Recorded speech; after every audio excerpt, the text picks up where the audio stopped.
I would assume. So gonna be a lot of stuff to do. Got to be a lot of stuff to do.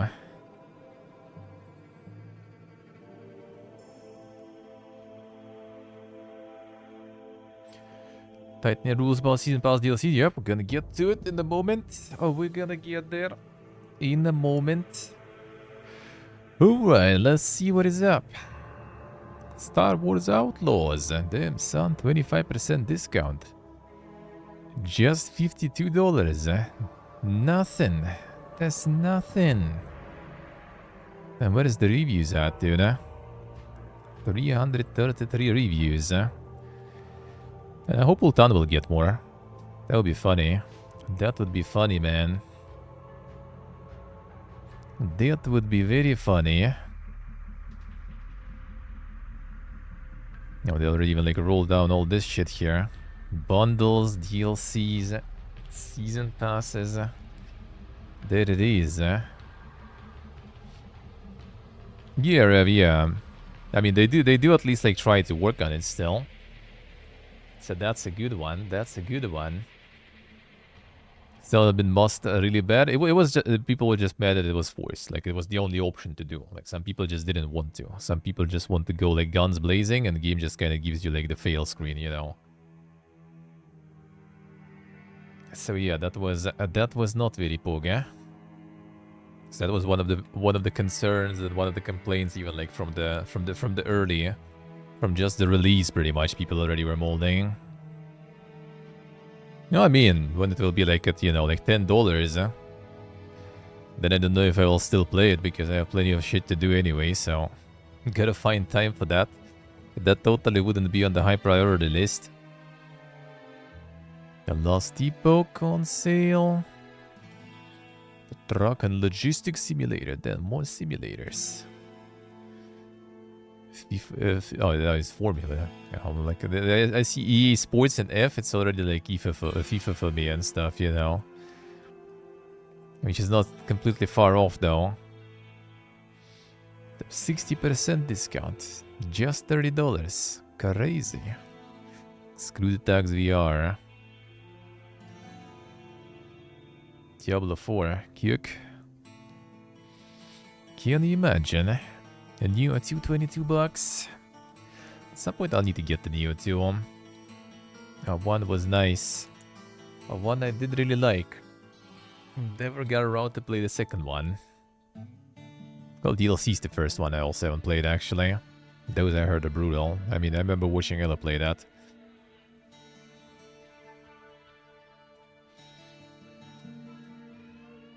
Got Dokimon. The Nintendo is already on its way, dude. They're dubing it up.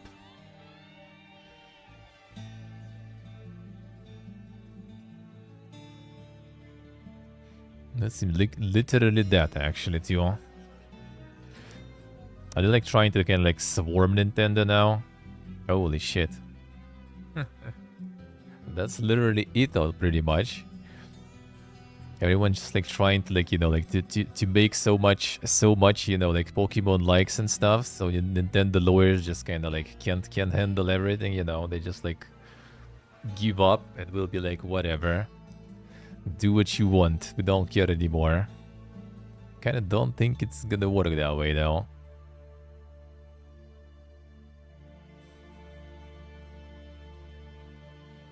I don't think it's gonna work that way.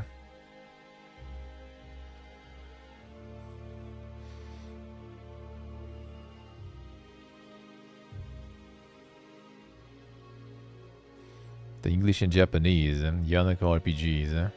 It's like even in their home country and stuff, you know. The audacity, you know, the balls. The balls.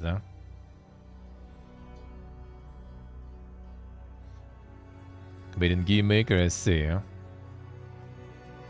One loss on Nintendo side to set a precedent. I mean, I guess. Well, the thing is, like, the loss, they need to get that loss. Like with Palworld, for example, they're not even like suing over the copyright stuff. With Palworld, they're suing over the what's the name, the patents and everything. Because this kind of looks like it maybe not sure. I'm not an expert, right? But that does kind of look like it could even the copyright claim stuff could already maybe it'd be problematic to defend against.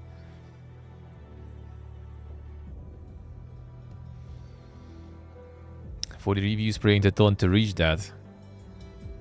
Ah, you should, man, you should, eh? Yeah, pretty day, yeah, that is the clown fiesta indeed, eh? Seeing people over things that you came up with after. Missing too much quality of life. Crashed too many times, eh? If you like old school Pokemon, you love this game, alright. Some downsides, eh? Stiff dialogue, poor story pacing. Damn.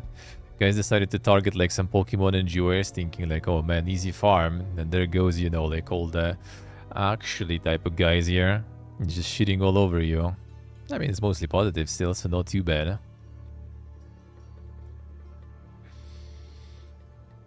See, pretty did I say, huh?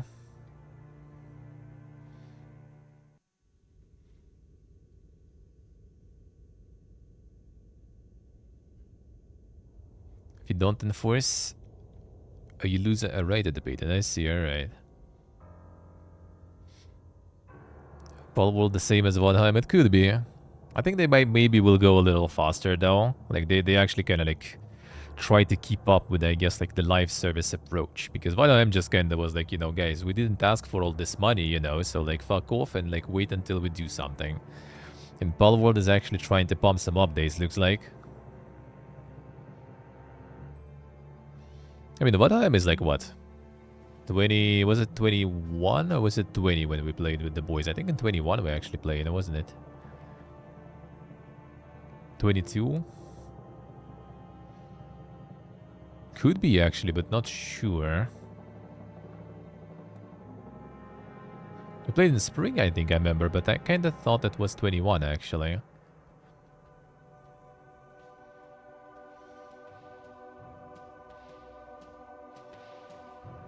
Yeah, it was 21, alright. I remember correct. Damn son.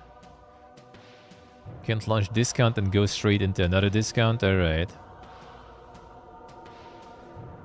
Wait, is it already like the post-launch discount there?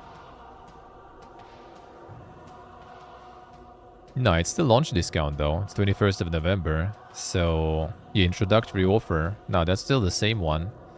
That's still the same one. That's the launch discount still.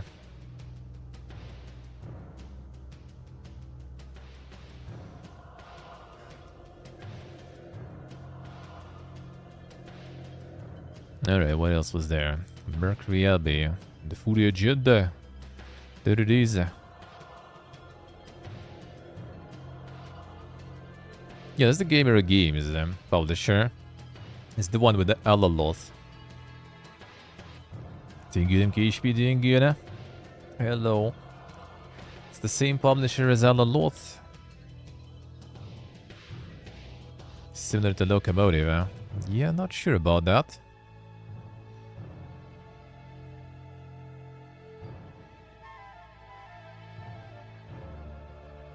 Dev Saver, right. That's quite some price there. That's like a full run probably for the armors then, to the military base.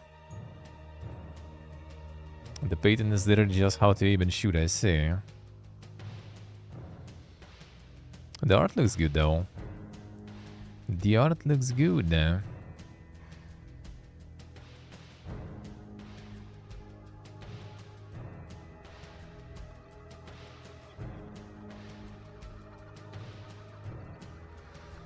game is beautiful.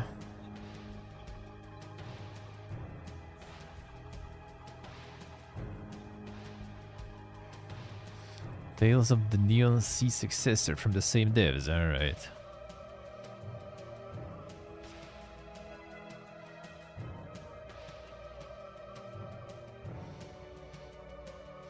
Yeah, the description of the patent was really dank. I think it's also like machine translation, probably, right? The one I seen was like machine translation from like Japanese or something, and that made the patent even more dank. And that made it even more dank.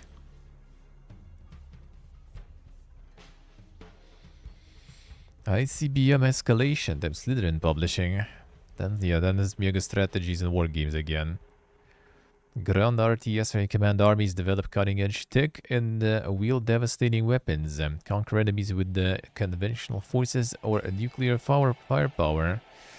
New modes like Standoff and Conquest game offers deep strategic layers in a global warfare setting. Too soon, man. Too real. Too real.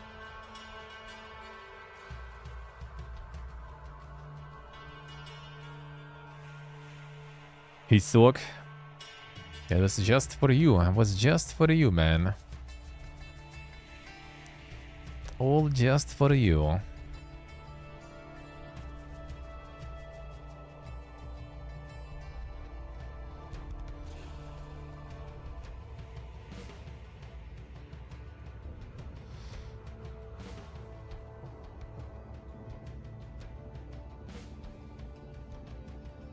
Multiple game modes.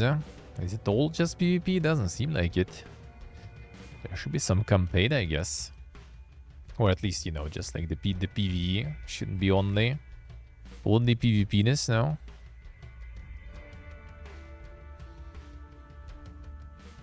It's interesting because, yeah, you're kind of hard to find that info, really.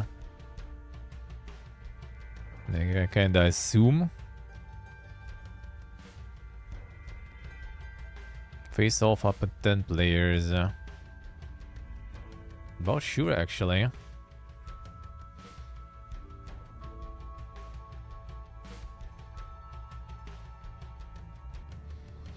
Stalkermon. I'll that go in there. Mostly positive. Dude, you know you fucking old when, like, you know, the Steam age gate already gives you, like, you know, pretty much your age there. Automatically just to press it, like the same year at least, you know, not exactly my date there.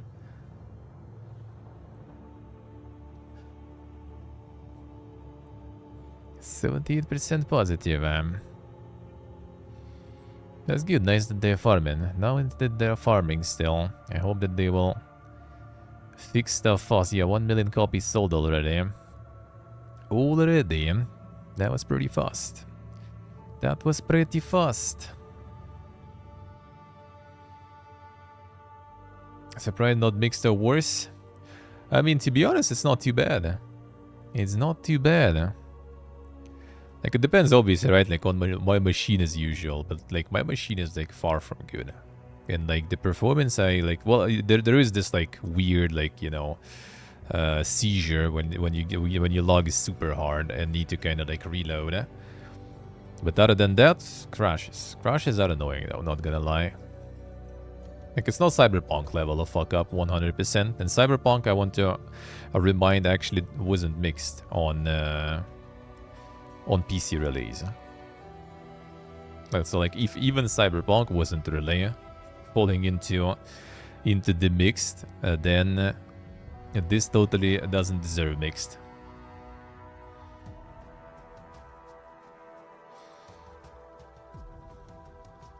Yeah, million is lowered by the Game Pass sales. Yeah, like they sold million just even with the Game Pass.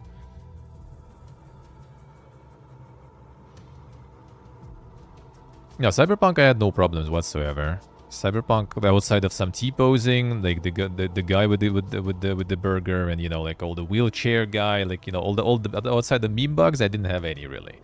Nothing game breaking. Yeah, the console version was insanely fucked, that's for sure. Maybe Lord.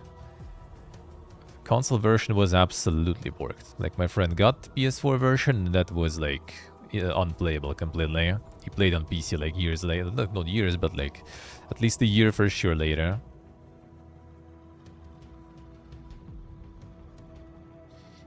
Yeah, a lot of people kind of just also giving them, you know, the benefit of the doubt, and, you know, they also, like, posted the statement, and a lot of Stalker enjoyers, man. A lot of Stalker enjoyers. Like, what I'm happy about is there's a lot of, like, still, you know, like, the Russian reviews that are nice. That brings me a little bit back some of the faith in, you know, humanity. At least a little bit.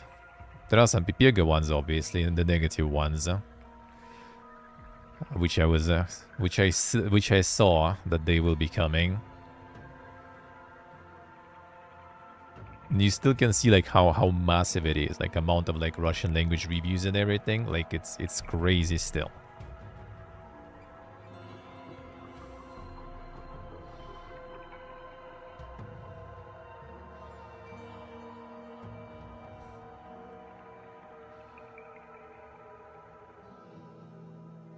Home is literally how Dragon's Dogma ran. Dragon's Dogma ran worse for me, actually. Like, Dragon's Dogma, I had, like, DLSS on, I think, balanced or maybe even performance.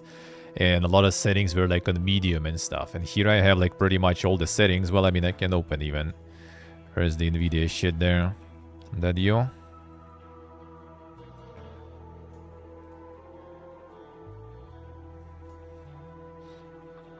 Yeah, like, recommended is here pretty much. Oh, it actually already unoptimized stuff. Wait, what is got reset there?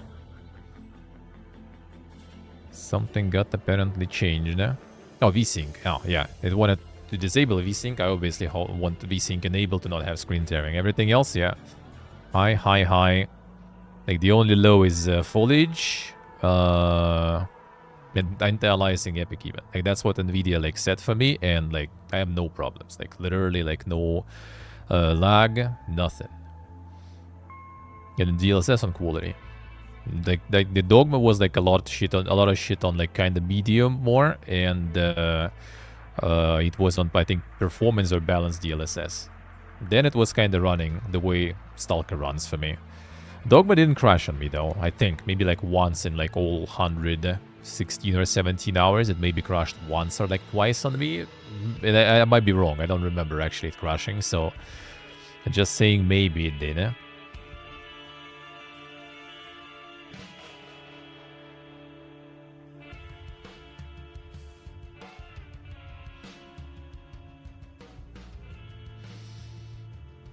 Yeah, a lot of devs are in Ukraine. A lot of devs actually died in the war and stuff too. They had fire in the in the office and everything too. So yeah, it's not like they all just like moved instantly or something.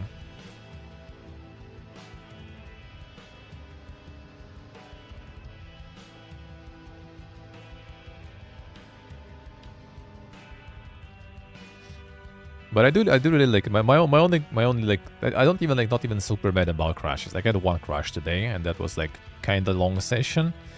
That's whatever. I'm okay with that even. Like it would be like some people like Shemek I think had like crashes like every like few minutes basically, so he just refunded because yeah I would also be pissed of course.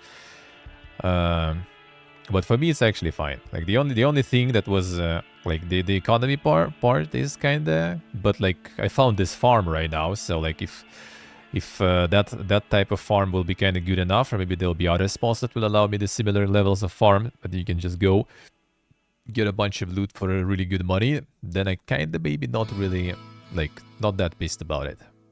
What I don't like is that the killing mutants is completely pointless and just a waste of time and ammo. That I really dislike. Waste of everything.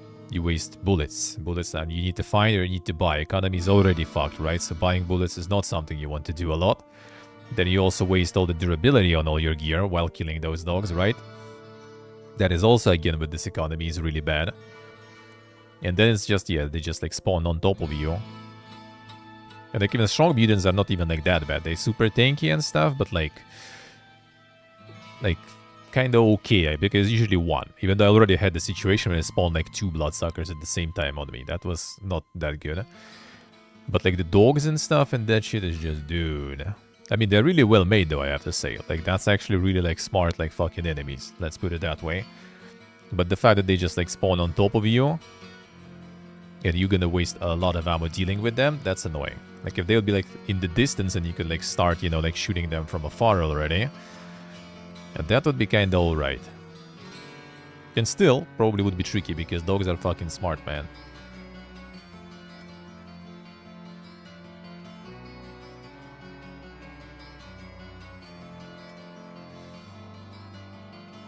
The Kazakhs games which never really popped off. Kazakhs actually ironically also were like really big in like the Eastern Europe and stuff. Like Kazakhs is like one of actually like the top tier strategies, I would say. Like Kazakhs are really good. It's a really good historical strategy game.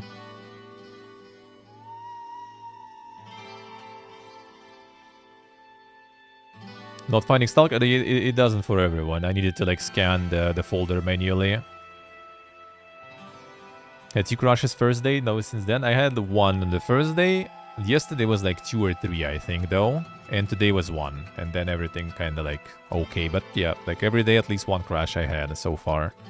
Today was the only one, and it was like literally my first start. I'm like loading the game, and it crashes. And then I'm like loading it again, no problems.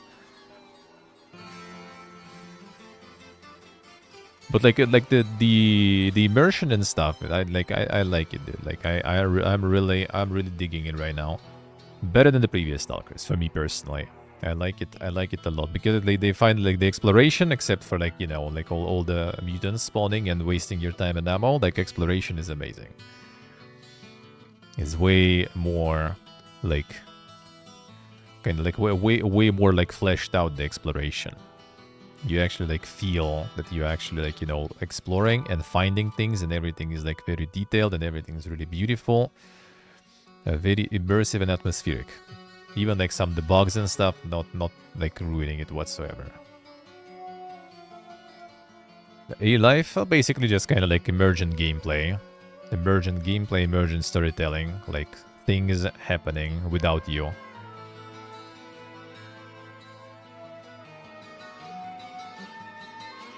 I mean, they probably didn't really have money already, to be honest.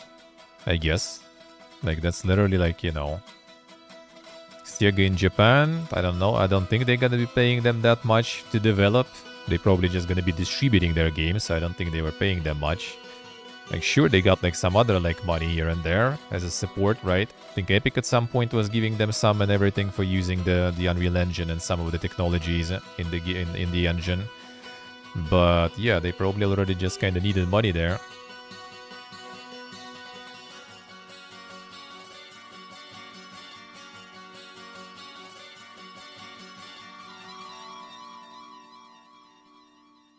As Microsoft mentioned? Yeah, it's actually a good point there. I mean, Microsoft actually like probably, I think Microsoft probably just got them on the pass and just like gave them the bag for being on the Game Pass day one, right? I don't think they were really like publishing. They just kind of like give them the bug for a little bit of exclusivity and the Game Pass access, I assume. Or a console exclusivity deal, alright, I see. So they weren't like... They got a bunch of money from here and there, but they didn't get like the proper publishing contract, you know? Like they didn't get like some sort of like constant support from someone. They literally just got like, alright, here's like money, you know, do something, basically. And I guess when you're in development hell for that long, all that bag disappears very fast, probably. So they're gonna get the patch version, probably, yeah. They probably will, yeah, to some time, but they probably will. But it's good. I'm really impressed. There's also like my friends also were like like in our group chat like, dude, like seems pretty bad, so dog shit. Like I saw some reviews and stuff, like linking me some of that stuff. I'm like, bro, I'm playing it. I like it. It's good. I love it. Sony getting the full release there, yeah. But it's nice though. It's nice that they're doing fine. I hope they will manage to actually like fix all this stuff. I hope the Game Pass patch will arrive like the same time, or at least not super late, because Game Pass patches suck balls. They're really late most of the time. 3 of us playing? Oh, there's 2 of us for now. Nah, I'm alone playing. I'm the only like, you know, enjoyer, I guess. Like, out of my circle, no one really played Stalker whatsoever. Out of my circle, no one did. I mean, I didn't until I played it on stream. Like my stream playthroughs of Stalker games were first, so like I never really played it back in the day. I was about to become the enjoyer. Like I was following the development of the first Stalker like crazy. That was like back in the day when like I was still reading magazines and stuff. Like I was like buying every month, buying the magazine and like looking. There was like some articles about Stalker. I was reading all that stuff. I was waiting, but then it was like so fucking long that I completely forgot about it. And I even learned that it was out like way later, because I think I got caught up in my Ragnarok Online, you know, arc, I guess, in my youth. And yeah, just kind of like for 3 years, I didn't follow any releases. So I think it probably like was somewhere around there that I completely missed it. Or soon after, I guess, maybe. Actually, probably before even. When was the previous ones? Where was the first one? The very first one.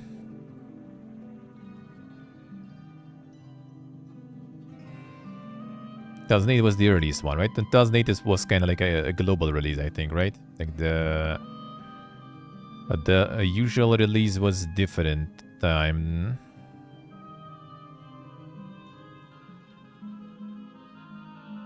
2007, I think there was even earlier, right? Because I swear, like one of my friends was already talking about it in school. We were still in school even, and I finished school in 2006, so 2007 was it global 2007? Because like I swear, dude was talking about it. Actually maybe it was 2007. It was March 2007, really?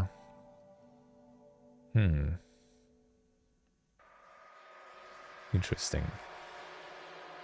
Because that was my schoolmate talking about it, I remember. I think it was even in the school. In 2007, I wasn't in the school already. Interesting. Interesting. 1 second, let me double check.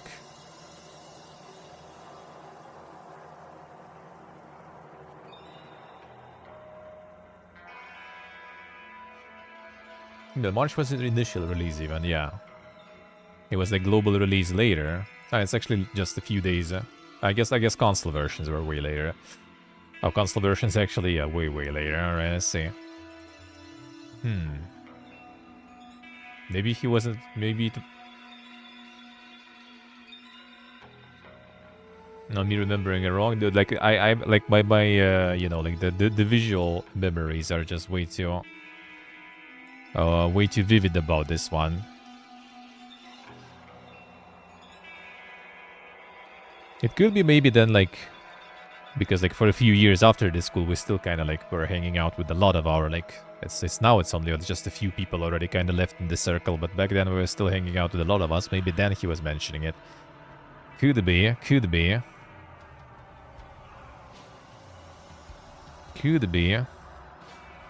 It's in the start of school holidays, I see.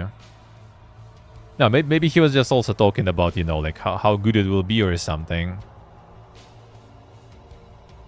But yeah, like in 7, then I actually managed to like completely be... I guess I was still a little bit in my like the MMO arc, because in 2007 early, in February, I guess, I kinda quit, I think. Actually, no, maybe it was already like March or something. So I kinda quit Ragnarok, but yeah, I guess I was...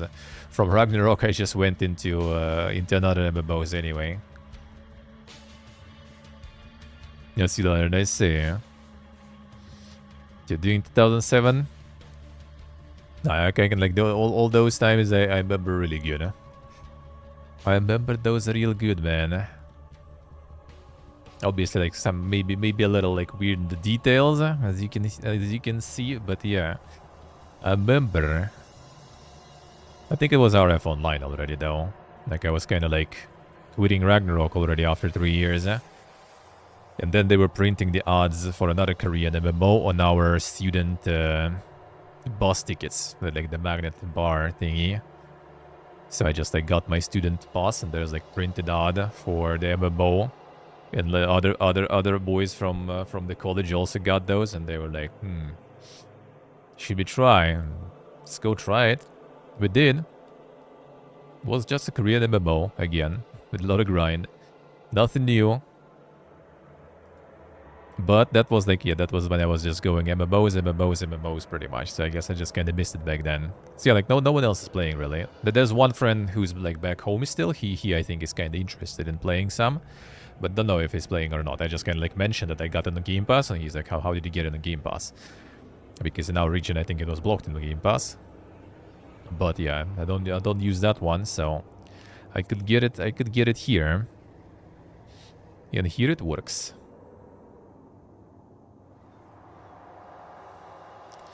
The Parcel Corpse.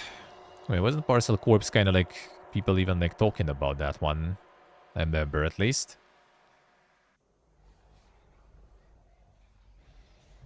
Thought that one was kind of like okay received though. Like I thought it was even like starting kind of like pumping. I guess it kind of quickly ended the pump too. Quickly ended the pump also.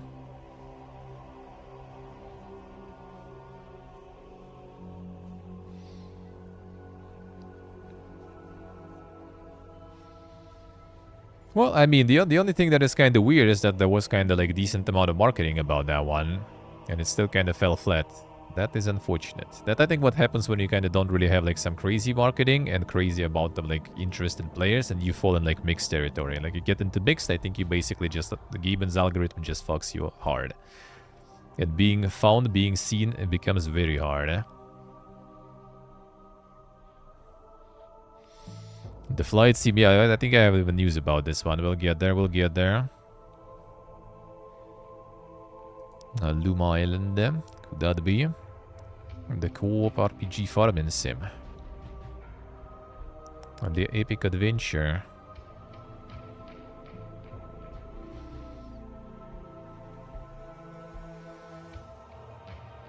This one is like fucking farming though. I was about to kind of like go like, you know, like dude, these kind of like, this like genre in a way already like, I don't know, it just doesn't cut it for me. Like they all became kind of like this like blur in my eyes. Like it might be good games and stuff, right? But it's just kind of like for me, like all like a lot of like all the cozy games and stuff. A lot of them just became kind of like, oh, which one is that? You know, like they all kind of just all mix into one. You know, one blur. Then like this one's bumping. Like holy shit. I mean, graphics in this one are actually kind of like nice though. So I guess. Something that is not, you know, like the usual for this genre with some like pixel and everything. Still not like the pogiest reviews though, I would say, but it's a lot of them. Fun until it's not. Refunded. Hard navigate lacks a proper map with direction.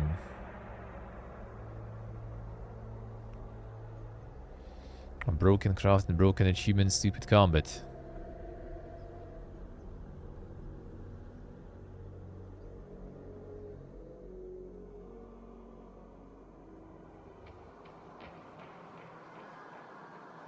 Papa's Pizzeria Deluxe. Them overwhelmingly positive, Damn, son. Top bacon served delicious pizzas, People just yearn for them jobs, man.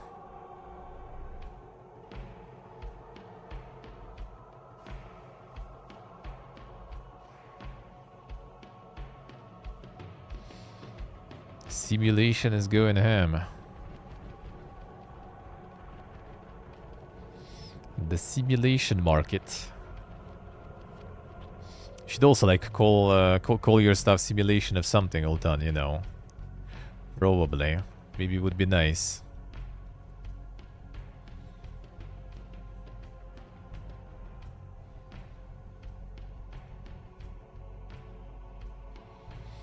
Maybe that would do good,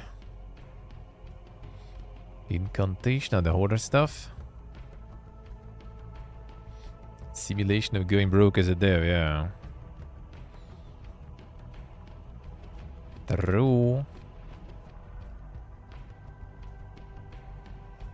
Did we seen this one end up coming, I guess, last week or something?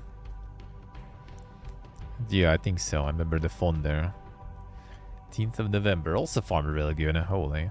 It's like so unpredictable nowadays. It's like it's hard to like even like draw the parallels, you know. Who will perform how? You see something like that looks nice, and then there's like no one's playing that. You see something is like, well, I mean, that's just kinda the usual. And then like boom. It's pumping all of a sudden.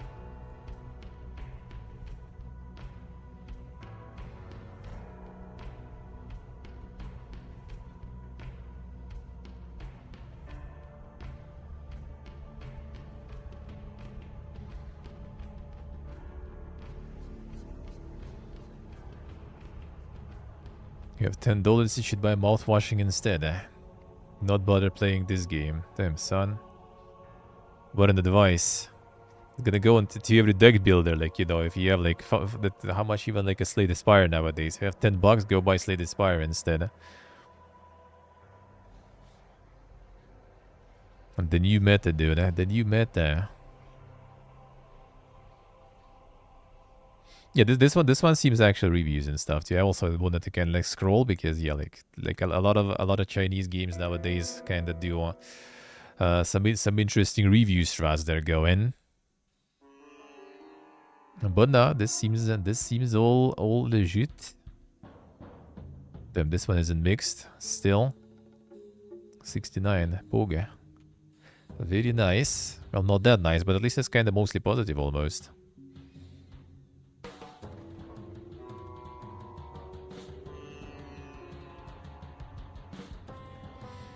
Game is lifeless. Not for $60. I mean, for remakes and stuff, yeah.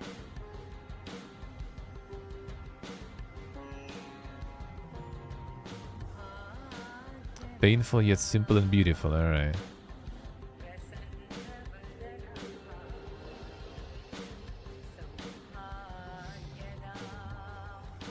I guess like the endurers of the classics more or less were fine, but like everyone new who tried to get in got destroyed by the grind.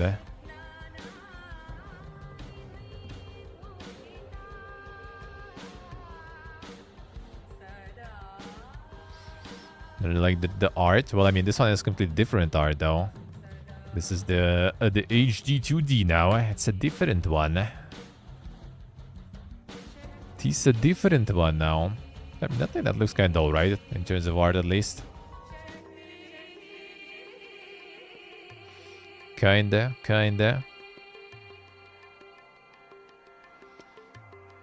I go with the Octopath Arc now. I mean, like in terms of like in terms of looks, I do kind of like those looks. Maybe because I'm like the Ragnarok Online enjoyer, and it already kind of did that before it was cool, sorta. The mixture of this like 3D and 2D there, even though obviously like 3D in Ragnarok Online is like fucking ugly, but you know, that's because it's from like 2002, I think, or 3. Getting milk like crazy, I say. I mean, I find it like more appealing than just like the regular, like, you know, like the pixel art JRPGs or something. Even though some of them also are beautiful, but like it adds more depth basically and gives you more like opportunity to make something like really beautiful, you know. Which I think in JRPG kind of games is really nice because like you kind of focused on all those like abilities and everything. And when those abilities are kind of just, you know, like they slap, you know, they look good and stuff, then that just kind of adds some points. Just visually pleasing. Helps you to cope with the fact that you're just gonna like use those abilities just to grind some like random fucking mobs on the map for hours. You know. At least they look good. A Path of Exile, free to play. The debate. Free to play until it is not. $15 supporter pack. Then they got regional prices even. I respect that. I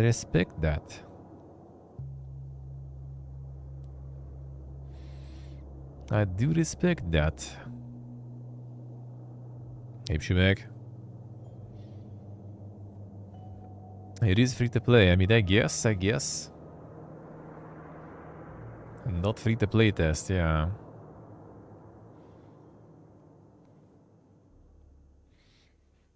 How much is like the dankest one? I guess the very mega dankest they didn't even get on Steam. Because I wonder if it would be also with like the regional pricing there. 480, yeah, I didn't get it on Steam. They don't want to share with Gaben with those. I see how it is. I'll see how it is. Yeah, we'll probably wait when it's out. Ain't buying. And when there is so much to play. They would send one. I would go for it. Now, when you buy on their website, it's also regional? Ah, I see, alright. You think memes? That's nice. Call of Duty. Damn, this one is mixed. Who would have thought? That's actually like not even a lot of reviews and stuff on this one. Because people are still like not buying it on Steam or something. Damn, I thought this one was like the most successful one in a while. The best reviewed Call of Duty, yeah. Buying DLC for the Call of Duty launcher. Steam playtime will be shared by any other Call of Duty game that uses this launcher. If you have more than 2 hours cumulative in any Call of Duty, you will be unable to refund the game. Ah, damn. The Firehead Strats right there. The anti-refund trap there. I mean, when, like, you know, the whole campaign is like 2 hours, I guess they don't want people to refund after being done with campaign. Yeah, no. No, with this one. This one, I guess, is longer.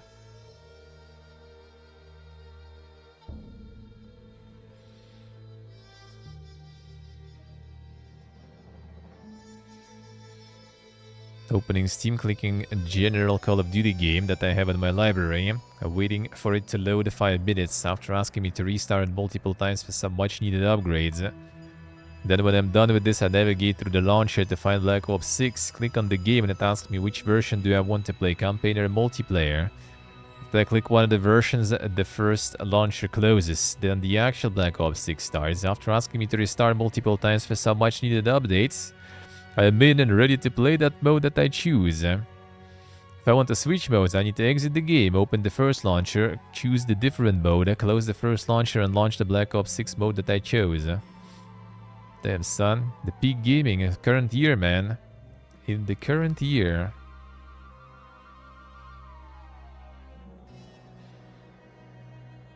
Wait, what is this with this method, dude?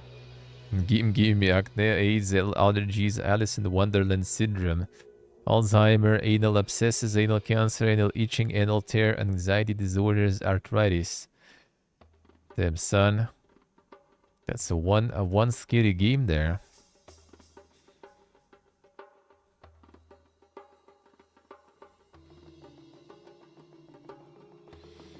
Don't waste your money. Like, it's every year the same stuff. Man, don't waste your money. And every year there's gonna be new Call of Duty and everyone's gonna go and waste their money.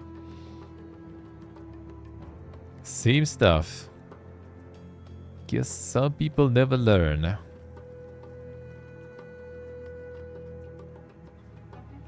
Same goes for all the sports games. Yep. They just keep farming, man. They just keep farming. It never stops still.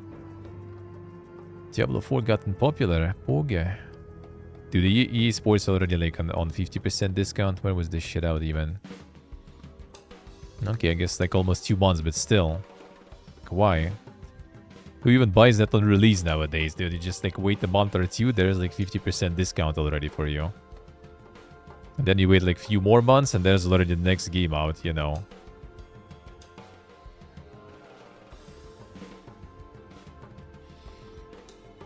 That's like when you have nothing else to play in your life whatsoever. So just like every year, we just buy a new FIFA.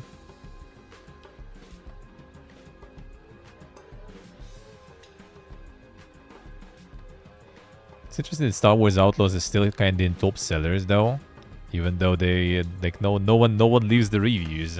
So maybe they be actually pumping with all the players and buyers. It's just like everyone is like, you know, hiding it and like being low-key. Don't want to admit that they bought Star Wars Outlaws. But that's how it is. The PS Plus next year anyways, probably. Buy it when the IRL season starts. Damn, son, I see. Firehead Struts.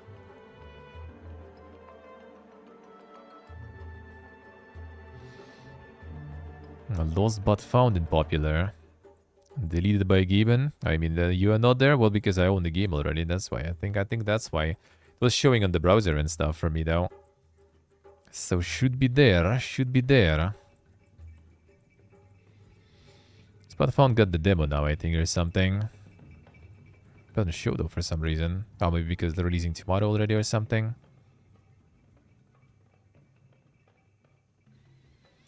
The Rogue Duck.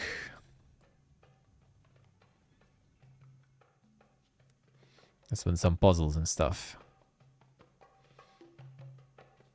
I kind of like... Maybe we'll see. But it will be out. Like they sent me the demo and stuff, I think. But I'm kind of like didn't really have time. Maybe like the full version I will get and play. But we'll see. I'm kind of like not really rushing with that. We're already at the moment we do have plenty of stuff to play. Sultan, I see. Slayers, Reign of the 8th. The Goon Swarm. Their son, what a name.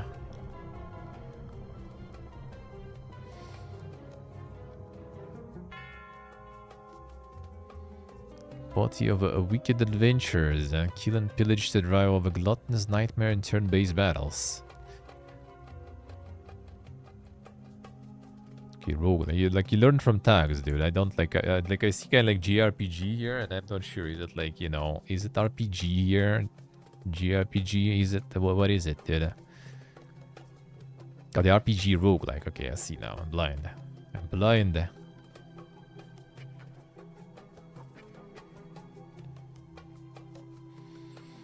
See, Steve, I see.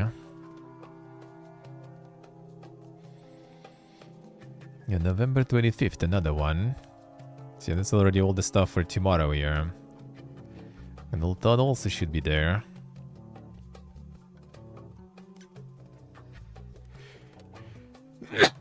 Oh, sorry. Cozy competitive card game. Oh, I remember reading this description when it was a little bit, you know, like cognitive dissonance there a little bit. Thank you guys, thank you. Cozy competitive.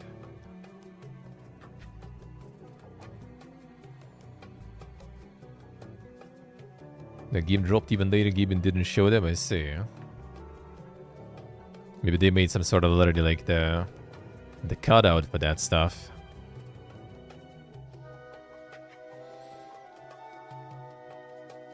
Yeah, more insane cards. This one isn't even competitive. Online PvP. Time for cozy competitiveness.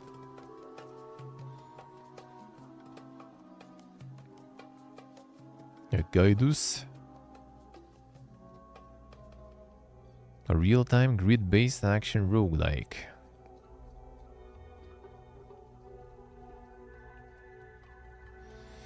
Releasing close to Steam sale, rookie mistake. I mean, not false. When is that? When's that? Is it like Thursday or something?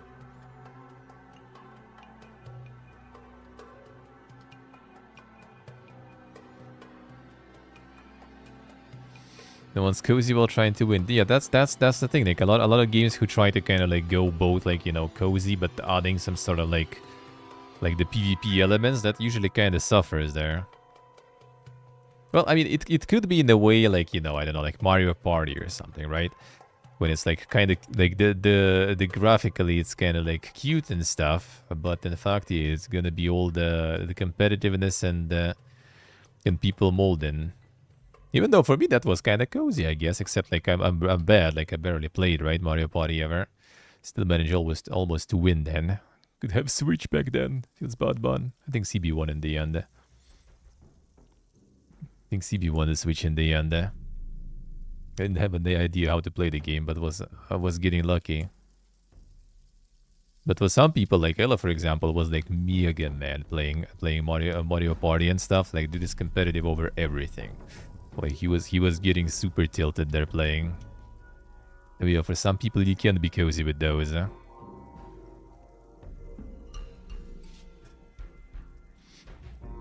Imagine having a Switch, yeah. Well, to be honest, yeah, I'm not sure what I will be doing on that. I mean, there would be probably a couple of games I wouldn't mind playing. I have a capture card now and stuff too, so that would be possible. That would be possible.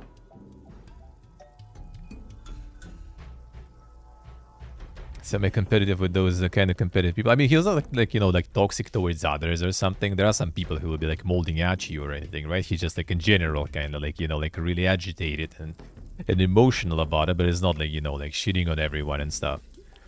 Yeah, Bayonetta I would play 100%. Bayonetta 3 I haven't played, and I like, dude, I played the shit of Bayonetta 1. Bayonetta 2 I only played once. I wouldn't mind replaying that also. What's the name? The from Platinum Games, the Chains or whatever. That one I probably would play too. What else was there? I mean, I could try Zelda also while I'm at it, I guess, right? Why not? Never did. Might as well. To buy Gothic Switch Edition. I see. There already was like the mailing stuff. Like I ain't spoiling anything because there is no dates or nothing. But yeah, there was already like some people announcing that like there is gonna be soon.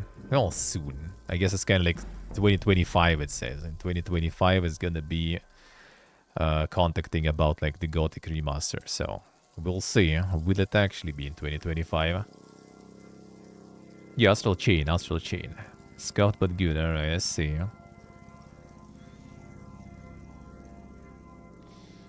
And just like in general, I saw the presentation. Like I didn't get an email that I will get it even or anything. Just saw the presentation.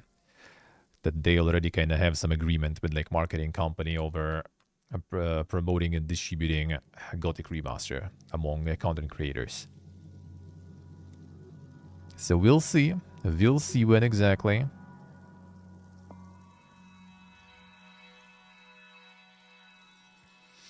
Yeah, the free Steam Deck from Gieben for you too, yeah. Not earlier than second quarter, hopefully. I mean, dude, like, you always, like, look, like, forward in the year and then you think, like, oh, this season will be kind of nice and chill. Yeah, and then it isn't, because, like, suddenly there is, like, more and more and more releases pumping. Yeah, you already done. Like, what is, like, right now should be just Stalker, basically, right? For me, at least, personally. Nope. There's like suddenly boom, Drover. There it is. Amazing game. Gotta play that. Then like Ultan also decided to release his game around too. Boom, another one. But there's always something, man. There is always something.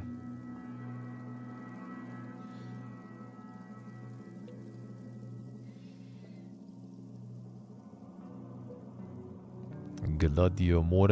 Or is it not the PvP-ness one? Plebeian Studio. Yeah, that's the PvP-ness one. I see. Too many reasons to even list. I see. This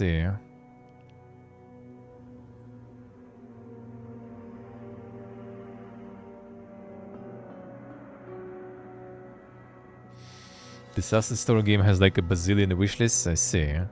Well, I mean, like with this stuff, you can like easily farm like some TikTok and stuff probably.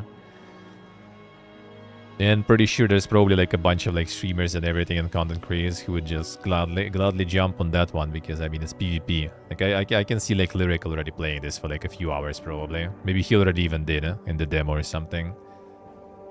Lyric played a shit ton. Told you, I like it's instantly Lyric game there.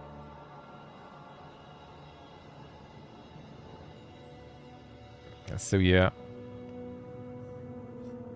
If you get like I mean, and nowadays I do feel like making something that would be kind of appealing to like the you know the typical streamer game. Like you see it and like, oh, that's for streamers.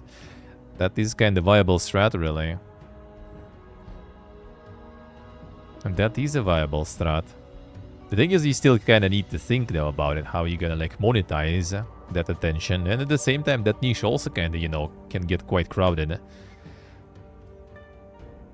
Like, first of all, you need to kind of like compete with other enjoyers of, creating games for streamers. Second, you need to find time when streamers will be kind of free for that. Like release something like now, it might not go that crazy well because like a lot of like the big, at least streamers, right? YouTubers are kind of like different stuff. I'm not really follow, but like a lot of people now like on the World of Warcraft hardcore train again. That's probably going to be like a couple of weeks until like everyone wipes or they kind of like get to some content done. That's kind of good method though. Not watching, I haven't played the World of Warcraft really myself. Would be nice actually, but a lot of stuff to do now, and I think all the action is actually kind of on US servers anyway. So,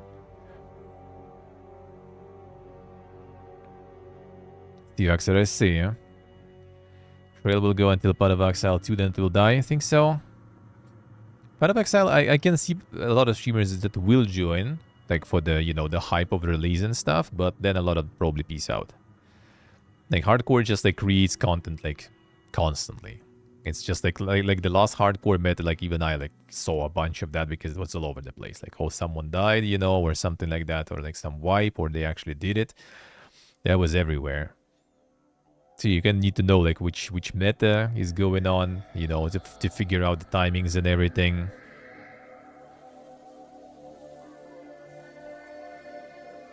But if you kind of know how things go on the market, then it might be good. So again, like the Force and Sword he invented as usual, and not the meta. Like he already was getting all those like meme platformers made for his community and stuff like for years. Now it just became the legit, business practice though. Because before it was only for him, and now like half the Twitch gonna play that stuff. Like which one was like even like was it like the co-op, the best co-op game on Golden Joystick or something, the Chain Together or whatever?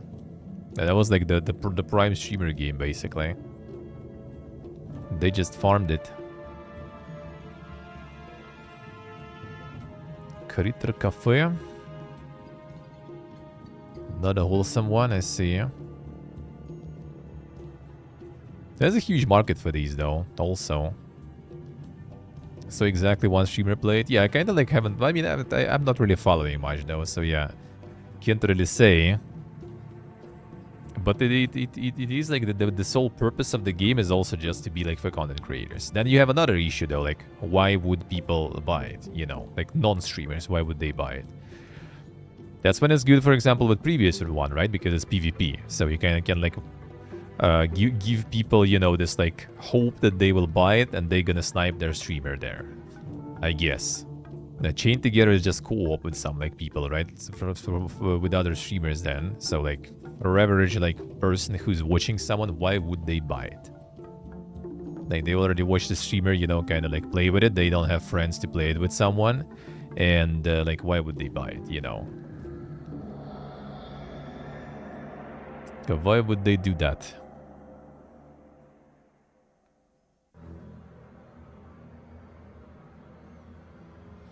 Probably, Utan, probably.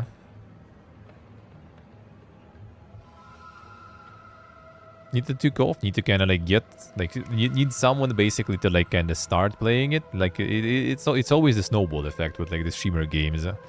Like, it starts, if meta started, you're gonna be farming. If not, like, no one will even find it probably. Because for average person, like something like Chain Together or some shit, like, why would you even play it? You want some co-op game, to play with your friends, like, you have plenty of stuff already. That is way better.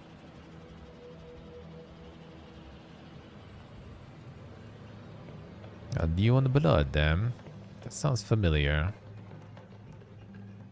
Oh, wait, is this one? Really? Is it finally time? Actually, is releasing.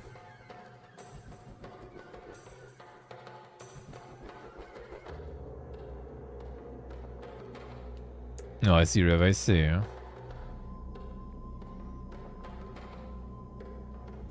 Yeah, Otan, yeah, there's plenty of that. There's plenty of that, true. Yeah, so this one is actually releasing now. Damn, son. Wasn't this like announced a shitload of time ago already? Or is it the different one? Like, would there be a good pixel art there? I've got the super trailers and stuff too already. And the game is like full pixel art and stuff, and then we have like the whole cartoon trailer there too. And releasing one day before sale ballsier than you, I see.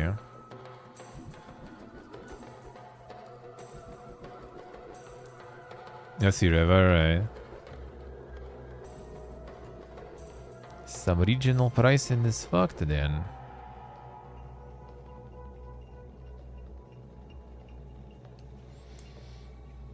Yeah, you also decided to go ballsy, release before the sale there. Yeah, new arc line. I'm gonna check on Tuesday probably. 30 Axis RPG and 30 Axis RPG I ain't doing like the full playthrough and stuff. So I will just do like a little bit of a kind of showcase segment for this one and then return if it's good. If I like it, then I'll return already when it's out. But yeah, this seems like it's gonna be a nice one. That was the one that everyone was like pogging a lot a few years ago when they just announced it. Kind of a little bit of that Arcanum vibes there, with some steampunky stuff. So we'll see. I can stream it tomorrow already. past 3 p.m. But yeah, I'm gonna play Ultan's game, and the Tuesday before it releases, I'm gonna play it then. That's the plan. That's gonna be the plan. Early access RPGs, and not for the full playthrough, for sure.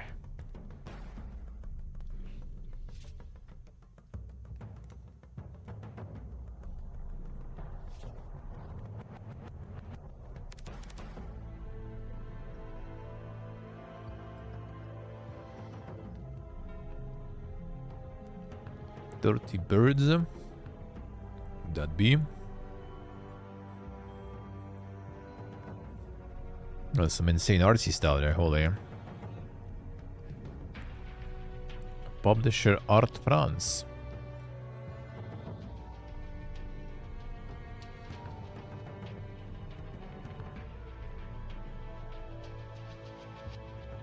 And that's some dang shit.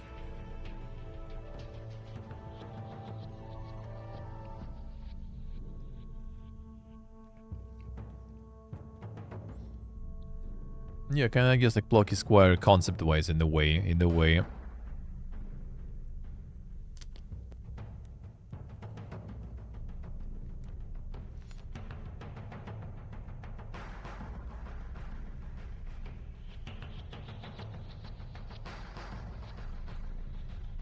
Enigma of Fear. Yeah, paranormal detectivism.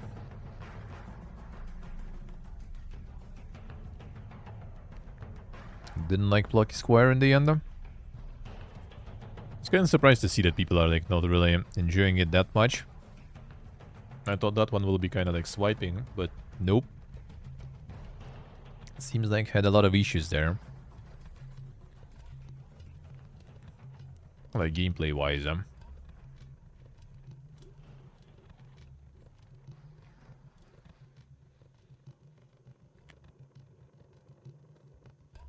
Hold your hand the entire time, I see. Well, I guess you play kind of in the story or something, so... It does make a little bit of sense even, I would say. Right, in hidden gems. Paradox game. That's not a gem, and not hidden. I would say. There's the micropro stuff, so that one before. This one pumping micropros with some mega bangers for endurers of like wargaming and stuff. Rise of the Golden Idol. I thought this one would be kind of like pumping harder, but I mean, still solid though. I'd say still solid. The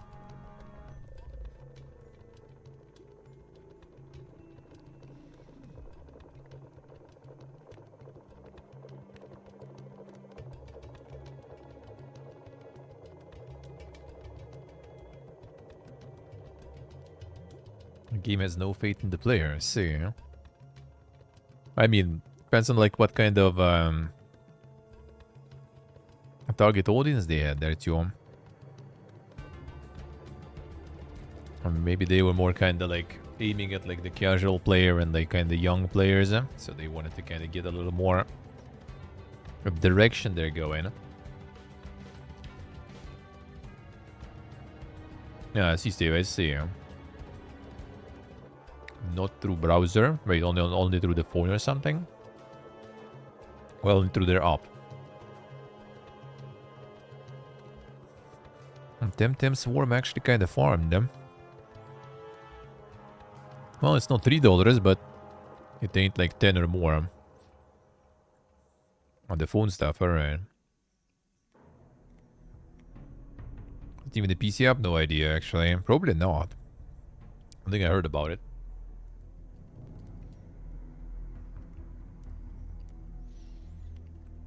The Dice Mancer all of a sudden.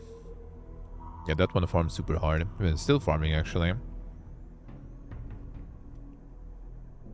Still farming hard. You got some update out? No, actually kind of nothing for a while already.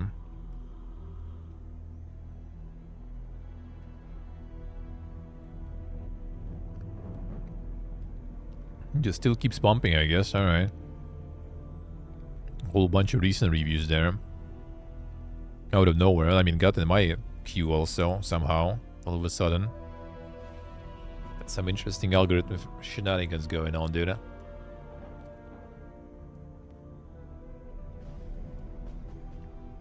Some algorithm magic. That was a really nice demo.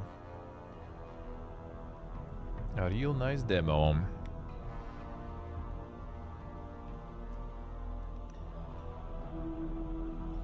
The Finnish cottage simulator.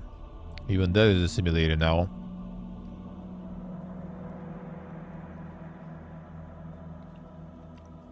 Time for next gen my summer car.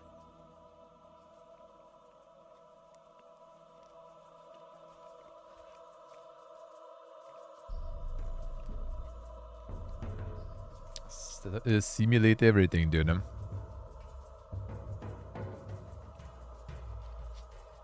A window. I see, I see.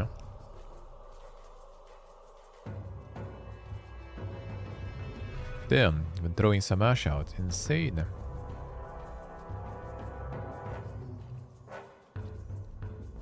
A very poor guy.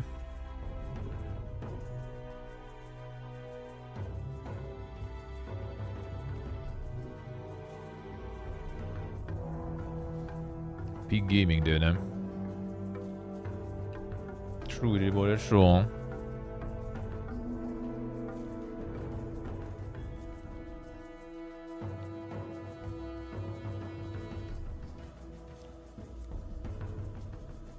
Nice window, nice.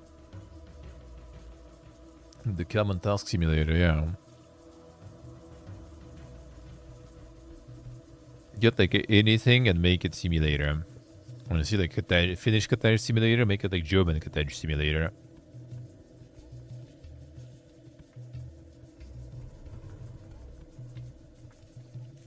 German cottage simulator where you actually just like play some other simulator inside your cottage. No, that would be the one. It's like a by summer car, I say.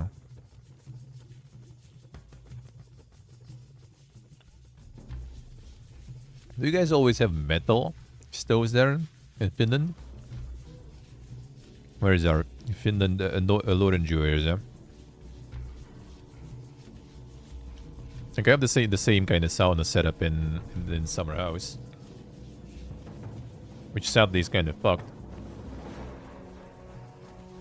Because as I said, like the ground is all swampy there in the area, so our floor, fucking idiots who were building that. Instead, like there's foundation below the walls, right? The walls on the foundation. So the walls on foundation, but floor, instead of making like, you know, like the beams on the foundation and then floor on the beams, they're like, why? They put like separate, you know, stands on the ground, basically, like the separate pillars on the ground, like this solid foundation under the walls, and there's like pillars, and they put the floor on the pillars, so the floor is kind of not really connected with the main foundation. But because it's swampy stuff, you basically have like the walls and the foundation moving, you know, in one way with one speed in that swamp, and the floor is going with different speed and with the different, you know, angles and stuff. So basically there's like huge like cracks there under the walls, pretty much outside. So it's totally not the best, you know, for the sauna. Like first years we were just kind of like covering everything with like some towels, like some carpets and stuff with my friends, just like so like, you know, heat doesn't go out. But nowadays it's already so fucked that it's just kind of like impossible.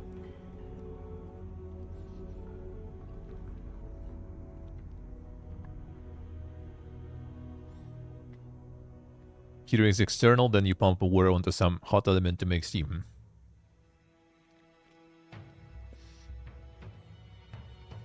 Well, I mean, like in perfect sense, like this is like the hobo option usually, because first of all, metal producing not the best heat. Like rocks obviously is the stuff where you put the water on, but like this metal, it creates like really like it's direct, you know, infrared radiation, right? It's like it's direct infrared. It's just too hot. Like it literally burns you too much. So the best stuff is stone stove. That's the dankest shit. Or you have like some like my mom's husband, for example. He got like more dank sauna pretty much. Like it's like all the like the fire, the part where you actually throw stuff in is outside of the how you call it in English, I guess, like the working zone, I guess, where you actually enjoy the sauna. It goes through the wall there and looks kind of like the fireplace outside, basically, with like the door, the glass door. So you can use it as a fireplace in a way, and at the same time, you know, like get your sauna ready. And inside the sauna, there's also the metal stuff and everything, but it also has like this like kind of like box around it that is also full of stones. So it's like everything is stones in the sauna. So you don't really directly get like the heat from the metal. That's nice, but the best way is if you build the actual like brick stove. That's the best heat. It's kind of like moody heat, you know, soft heat, I guess. Oh yeah, sound is nice, man. It's been a while. There is, I think, some here.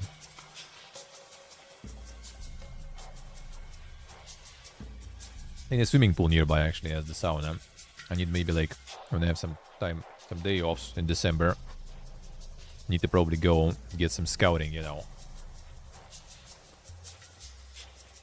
How much is the swimming pool?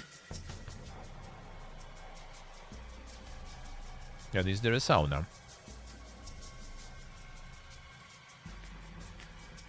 That would be fine just with swimming pool, but if there is a sauna too, oh boy, let's go.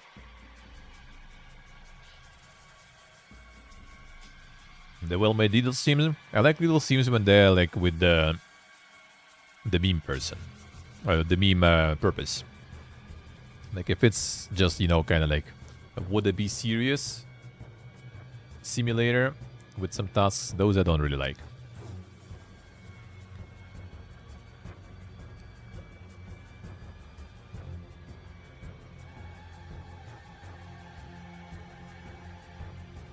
Especially if it's like playway likes and stuff. They usually have the same mechanics in every simulator. Like you played one, you played them all.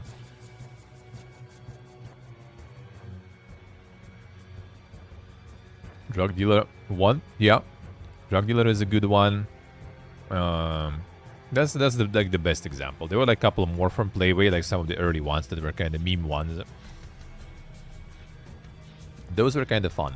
Everything that is like trying to kind of go like full serious simulation way. Those are not fun usually. Yeah, the customs one, that one also nice, yeah.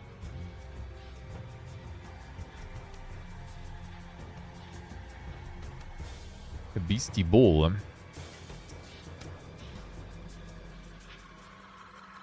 Damn, is it another one? This one is like more like legally distinct at least, you know.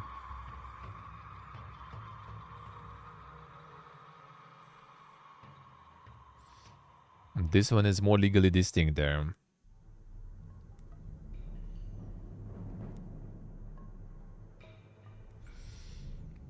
Ubisoft losing to a Finnish cottage sim. That's the thing, like something sus there with them. With Outlaws, because it's still in the top sellers actually somehow. So I think those, the review numbers are, you know, not exactly indicative. Yeah, this one we saw last week. Yeah, I think so, by a viewer, I remember. It looks pretty cool though. Just inject different DNA. The survivor-like but dank. Trust top sellers at this point, I mean, true. Industry Giant 4.0, out now in early access. The toplets is also like the medieval dynasty and stuff like this. These guys are also trying to kind of farm. And like the Mega Corpus sim.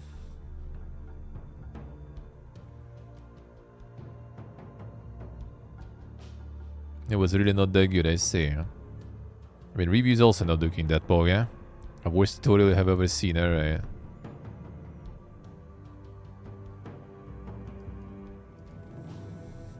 48% actually positive. Oof. Current state more of the alpha than something you can play and enjoy.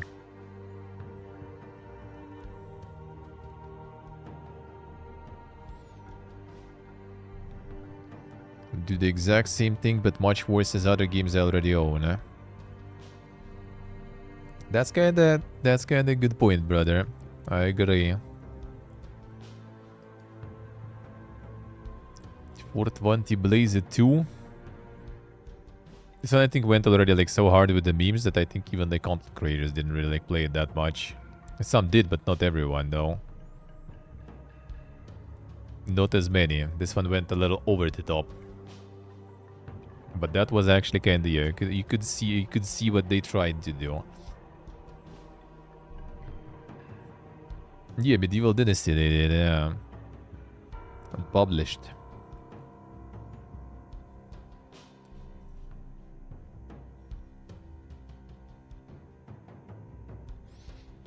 Yeah, this one went a little maybe over the top with all the memes there.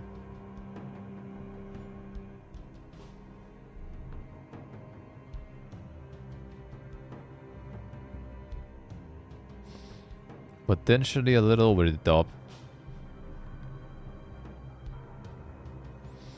Still 400 reviews. I mean, true, yeah. I feel like if it'll be like the, you know, like a little more tame with the memes and everything, that could be better though.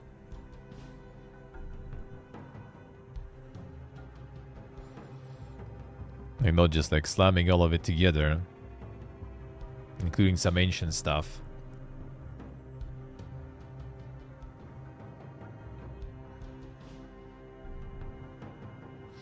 But I mean, yeah, still with 400, I guess not doing that bad. Yeah, so this one last week also. The Horror. This one's pumping. A window with the streak. Thank you, sir. Thank you, man. Appreciated. Still from the Zoomer. That's the thing. I think they call the 420 Blaze It. That's already like, you know, like ancient memes for boomers, basically. At this point. I would say. I think nowadays no one probably even knows what the fuck is that, man. With the hit markers and all that stuff, you know. And the epic out the towers. That's like the auto battler like that, but with towers, alright.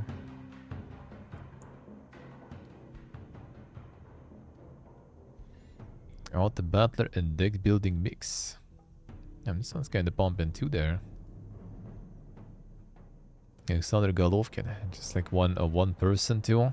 Insane.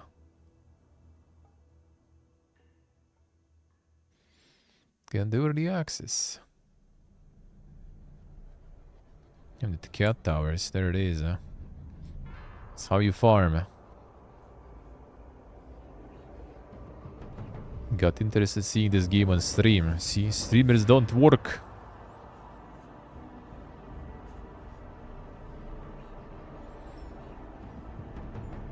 Balancing main issue, balancing. Gets boring after 30 minutes.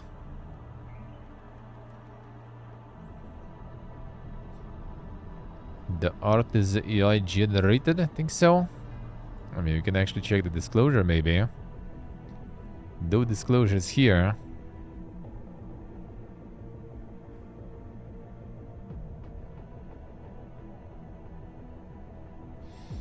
Ikagikalo. How we doing?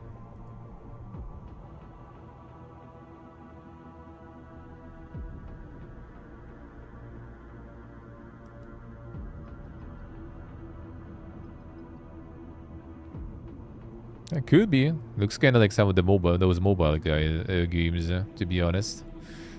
I like some of the mobile ones.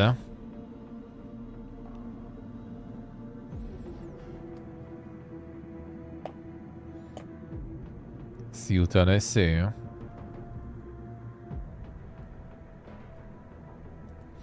Kagig's losing it. He's losing it. Getting lost in the sauce.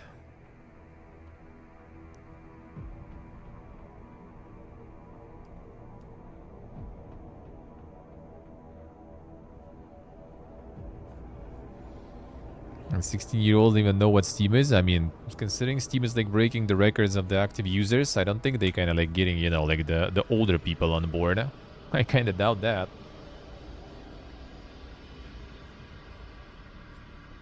Sleeper, did I say? You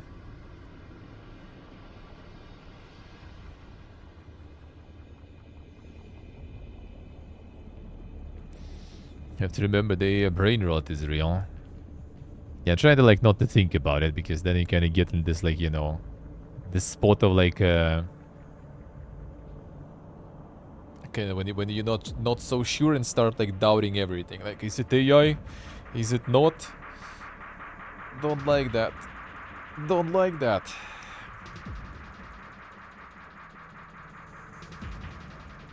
Nice, nice. Painting the miniatures feels good. Feels good. Painted walls, painted doors, and now miniatures. Damn son, when's body painting time? Let's go. When's a body painting stream?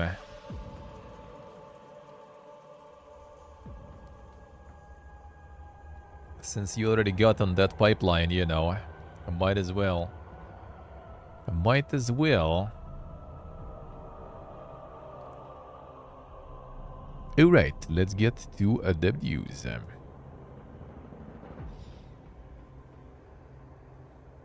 A bloodshed.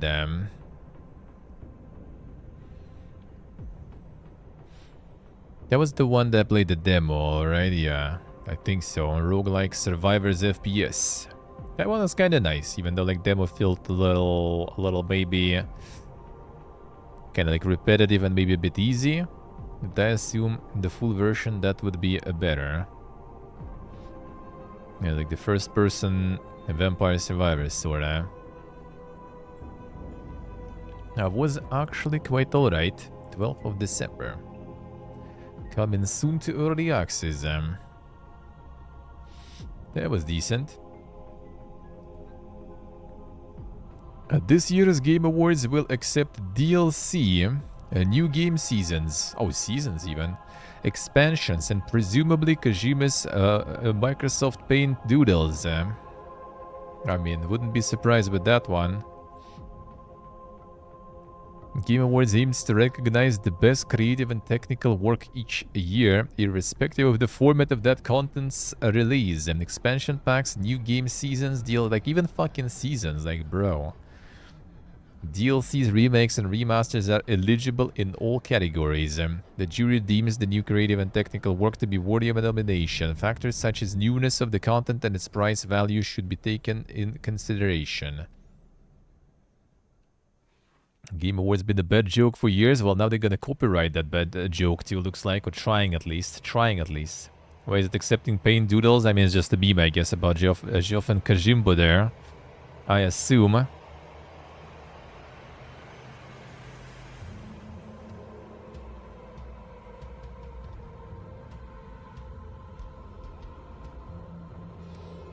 So we'll see.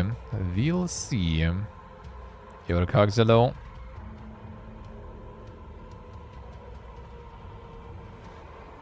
Nice, nice. Easy to clean. Feels good.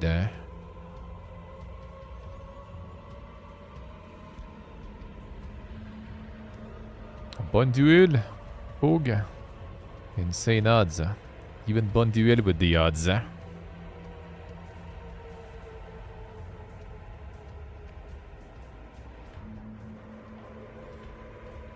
Also, faith in it. Like, the only reason I watch even like all this like game, well, I mean, Golden Joystick is kind of like, I just like in general co-streaming the like the events that are kind of decent and stuff, right? Golden Joystick's kind of interesting.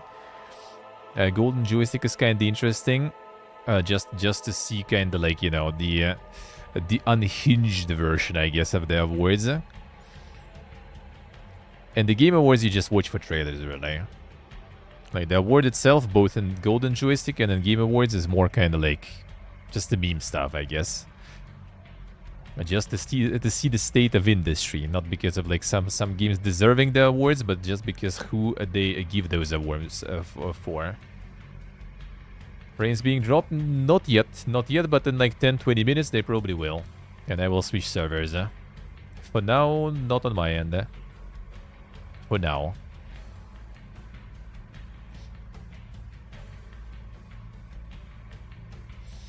But yeah, trailers and memes, yeah. Trailers for sure. Like, if there will be no trailers, I think Game Awards and Golden Joystick would be kind of pretty much equal sign between them. Oh, now that you mentioned it, I think it's starting. Now that you mentioned it, I think it's kind of starting slowly. Soon, soon. Just getting a couple of frame drops, how you do? I just dropped like 266 right now. That's the first time I did, and it's 0.0%, so... But it should start soon, though. It should start soon. Maybe you guys kind of like got it on like your end somehow faster, I don't know.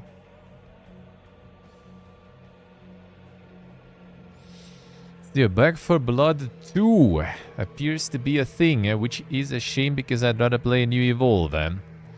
Turtle Rock Gobi 2 project surfaces on Stuntman resume. Do we really need Back for Blood 2? Do we?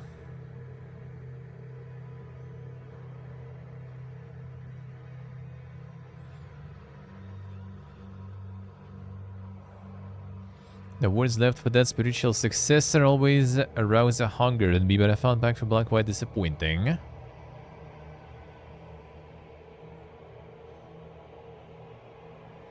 Yeah, it did die really fast. It did die quite fast. I see you in there, right? I think it was kind of like around the... Like, it was kind of successful, I would say, I guess, initially. Because, like, a lot of people kind of, like, started playing it when it released. But then, yeah, it just kind of pretty soon, it just kind of disappeared.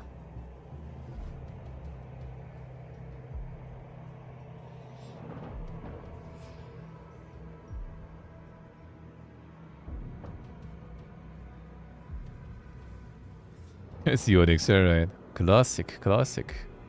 The hello. Oh, the bread armor bug? Yeah, that one's something. That one's something. There it is. Sony is in talks to buy Dark Souls and Elden Ring parent company Kadakawa. There it is. I wonder. I wonder. A deal might be finalized in the coming weeks. Game studios owned by Kadakawa include not just From Software, but also Spike Chunsoft, the Danganronpa people. Gacha Games do RPG Maker engines. Acquire the Octopath Traveler and Tenchi owners. Big Game Studios, makers of the Black Clover mobile games. Insane, eh?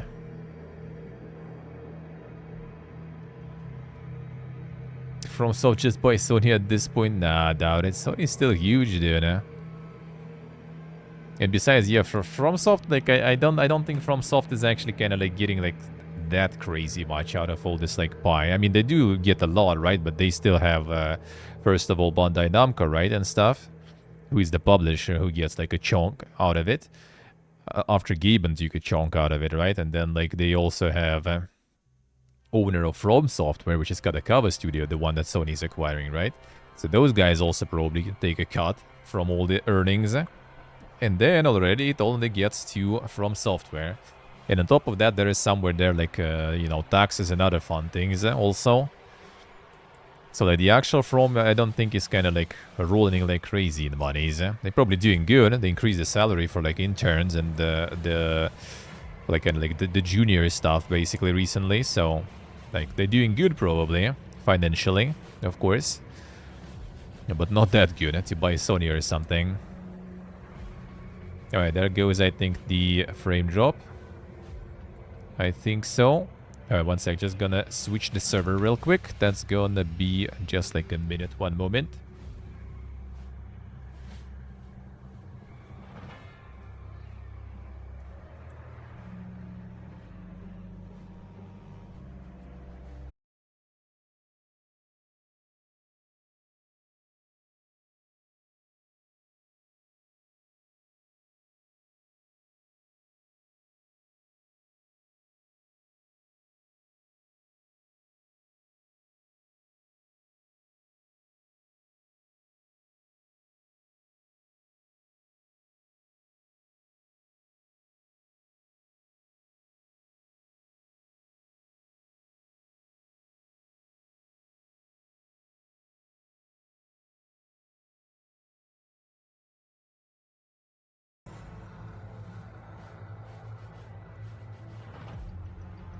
Alright, sorry. Sorry. Oh, this server will be already. There we go.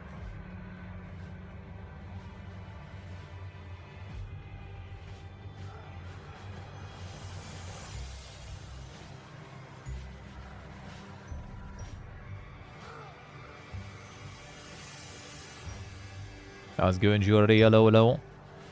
Just the regular daily switch of the server because of the speed switch being flipped there.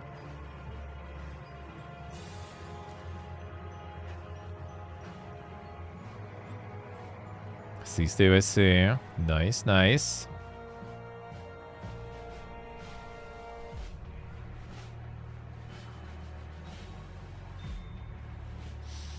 Yeah, the main problems with that stuff is that yeah, it's gonna be like fucking let's shove PSN requirements everywhere. That's the main thing why I don't really don't want that to happen. First of all, that stuff. Second of all, probably a bunch of forced exclusivity, of course, at least timed one, right? Which that I maybe wouldn't really care too much about, even though it sucks, right? But I haven't played a lot of AAA games on release anyway. Not that big of a deal for me, but yeah, if PSN will be everywhere requirement, then just fucked, basically, instantly, so...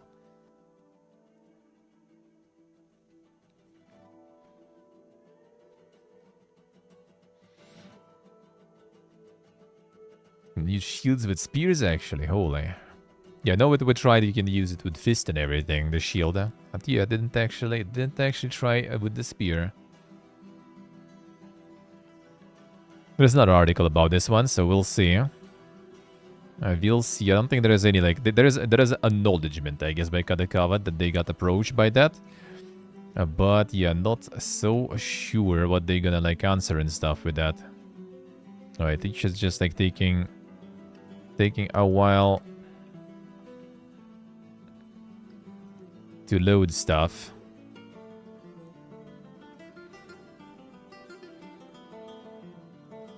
I don't think it's supposed to be like this. You can take the actual ones. They need the actual stuff there. Come on. There was some nice little nice stuff with this one. Thought it was the actual link to the game. Well, I mean, fine, I guess, whatever. Just not having it today.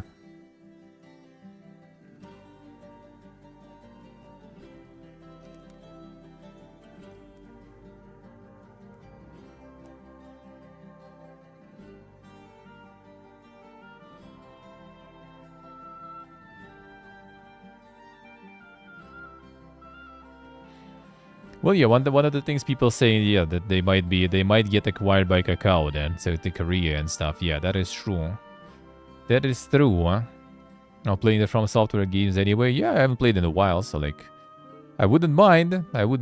But yeah, I wouldn't mind playing. You know, I would get to it. So I would rather have access to it. You know, I would rather have access to it. Control 2 will be an action RPG, and the first game is getting a significant update in 2025.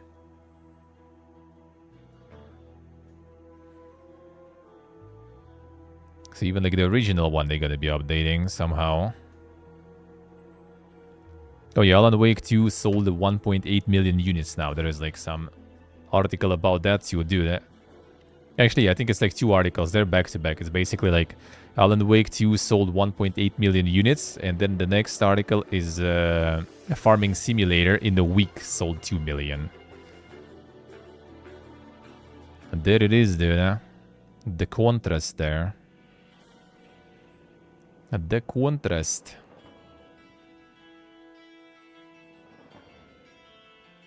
So yeah, we'll see. Control 2, him getting more of that RPG style there going.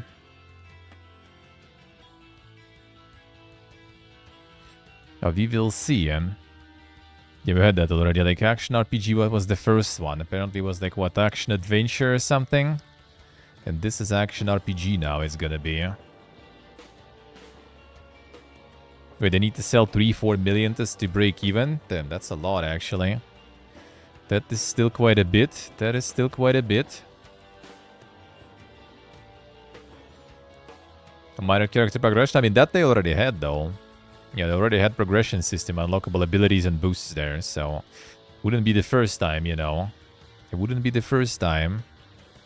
But we'll see, I guess. I mean, I kind of don't mind. Like, I didn't like the shooter part and Control anyway. Like, I like the world, I like the story and stuff, all those things. But, like, the actual shooting and everything, I wasn't a huge fan, you know. Like, it wasn't, like, completely bad, you know, seriously bad. But, like, it wasn't something I was enjoying doing, I guess. Let's put it that way. Like, it was just okay to progress. That's it. No, like... No enjoyment and pleasure from doing it, I guess. Let's put it that way.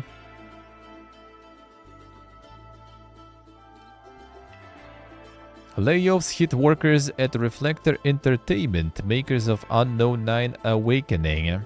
Art and narrative departments affected. Yeah, that was an interesting one. We saw that, witnessed that one already for a few weeks. Yes, this is dog. There it is. Yeah, Bandai Namco published game that completely dropped the ball there. Completely dropped the ball there.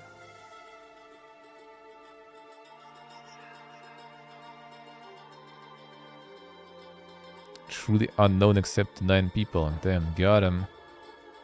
Got him. Not fools, not fools there. Not be forced into some bullshit cinematic universe, I see, alright.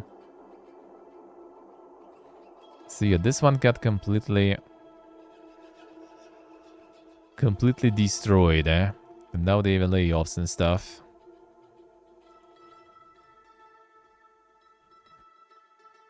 Yeah, that's yeah, they invested a bunch of that stuff, yeah. The web series there.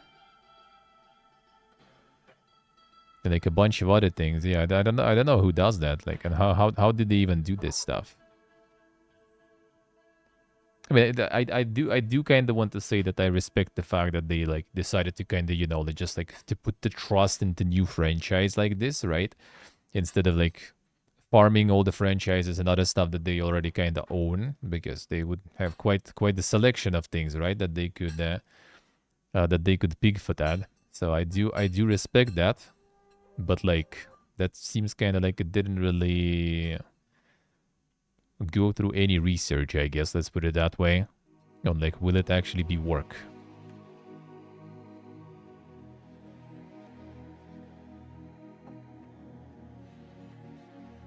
Let's see, remote. Let's see. To be honest, a lot of Spiders RPGs on release were also destroyed anyway, like Technomancer and stuff. I have to say. Took random modern conversations, use them as background rambling in the game. Could be this one. I mean, it kind of does look like one at least. It kind of does, huh?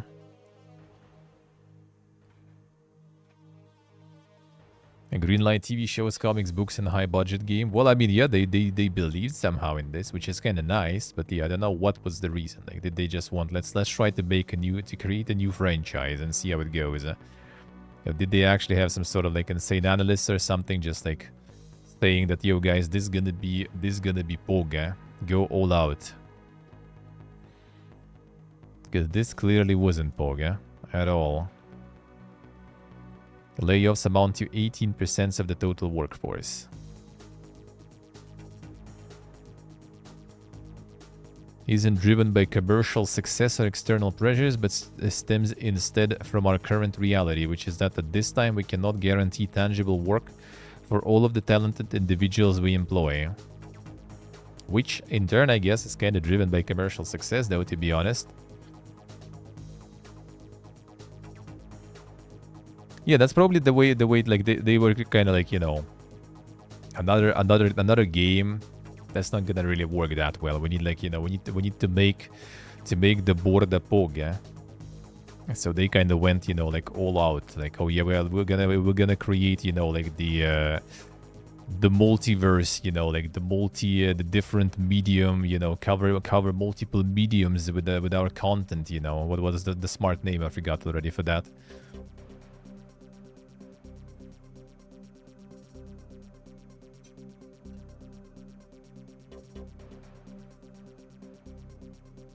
So yeah, they probably kind of just got baited by that stuff. Got like a bunch of budgets for all those things, and someone probably, you know, got a lot of it in the pocket there, I would assume. There's a playable Disco Elysium 2 prototype in the wilds, according to report on the clashes between the spiritual successors. Summer Eternal, Dark Math, and A Long Dew continue to fight over RPG's legacy. 3 game studios, dude. That was like already 4 or 5 at this point.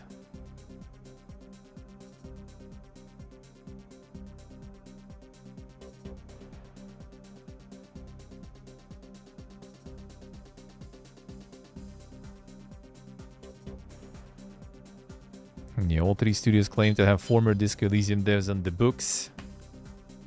A Long Dew have yet to share any names.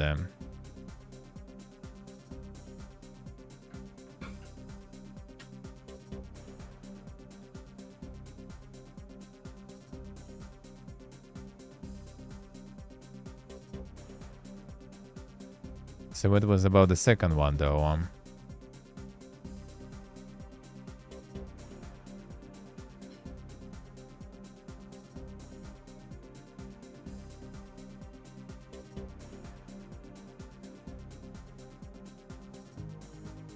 What is about the prototype, man? Holy, you guys got like a bunch of Fiesta here. And what was about the prototype? That's the interesting part.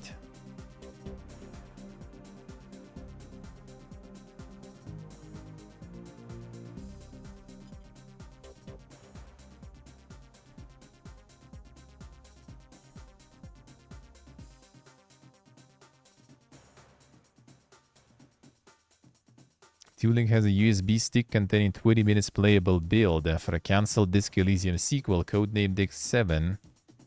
Supposedly been demoing it to colleagues. Speaking to IGN, Tooling denied the accusation, calling it absurd. Tooling also accused Zaum and Abula of teaming up to bombard him with baseless legal threats. Programmer have denied these accusations, stating that their legal proceedings against Tooling have nothing to do with Zaum.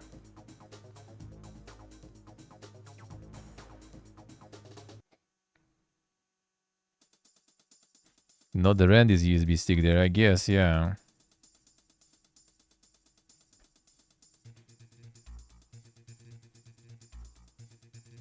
Wait, there's another one already.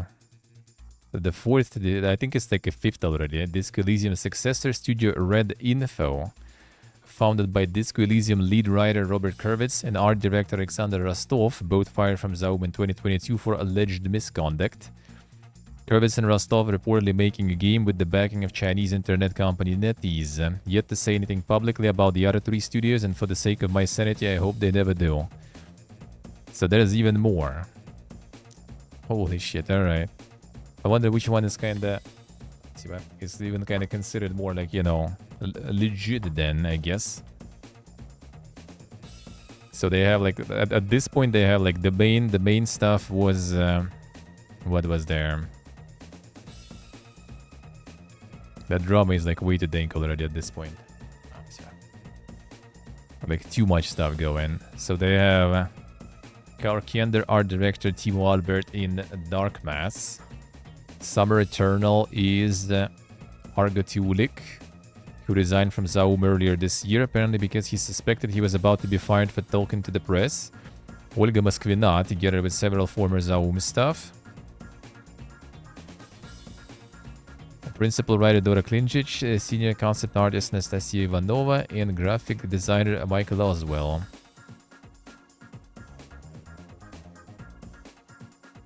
Where was the different one also? There's the third one. Third one didn't announce who they have, and now the fourth one has other 2 pretty big people. I mean, I would say the main people, Kurvitz and... well, Kurvitz for sure, like the lead writer. That's the guy who kind of like made up, I think, all this stuff, if I remember correct. All the universe, sorta. pay so much attention where disco devs go. Well, I mean, because like they want another disco, you know, or something similar at least.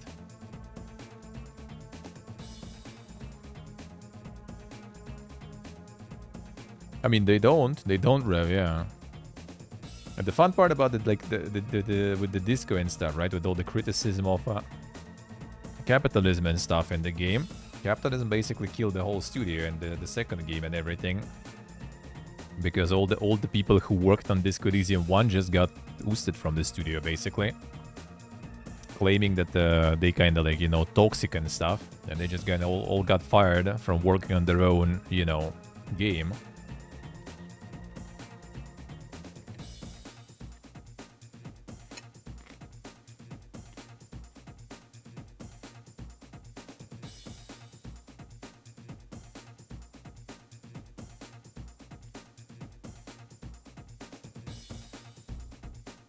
Person who drew the art. A lot of people, ironically, actually like appreciate the art in the game. And that's the thing. I also kind of like more about the writers, and yeah, there are writers here. The main one is in this Force studio. Robert Kurvitz. That's the one. As you saw, I see.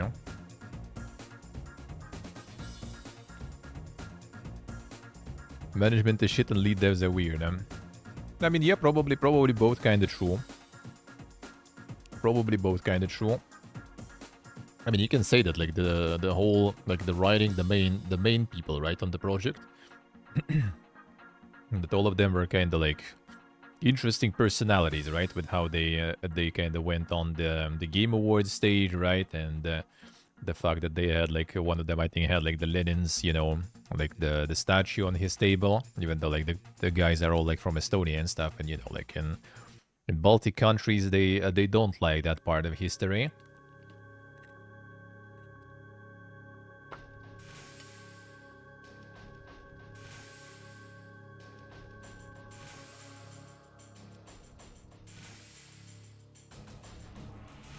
The thing is, they got in the situation, like, from what I remember, you know, the prequel to this whole stuff, right, is that basically they had this idea, all this like world written, there's sort of like tabletop sessions or something, and they wanted to make a game, but they didn't have money, so they basically ended up getting some sort of like a local Estonian corporate dude, like some businessman or something, to kind of finance all that. Yeah, and obviously, I guess like the person got, you know, like the share in the company and everything. And when it suddenly succeeded, that person decided to kind of, you know, take over pretty much everything. There was like some weird, like some sort of like stonks, like sort of semi-fraud or something involved.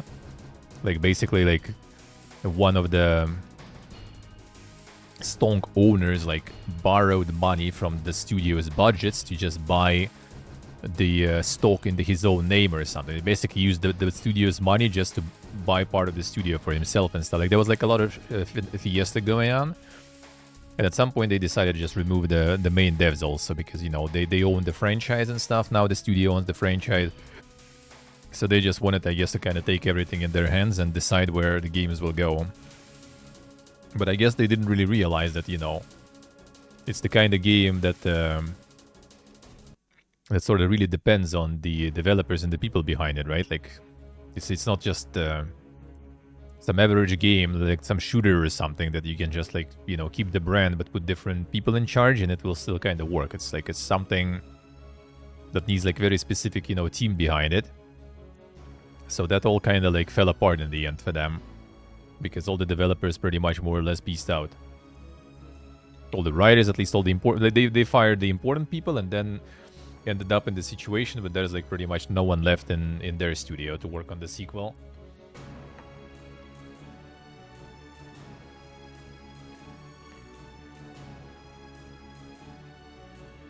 Let's see, Ultan, I see you.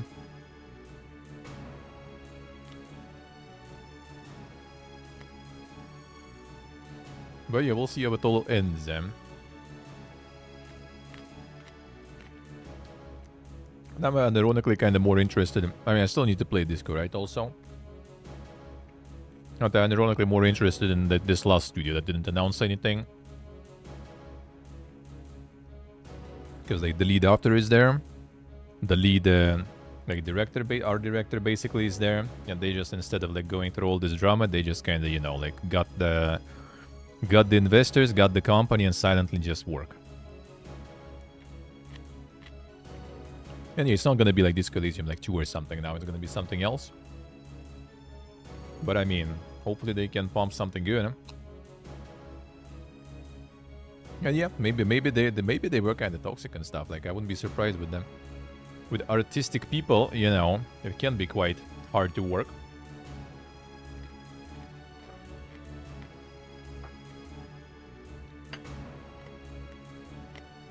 But you have a chance to make something that's going to be on the level of another Disco Elysium.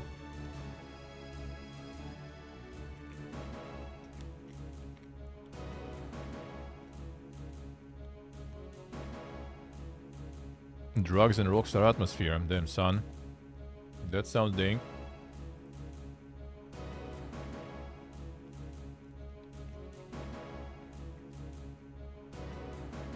Game deck, I think, is alright. I played only demo game deck. I actually kind of got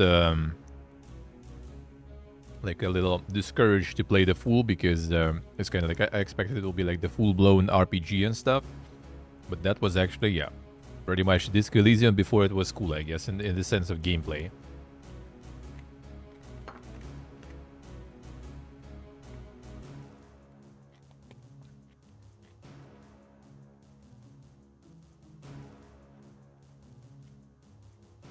Got money and gone insane, I see. I mean, could be.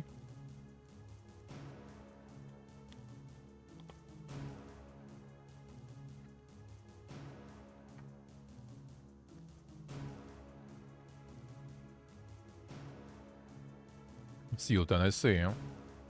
The trusty sources.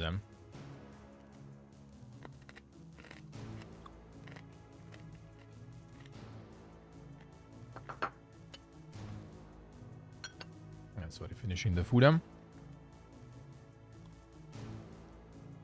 bought like different kimchi today. This one is not that good. Previous one was really good. Good to know.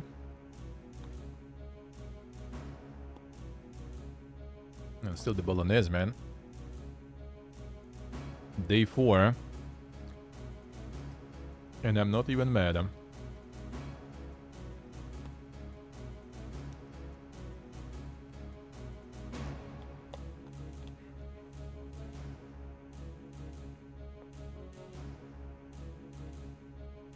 A meal prep for the whole apartment.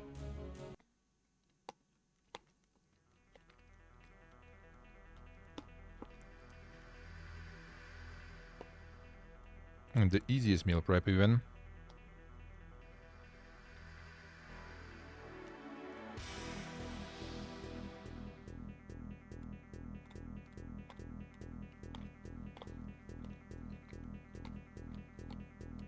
It means it's well fused, yeah. Yeah, I mean the longer it is there, the better. That is true.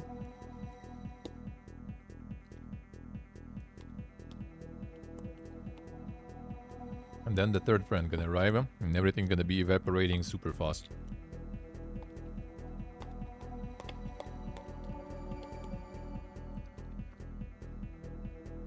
All the food disappearing.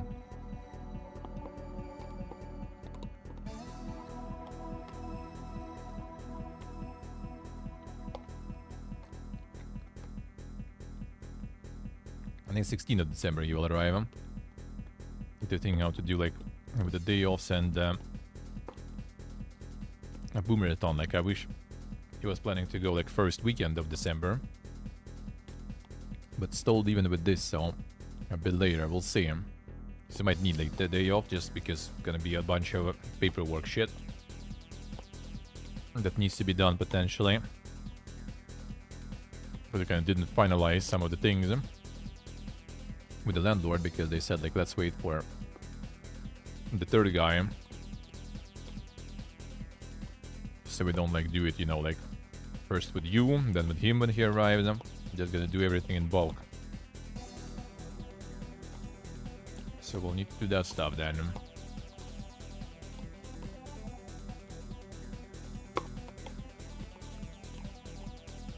Got a plan, got a plan.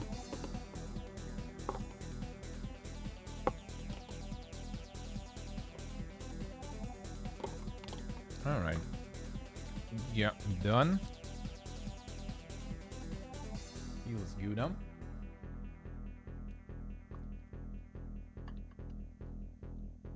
Yeah, let's get back to it. Alright.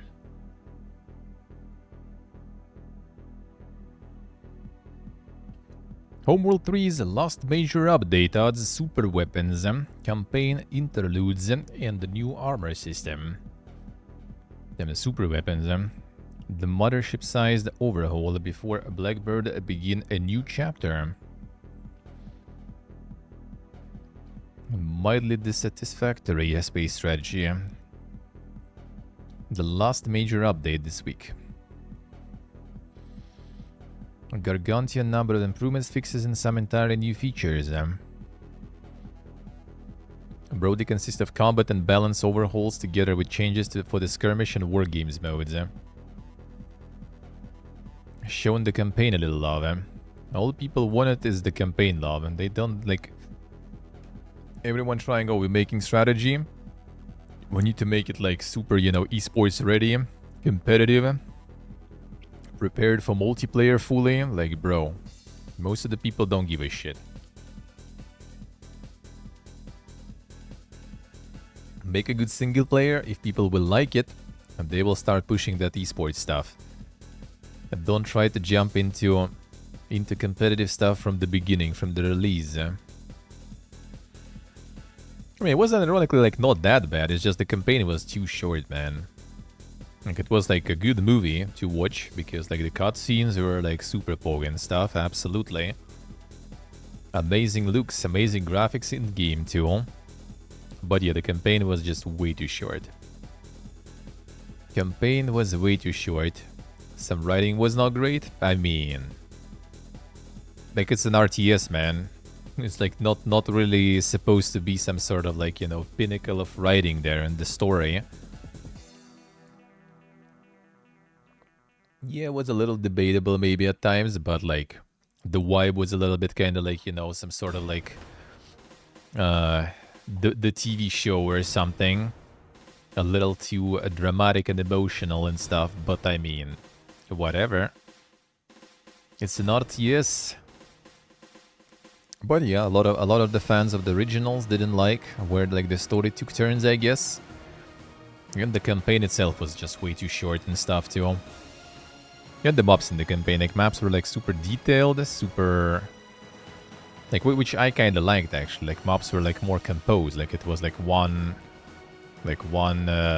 wreckage of some like space station or something. It was pretty big still, and it was like good enough because like all this like wreckage was like really detailed, and there was like a lot of like places where you could use like, you know, the terrain sorta, could like hide in like some sort of like tunnel basically in some hole in the wreckage and stuff, you know, like all those things to do. The people just wanted like those like massive, you know, like pieces of space, probably empty space too, but so they are massive, you know.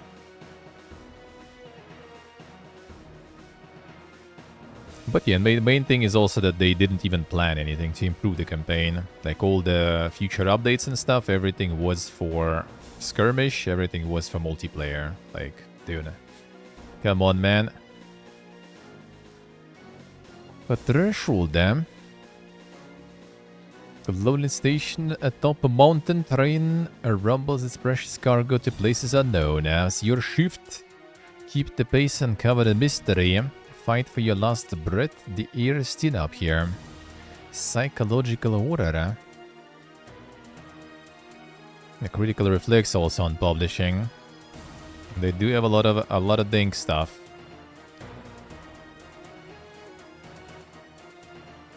in the list.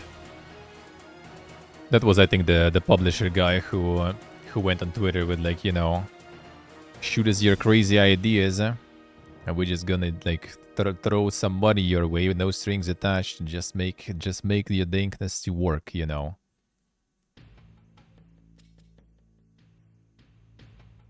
They do be actually publishing a lot of dankness, though, I have to say, so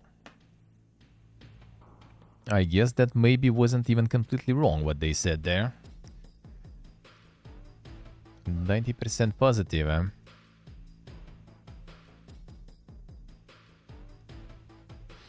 Ready, Rev, enjoy.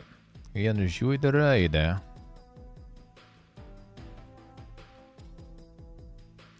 Yeah, yeah, that one. Yeah, they're the same one who published mouthwashing and stuff, so they do have a lot of dankness there. The game's teeming with bugs, damn son.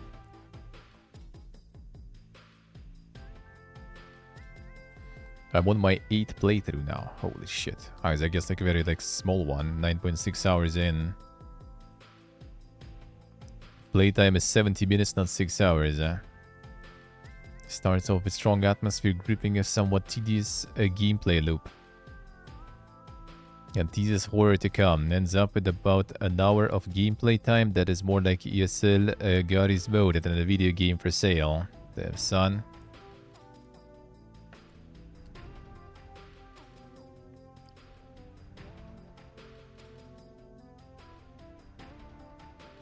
That tedious did it 8 times, yeah.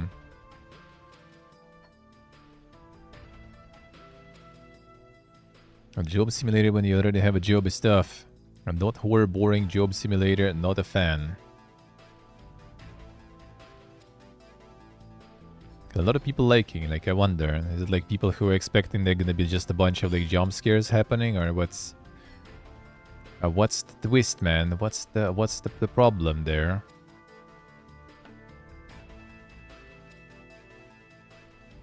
I blow a whistle to keep the train on schedule. The air is thin.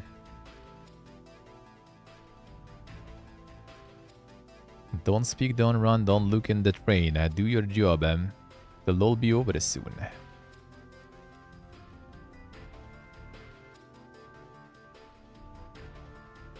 Impossible to catch your breath. Exertion is another foot in the grave. The blow of your whistle is a death sentence. Only reprieve or air canisters are rationed out for your good work. You better be a good worker. Let's see. Stay, Stalker time.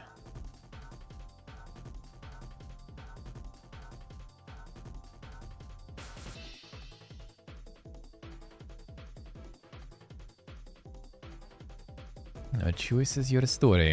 That sounds like an interesting concept indeed. These guys do be having some interesting games published.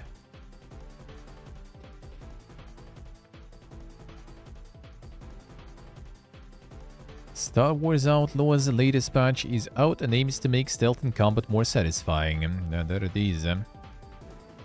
That's the Steam one, I guess, I assume. Hey, Corsadalo, how we doing? Changes to aiming, headshots, detection, and more. Stealth and combat that allow players greater choice, including using stealth or reaching for their blaster, even in syndicate territories and cities. Enemy AI and detection improvements, players being notified when they're being detected and can choose to escalate or change tactics to remain in stealth.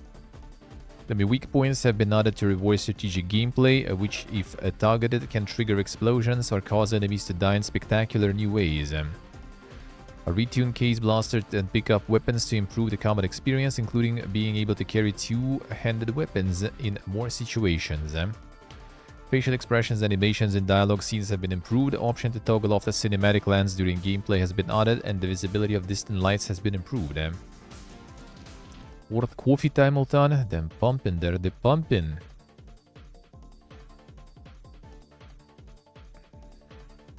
Yes, I see. Already time to check it out, then, son. People gonna be waiting for your review then. That's for sure. That's for sure. Don't Wake the Beast. A roguelite stealth game. Sneak through ever-changing dungeons to steal precious treasures guarded by deadly beasts. Use a trusty grappling hook to evade traps, outsmart your enemies, and solve puzzles. Beware, each treasure you claim makes escaping more dangerous. The dank extraction there now.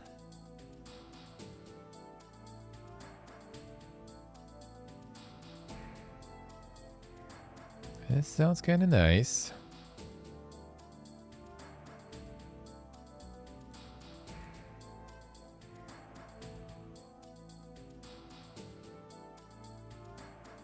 The rare unique mix with roguelike genre, yeah. Can you imagine?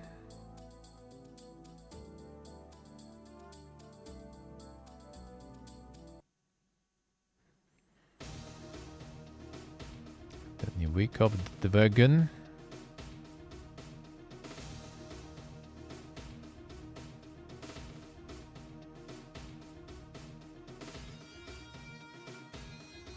Oh, the bullet hell stuff. Oh boy. Oh boy. Seems dank, seems dank. So close to you, Musk. So close to you. I was worried. Where is third Musk?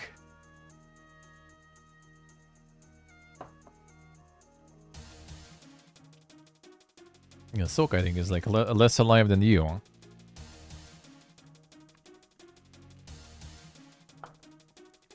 With all his normal life stuff there.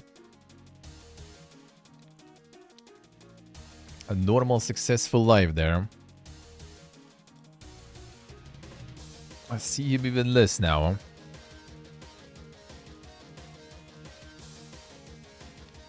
Valve might be moving closer to Steam Controller 2. And new VR controllers, rumors say. Based on anonymous sources and data mining. Another one, dude. Codename for Steam Controller 2 is Ibix, a separate product from Deckard's ROI controllers. Both are being tooled for a mass production goal in their factories right now. That's why I know they are in later stages of productization.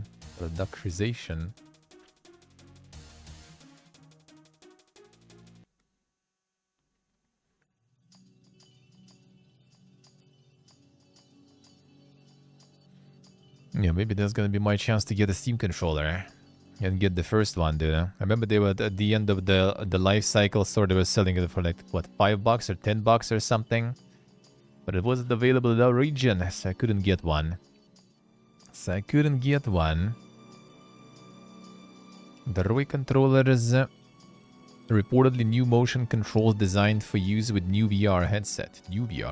Another one. Yeah, one Ulton. Shake it by a Sabage. I missed one. Couldn't get it. Feels bad. Oh, the axe already. Have a good one. Alright, good luck. Enjoy.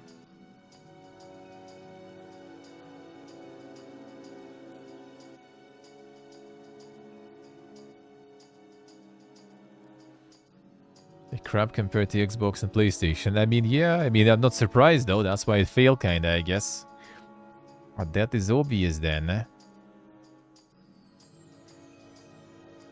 Confident in this info based on data mining and sources who wish not to be named. We'll see.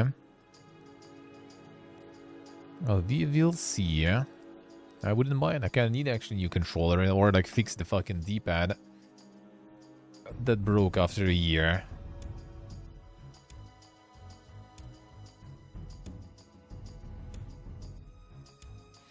Minecraft is getting 2 theme parks, with the first due in 2026, coming to UK and US as a start. Then we're gonna go to the Minecraft park now. Insane. Time to force it with XQC to speedrun Minecraft IRL in the park. The movie next year, yeah. Destinations including rides, hotel rooms, and shops. Man, they're gonna be farming with this shit, dude. And that would be kind of like, I think it would be kind of cool, to be honest, in general. Fucking hotels, especially, and stuff. Let's see what one I see. Then 500 I see. The Minecraft movie enjoyer in the future, alright. Gonna cost you a fucking fortune, Rip Journey. Well, C1 is gonna be in UK at least, so you don't need to travel in the US, so you kinda already saved with that at least. Already got the Legoland, I see. So you at least don't need to travel too far. Kid will want to go there. I mean, that does sound kinda cool though, why not? Yeah, see, Mask, I see. More launchers, more launchers. Not coming to Steam end of this year, or did they plan to do? I mean, I wouldn't be surprised. About time already. They farmed everything they could, eh? Might as well go to Steam already now.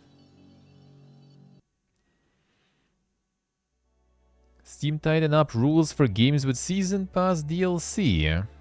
Have to commit to completing that content on time. Yeah, the insane Russian movies here too. That's what they watch in Uzbekistan also.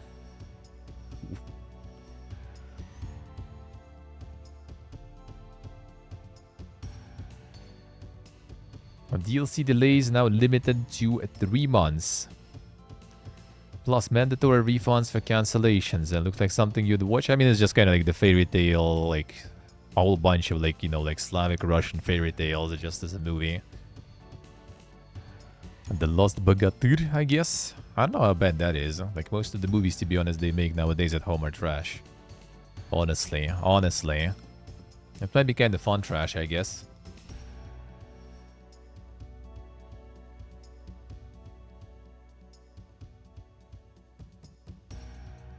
The meetup in the Minecraft park.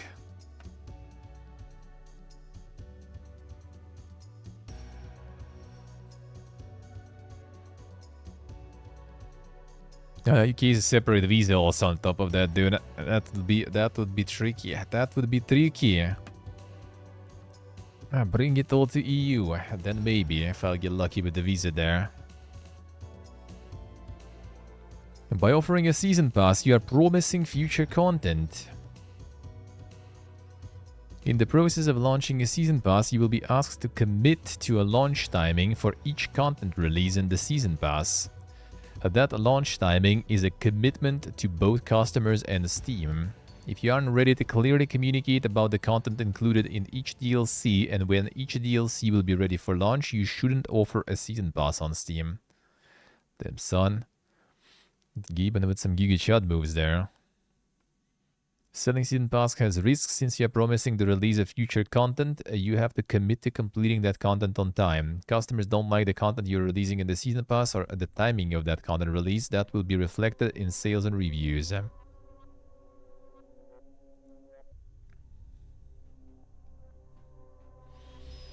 be honest, I think even before, when you were part of European Union, it still wasn't a part of Schengen area, I think. So you still need to get like separate visa to go to UK if you are not from EU. I think it might be actually even easier to go. I don't even know though. I haven't looked into it. Because before at least you needed to go to the interview. And I actually kind of like I don't mind interviews because like after interview, like if I get to actually talk with the person, I will get the fucking visa and everything in perfect condition. That's how it usually goes. Well, like they called me from the German embassy and everything, I got fucking 3 months for the first attempt, which never happens. And second one for a year. Like let me talk to them. I'll risk them all up, man. The charisma build, dude, we'll get them. That's better than usual applications to like EU visa and stuff where they just like you just send stuff and then they just send you an answer. Even though I guess I kind of got those too. Hopefully, man. Hopefully. I wish. Yeah, see Jordy, alright. complete list of all DLCs included in the pass, listing each of the 4 DLCs included in the pass. A basic description of the content that is included in each DLC. For example, first content release might be a glitter lens expansion, new area to explore, 2 new weapons and new enemies. Not required for the DLC to have a final name at the launch of the Season Pass. Information about the content in the DLC doesn't need to be detailed. Simply new weapons, 2 new weapons is acceptable. They don't have to list the exact weapons. Expected a release date for each DLC, a quarter and year. January to March 2025 or season year is acceptable. Of course, a date has more precise is also fine. June or June 1st. That's nice. That's a Giga Chad move. The problem is like they're just not gonna do any season passes at all anymore. Just DLCs selling raw.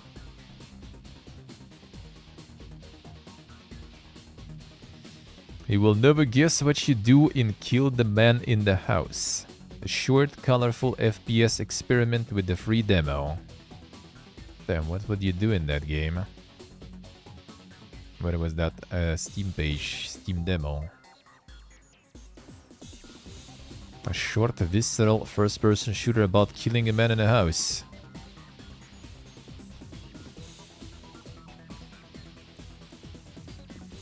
Can't even just start the game to become a streamer, Third Musk. Go full-time. Create yourself responsibilities and obligations.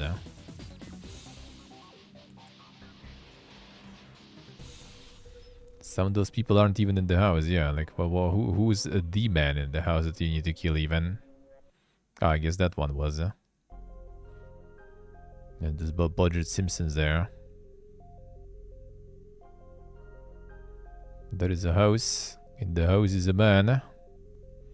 Must kill this man, but be careful, he's surrounded by guards. I see, I guess the red guy. You kill the man, escape back to your car. Successfully escape and you win. I see the Musk, I see. Don't want to see the Dane cart there? You don't want to stream the Dane cart?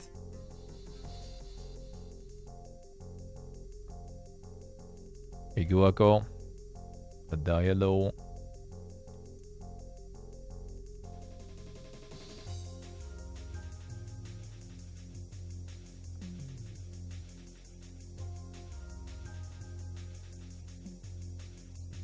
Stalker 2's Bullet Sponge mutants can be nerfed with this handy mod, saving you precious rounds. There it is. Yeah, people already, like the game just out, people already farming mods, man. The whole mod list already for Stalker. There's a kick, dude.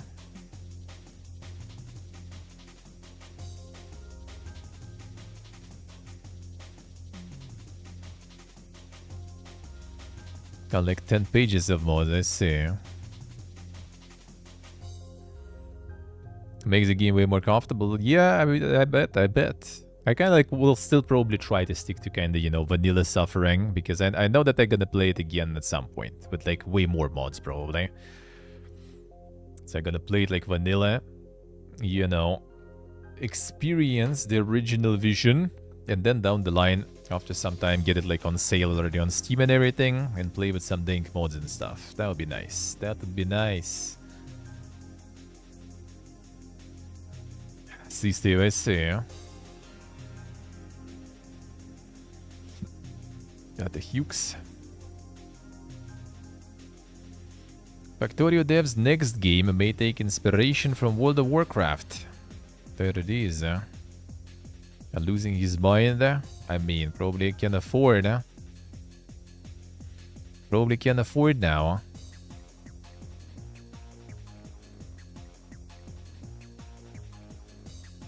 Playing with the different kinds of ideas for the next game. We'll figure out something worth doing maybe. And clear my mind and gather a little bit of inspiration. I decided to experience the fresh World of Warcraft world for a while. Can find me in the fresh server in the guild called Factory Must Grow. Game I'm thinking about is related to World of Warcraft in a similar way as to how Factorio is related to Minecraft. Related to World of Warcraft in a similar way as to how Factorio is related to Minecraft. How? How? I see, Termusk, I see. Yeah, that sounds like the proper type of balancing, I guess. That's a nice one.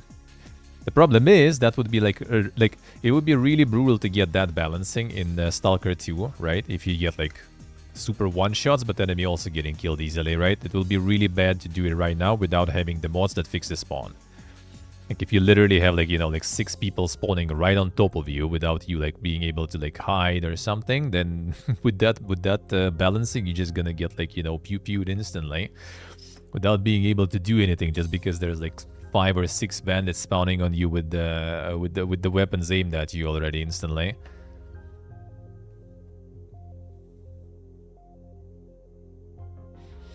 How's Die Portable? How's it going?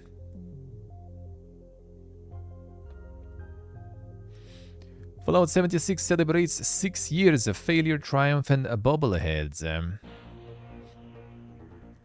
So did they do anything special for that though? Much to show you on the horizons.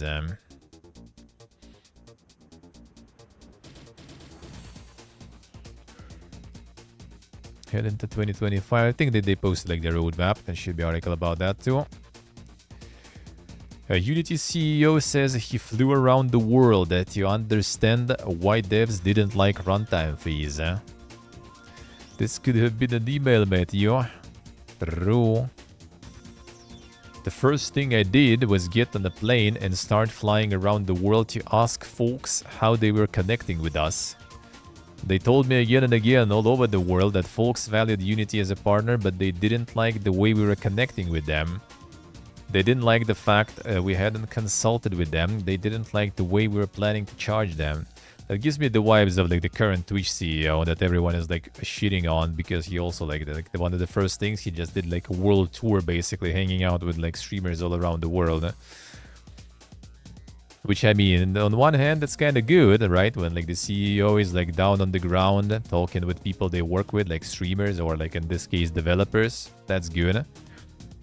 But you know, it's good when it's actually like leads to some changes in results and stuff. But actually, I guess in case of the Unity, it kind of did in the end. But yeah, I don't think you kind of needed to be like super firehead to understand why people didn't like it. Let's be real.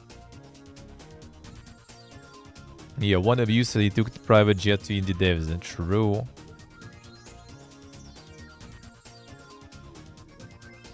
Nice portable, nice. Sounds good, sounds good, huh?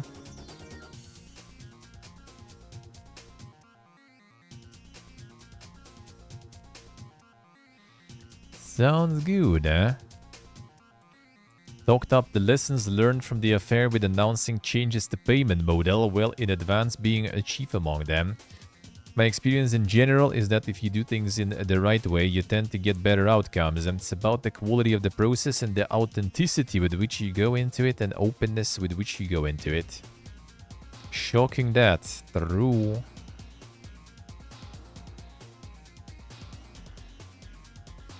Dude decided to kind of farm some positivity there, I guess, for himself.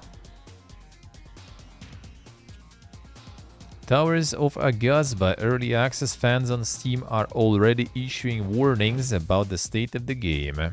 So this one didn't go that well in the end. Wasn't it also like really hyped? People were pogging about this one. Mixed 61%. Yeah, the survival one. The open world survival craft one, I guess. Stunning open world filled with majestic creatures and quirky characters. See, like performance borked or something. The usual. The usual, basically. The 2024 gaming right there.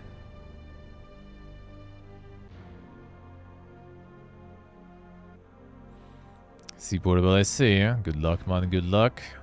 He'll be fine. 8 hours in, feel like I have a pretty good grasp on the game. Designed as a single-player experience, and you can tell that was the intention from the start. Nothing about the gameplay feels like it needs multiplayer. Already funded, advertised as co-op through description, videos and screenshots, but in fact it's a single-player one and you can only have your friends around as guests. No quests and no progression together. Sorry, but that's no co-op.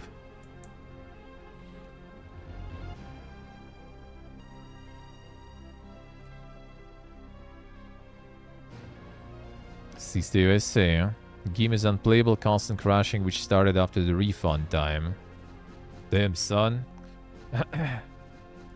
They coded the game this way, man. It just holds it for 2 hours, you know, no crashes, and then after 2 hours, bro, all shit like just goes loose there, you know. All the bugs unleashed on you instantly. Keep your hands off and don't touch at the moment. Damn, guy mad, huh?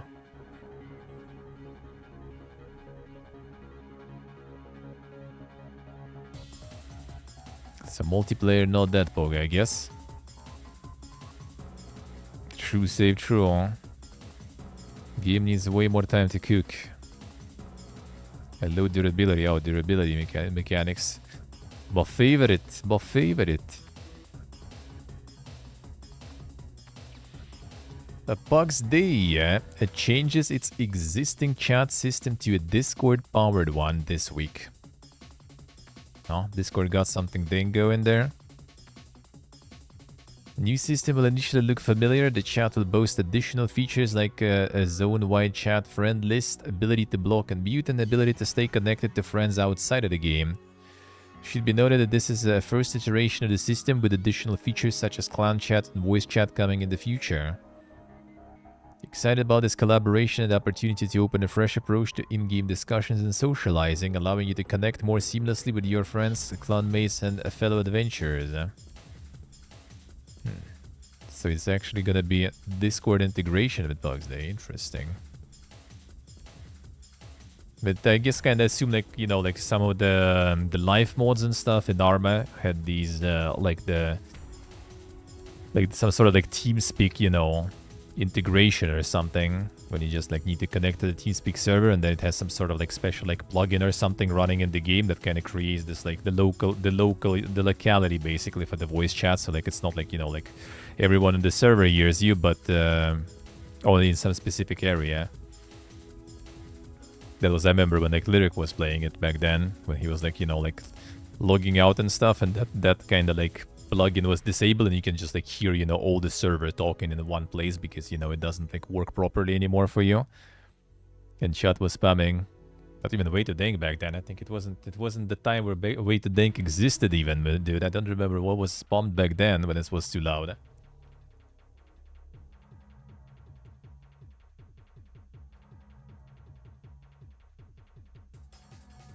I guess like Woodface or something, probably. I already forgot the lore, dude.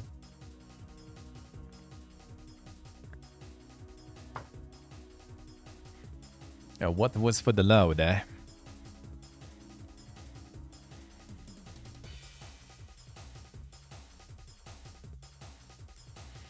Skull and Bones, a Shadow of the Deep season launches with new antagonist, events, and updates. Templeton, it's time to return. Skull and Bones awaits. Season 4. That should be kind of like the last one actually there, right? I wonder what now. Well, what after though? Like that's like the 4 seasons that were announced on kind of like the roadmap from the very even before the release, and so that's kind of the content that they basically cut from the main game to make it the content for the future seasons. So what now? Because now they need some new content, I guess. I wonder what they have now. Don't think there was any like new roadmap for next seasons or something. That would be kind of interesting to see how that will go even. How that will go. Let's see, actually. Well, I mean, the SteamDB is not really that representative because, like, a lot of people... Oh, SteamDB also works like shit on this PC for some reason. Whatever.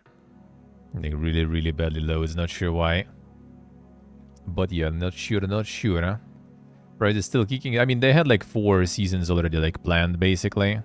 from before the release even. I think it's pretty much like the content just cut out from the release, as I said, in my opinion. Because there was literally like chunk of the map that was like it's there on the map even, right? But you just can't sail there because there's like an invisible wall. So they cut like a bunch of stuff and rushed to the rest.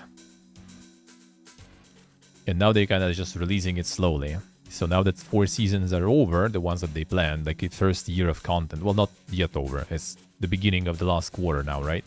So when that will be over, I wonder what's gonna be next. What's gonna be next? What actually making it to Core Punk's early access launch build next week? Yeah, I have some key guards there, don't I? What did they do? Core Punk will feature 3 fully voiced story episodes, a robust crafting and gathering system, 6 diverse character classes, 15 challenging world bosses, and much more. According to PR, this version of the game will include a forest, swamp, and steppe biomes, and 350 quests, 3 tiers of itemization, 4 faction cultures, 8 passive talent branches with 120 unique mechanics, and 22 weapon specialization talents for each class. Content we planned but didn't have time for a start. The start will be released sequentially over 1-2 months after launch.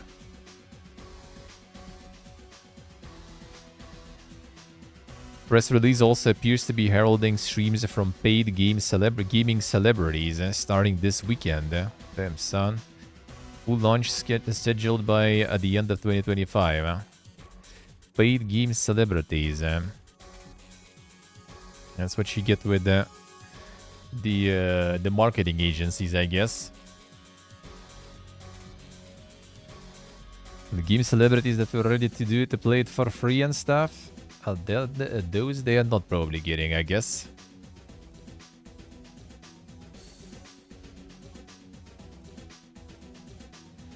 It's kind of like ARPG-ish, MOBA-ish even, I guess. A looking MMO. I'll give a little, well, I mean, really distant, I guess, sort of like you can say Ragnarok vibes in a way, so I was kind of curious. But yeah, we'll see about that. We'll see about that. Ain't buying, plenty to play already anyway. But this for sure. It's the problem with like buy to play MMOs and stuff. Like, you ain't buying that just to try it. Like, MMO is a commitment. Like, you need to like really like it basically to actually commit to it. And when there is no a way to kind of check it before buying and committing, then it's probably not gonna do that. You're probably just not gonna do that. So yeah, we'll see, I guess, how this one will go. Same with like the Pantheon also. Pantheon is also in the same, looks like, in the same field, with the Dota MMO, sort of in a way, yeah. Like ARPG, MOBA, you know, that kind of stuff. But yeah, we'll see.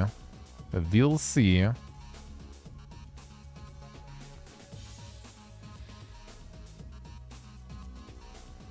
It should be 26th of November, so like already a couple of days left. We'll see what they got there with the paid gaming celebrities to promote it. I wonder.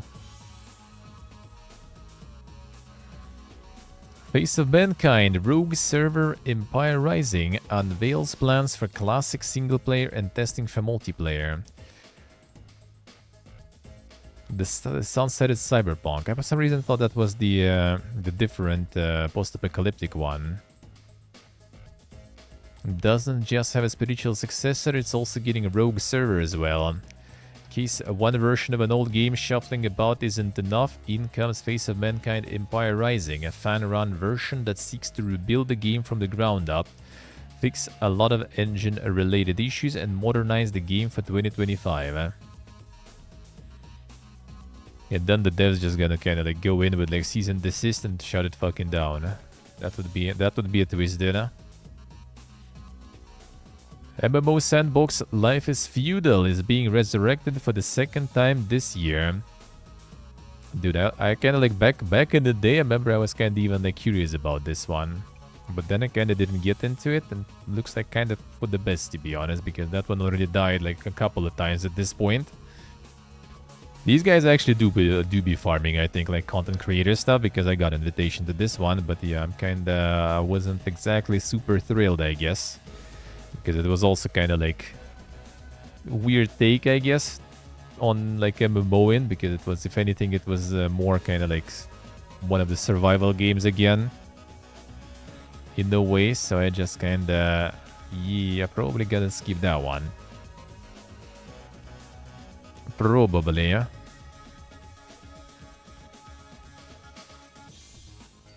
PvP, PvE, and PvPvE zones. Time to extract. Fallout 76 goes over significant perk card changes coming soon. The Gleaming Depths update releases with some substantial balancing changes to a handful of perk cards. I wanted to make sure you had a heads up on what's changing so that you can prepare your builds for the update. Most of these changes should be positive, as it wanted to take generally underperforming perks and make them more interesting. Yeah, and started with like nerfing all the meta things people are using. Even though I think that's a good part of having the test servers, actually, I guess, for your game, though. They got, like, shit on by people hard, huh?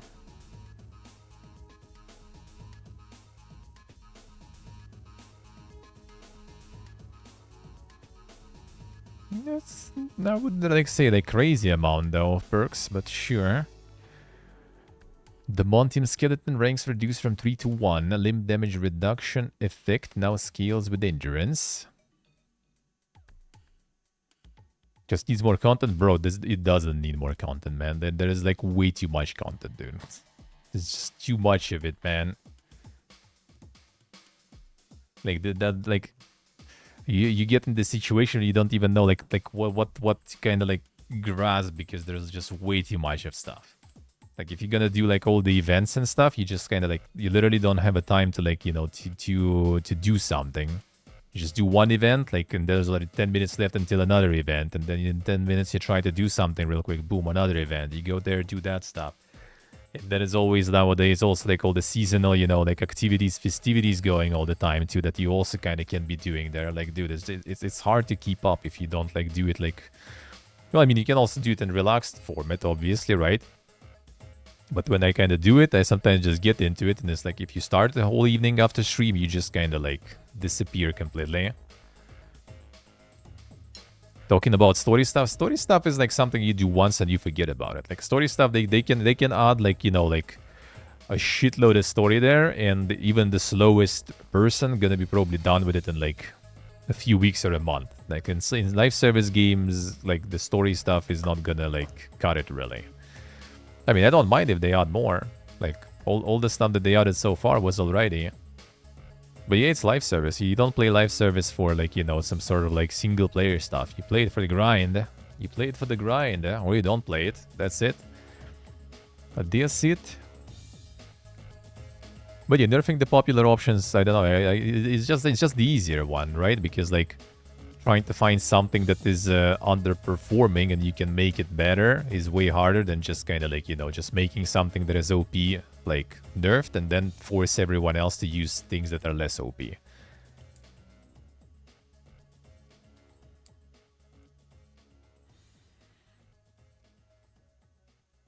The full-blown battle pass mob, we also...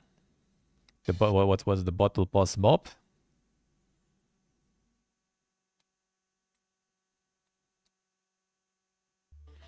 Release the raid in this update. This update will get raised, like Gleaming Depths update. So that will be, I think, actually, like early December or something, or in a few days even already. I don't remember exactly, but soon. Soon. Oh, as in, like, kind of like the battle pass, but it's kind of like, you know, you kind of go through, like... That one actually is not, I guess, like, that bad, though. Like, the new battle pass that they got in 76 is really bad.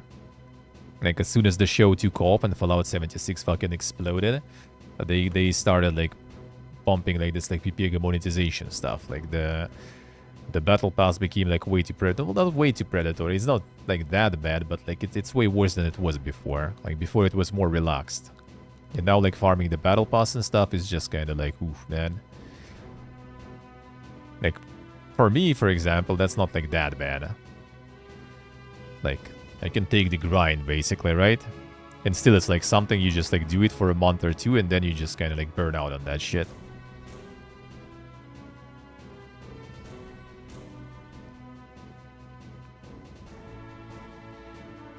Stopping the numbers, which is not really hard. I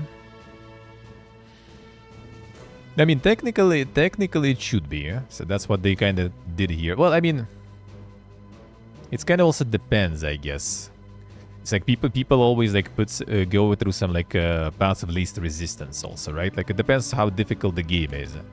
Like for example, like in 76, like let's say, right? Like there is like the bloodied build, right? You kind of go on the low HP and stuff.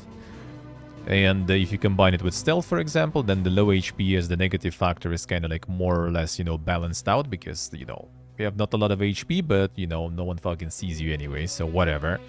Like, it's not like you're gonna be getting shot at often, which you still kind of do. Which, I mean, they also kind of nerfed in a way weirdly, right? They just kind of like added some enemies that just kind of like ignore the stealth, for example, or some stuff like that, right? Then... running some like other build, like running build like the junkies build, for example, you need to have like multiple addictions to drugs running all the time, which is like annoying also to have because that also kind of like you need to have those addictions going, and those addictions kind of like nerf you in some other ways because, you know, they have like negative effects. Like you need to take the drugs and then never take them again. Like drugs give you buffs, but addiction give you debuff. But like for that specific weapon, you need to actually like keep the addiction, but as soon as you use the drug to get the bonus, like you lose the addiction, so you lose the damage and stuff. Like there's like a lot of these like fine tuning, and you can make other things also stronger, but people still gonna just like, you know, streamline, go to like this one build that is just like way easier to do. Running the rod build, yeah, pretty much everyone does. Pretty much everyone does now. It's like either like the bloodied build, or now it's a bit better because there's also like the power armor and stuff more viable, so you can go like overeaters build. So you have like full HP pretty much, and you just unkillable sorta. You just have like the power armor and damage reduction from being constantly full on the food. But yes, it mostly still kind of a lot of builds rely on the low HP stuff. So they kind of try to get out of that. Oh, and also another thing is also the manual shooting and VODs. Like they actually tried in this update. I think they just like really tried to nerf VODs hard. Which honestly, why like a lot of people even run the bloody build. Like I wouldn't even mind switching to other build, for example. But it's not even like because of the damage and stuff. But like at low HP, you also get bonus stats. So, and that's why I don't run power armor, because power armor doesn't provide you that stuff. The unyielding, so like every piece of regular armor adds you +3 stats, basically all stats. So like with this low HP, you can reach like some crazy numbers of like intelligence and stuff. This Unreal Tournament, the old one. So basically you kind of like, if you don't run that build, you pretty much just don't get like a bunch of XP. You just miss on XP because like XP that you gain from killing things and everything scales with your int. So like if you don't run the low HP build and that particular armor, you just miss on all that. You also miss on a bunch of strength, so you have way less carry weight, and carry weight is like a huge fucking like pain point in the whole game, really, for me personally, at least as a loot hoarder, right? Like a lot of other things that depend on the stats, you basically, if you don't run that gear, you just kind of fucked. And that gear, they kind of not really nerfing, at least kind of thankfully, even though, I don't know, I feel like they could nerf it. But then the problem is, they would nerf it, but then like getting all the XP will be a problem. And XP is something you kind of want to get, because that allows you to go through the battle pass faster. Because normally you don't care about XP, right? Level 50 you kind of already finish, like your character is at the top. After that you just kind of get like more perks, more legendary perks and stuff. But your character after 50 doesn't get like some insane boosts in strength, so you don't really need that XP that much. But since that progresses your battle pass leveling, you kind of want to have as much XP as possible. People try to max it out with all the buffs and everything to get as much XP as possible, and then they farm XP so they can do the monthly battle pass, like 3 months battle pass really, to do it like in a few days. So after that, all the excess leveling of the battle pass goes into the cash shop currency basically for free. A larger building space for the outdoors? I see, I see.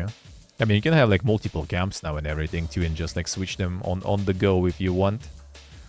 That's kind of nice too.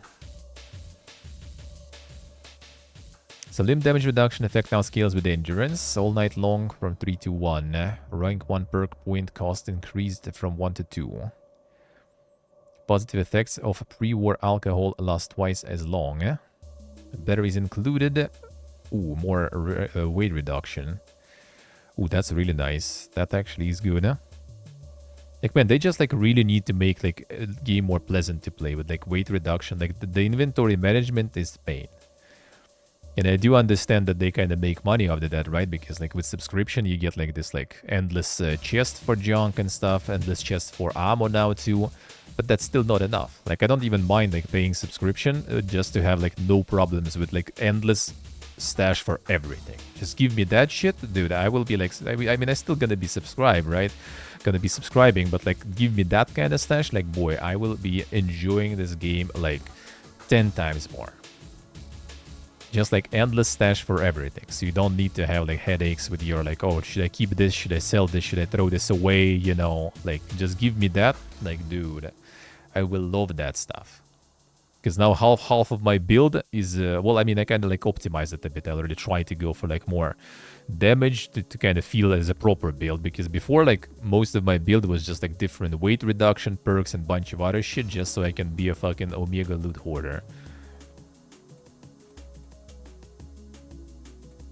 Effects of the former rank 3 effect. Healing bonus increased. Benefits now also apply to Cannibal.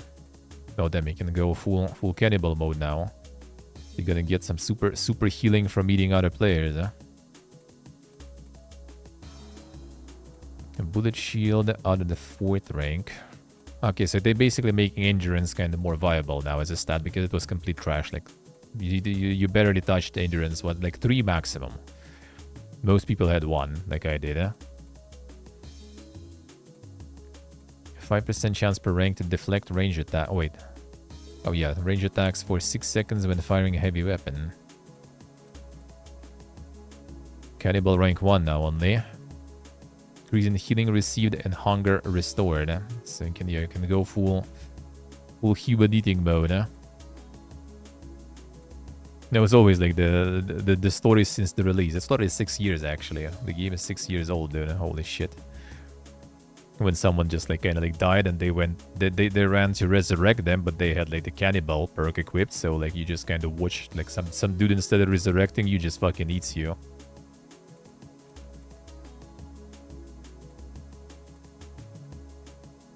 More caps to find, that's kind of whatever. Evasive.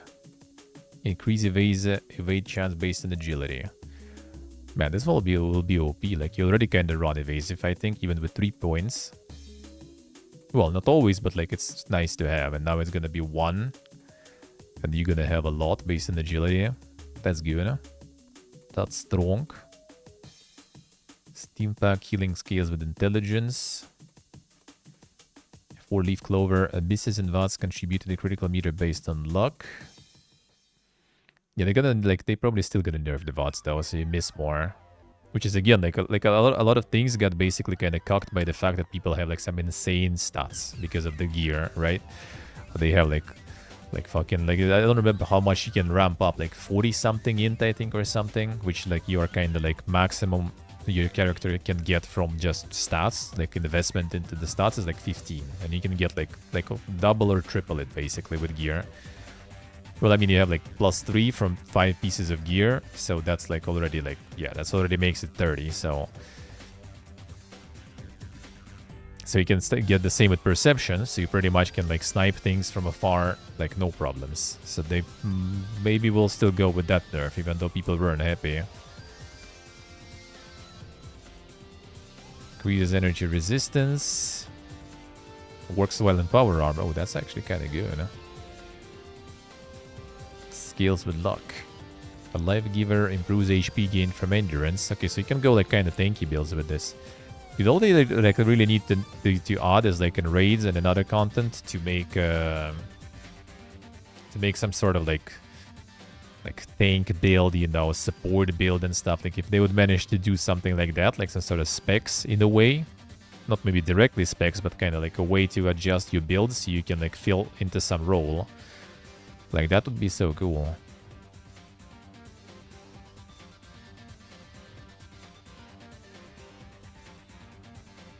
Natural resistance no longer increases energy resistance. Remove requirement for the time of the day for night eyes. Should you then like rename the perk maybe? Like it's supposed to work on that night. Oh, more weight reduction on this one too. Okay, that's actually kind of nice. Hot swap build loadouts. I mean, you can. You can. Not in combat, of course, but you can. Like if you free to play, then you just go to the camp and switch, or in some places in the world. If you are with subscription, you just put this like the little tent, and like all the modern ones I think there have the station, so you can just go there and switch builds with one click.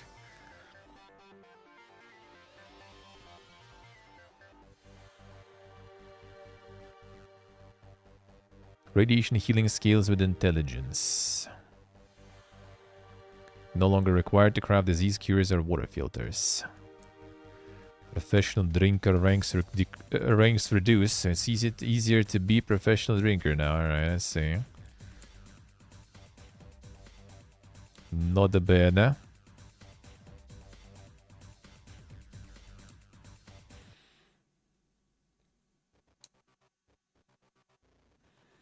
So yeah, the build loadouts you can switch already. That is really nice. I do like that. I do like that a lot. A really good feature. Ricochet increases a deflect chance based on luck. Deflect grants a chance to reflect 100% of damage of ranged attacks back to the attacker and reduces the damage you take from attack by 50%. It's like a lot of like tanky things. I kind of like that stuff. Like if you actually needed to be like a tank in some like raid or something, that would be really cool. A bonus while wearing heavy armor or power armor, plus 50% multiplier.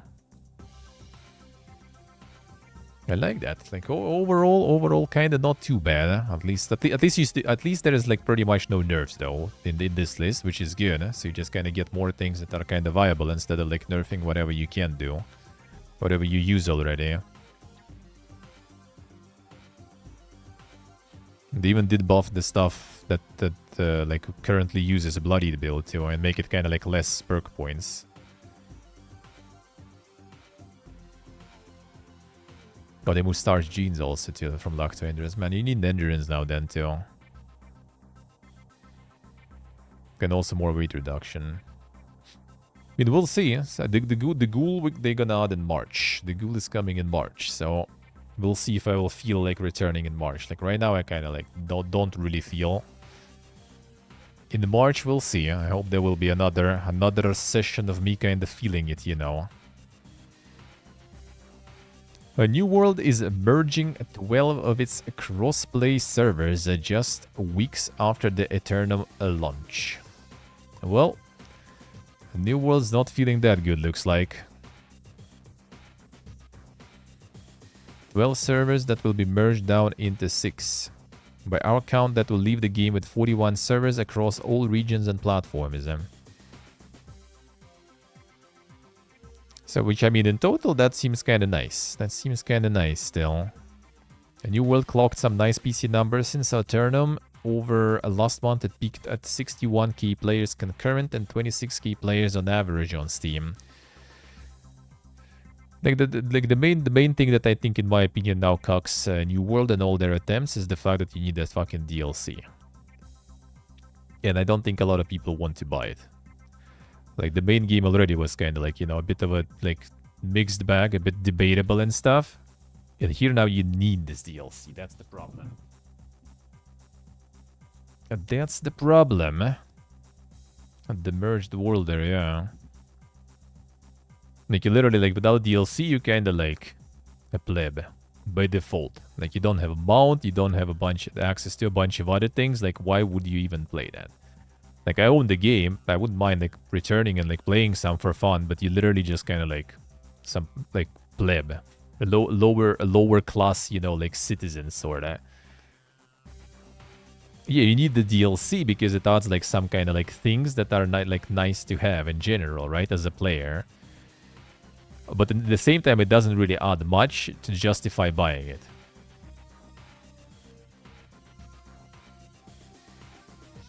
Let's see. Like, you just get like one dungeon or something there, right? And like that's kind of all the deal, and mounts, and it's all the DLC, and one weapon. Like, I could skip on the dungeon, right? Like, just don't go to that one. I could skip on the weapon, just there's plenty of weapons already. But like mount, you need increase in like the max level or whatever it was, or in the gear level or something. Like, you need that, right? Like, so like, why someone who didn't buy the DLC can't get that? So that's kind of weird, dude. That's kind of weird. Like, on one hand, I understand, like, they couldn't probably pump, like, more, you know, like, content without, like, kind of, like, monetizing it somehow. I understand that, like, you know, gotta make some dough. But that approach was not it, Chief. That was not it, man.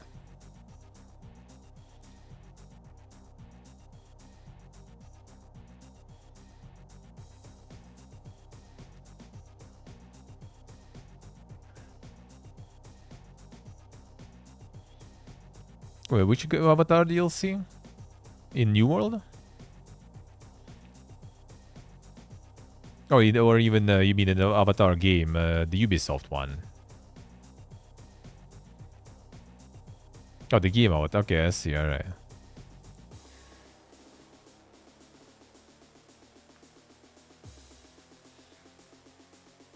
Yeah, I got it. Yeah, I just kind of like didn't since we're talking about New World DLC, I kind of got confused, eh?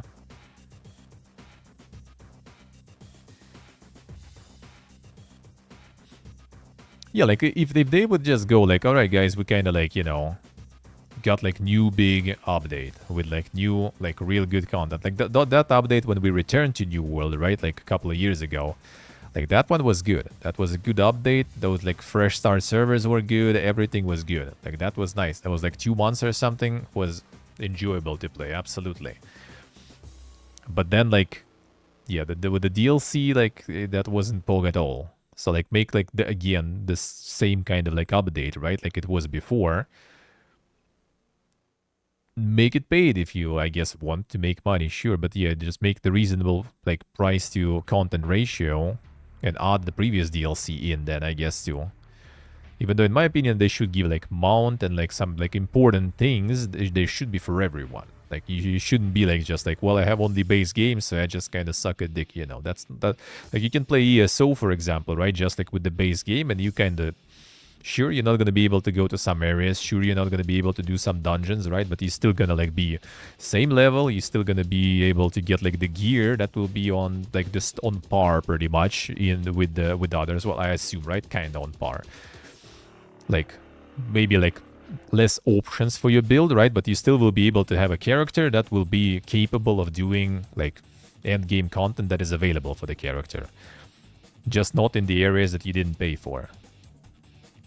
I think that's how it should be. Like, like mount and stuff like this should be like basic functionality for everyone. Like max level, gear score, mounts, like all those things should be for everyone. Like, why is like you didn't pay for DLC, you can't do that. Like, it's dumb. Like, so like my game that I bought is basically just like trash in my Steam account that I can't even enjoy because I'm not gonna be able to reach, you know, the peak of my power, and I'm not gonna be able to even like have a fucking mount use like everyone else does. Like, the fuck.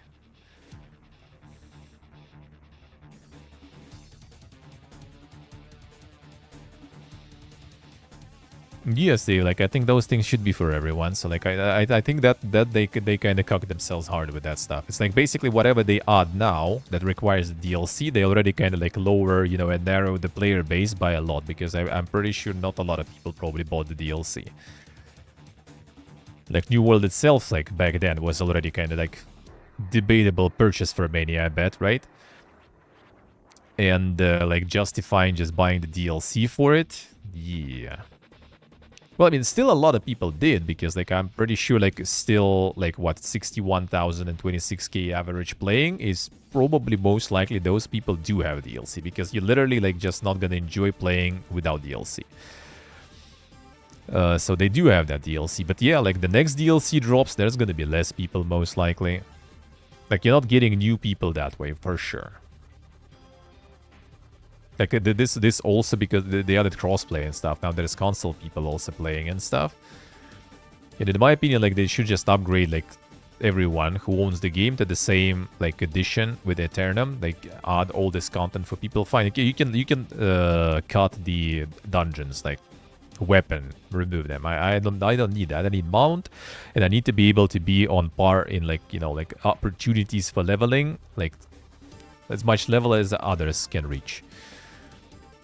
Maybe like gear that will be like maybe not the super crazy good and stuff, right? But that should be kind of on par at least.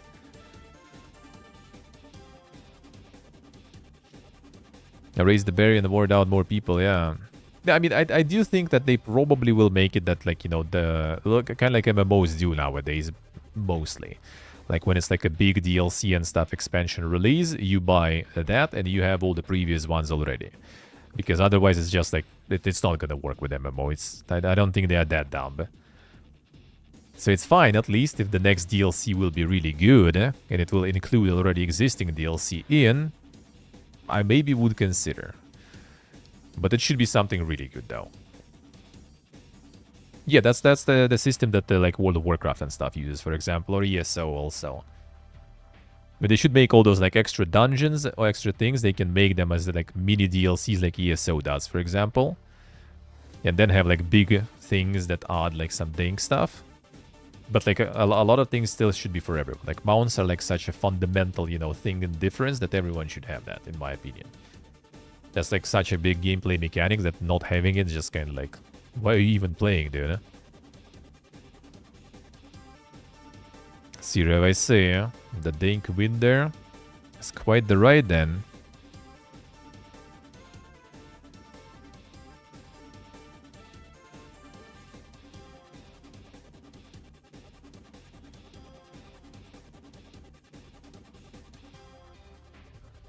Yeah, Terramosky. Well, I mean, back in the day, like, the prices were kind of more reasonable, at least, thankfully. And you still kind of, in most of the MMOs, you kind of have, like, at least, like, a year or something to make it worth. It is still kind of weird, though, I do agree.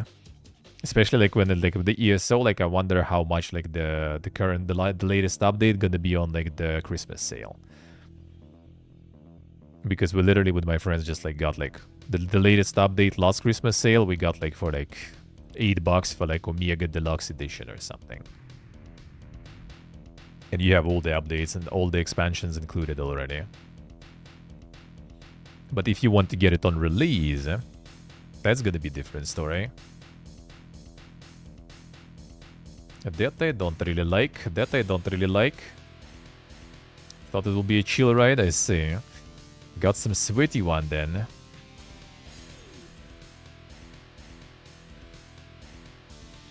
Like with MMOs, it's kind of fine, but like, yeah, you kind of like have something like wrong with your DLC system and expansion system, and everything just goes to shit. Like if you will require people to buy every expansion, then like some expansions that are trash, people just not gonna want to buy, right? And then they just kind of ditch your game completely.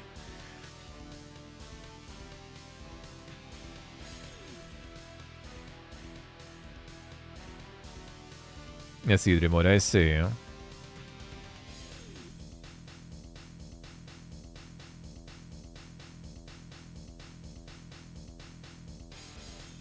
I see. Daybreak confirms work on EverQuest 3 is happening, though it might not be called EverQuest 3. Daybreak hopes to modernize a classic EverQuest with the reboot. People still playing the classic one. Yeah, the EverQuest Next was cancelled. Fresh title in the franchise.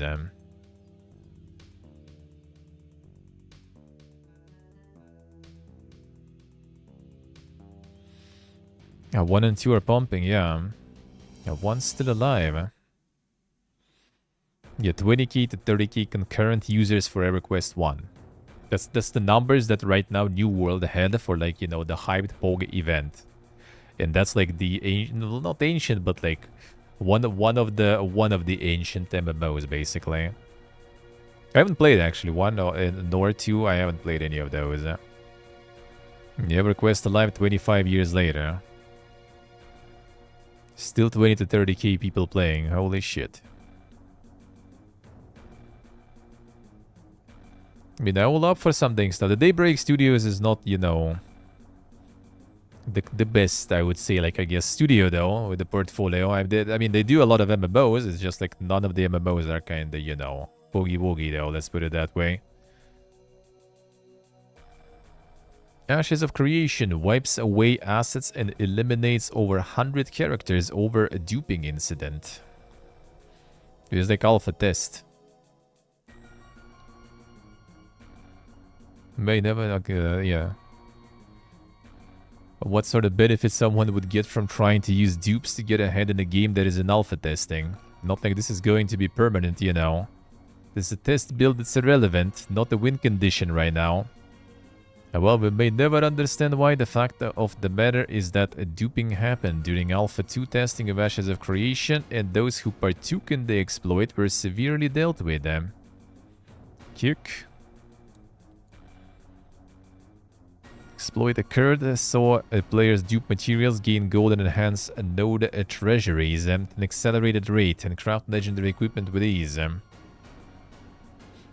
Activity resulted in some very targeted wipes for the test environment, duplicated materials eliminated, offending treasury nodes reset, emergency elections in nodes where buildings were created with ill-gotten treasury and supplies were initiated, and over 100 characters that participated in the behavior were deleted.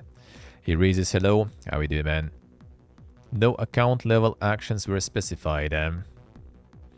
They warned in the past, and it exists in our EULA and the TOS, that cheating, RMT, and exploiting will be dealt with harshly. Take it from someone who themselves had been banned from games. Ashes will be different, so don't partake, instead report it.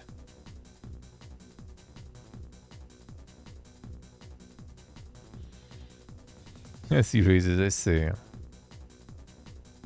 Could be. Yeah, this is the other lot. The other lot got the full release there.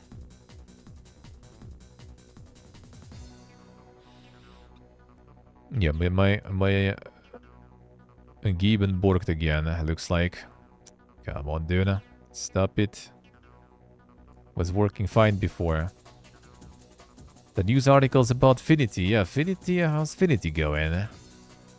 Yeah, this is another kind of like, yeah, I like the description. Baldur's Gate and Dark Souls had the baby. That's like one weird baby there, though. A world of magic and monsters. Navigate through dangerous dungeons, battle fierce bosses, uncover ancient secrets to save a paladin from an impending doom.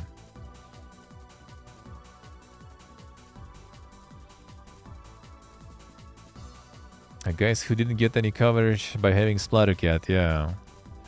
It's all natural, all homegrown reviews and stuff, you know.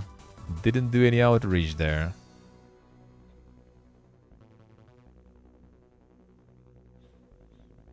Yeah, we saw that one a while ago, yeah. Now it's out from early access. Yeah, they were just like bragging that none of the content creators responded to them. And all of the results are just, you know, fully homegrown. And yeah, they have like Splattercat there in the intro. Yeah, not sure who didn't answer, but it looks like they were reaching out only to the big boys. Because that guy, for example, clearly didn't get shit, that's for sure. A weird brag, yeah.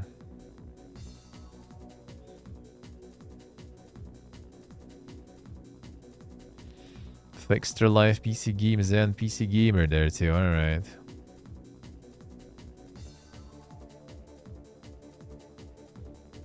I mean, it looks kinda nice though. It looks kinda nice. No 5000 concurrent, no key, yeah. Classic, classic. Oh yeah, the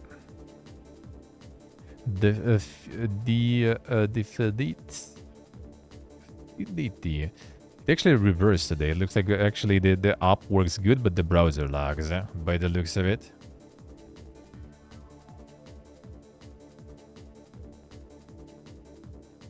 Extra Life still a thing? Yeah, well, I mean, it's just kind of wiki now.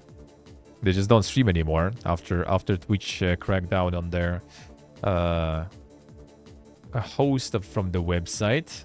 Well, in general, from the hosting traffic from websites, they just stopped streaming because, yeah, they totally weren't using that, you know.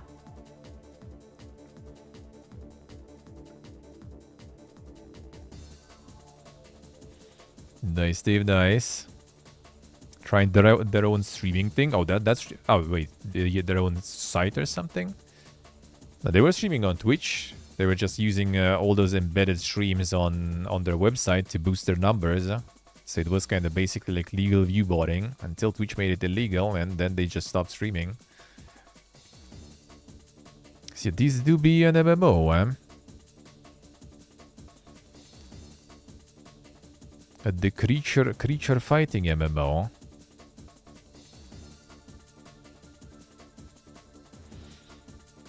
Arturis.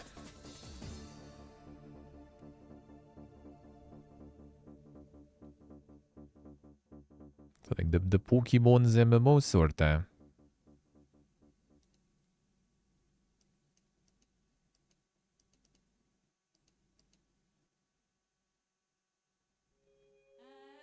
Come on, Gibbon, work. Feeling he gonna get sued by Nintendo, yeah.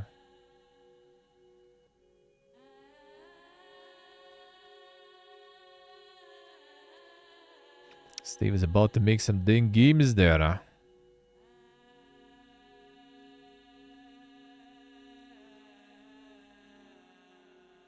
So you gotta hide your mom there. Guess you play as that monster too, alright.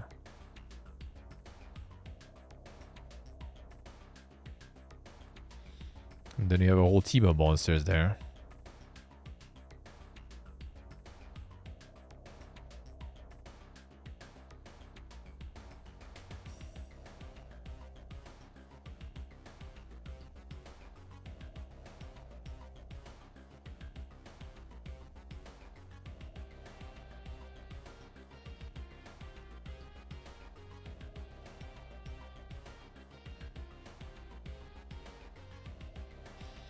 Sure, this is not the best demonstration, I guess, of what it is. But yeah, this one's doing alrighty.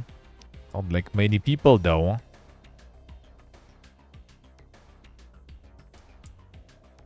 Not many people, though, but looks like it's going.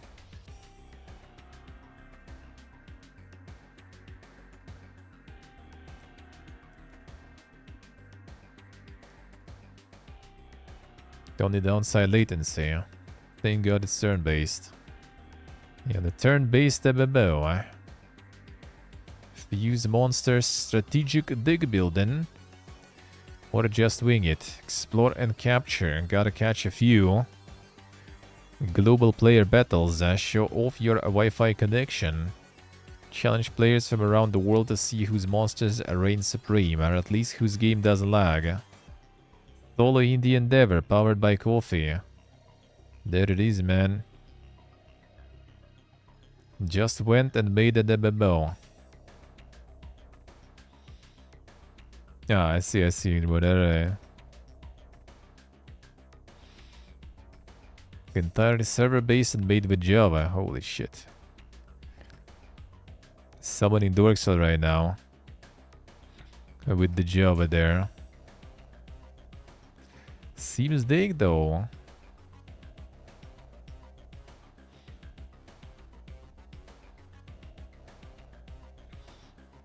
Top-down Silesia RPG. Which one is that? Don't remember.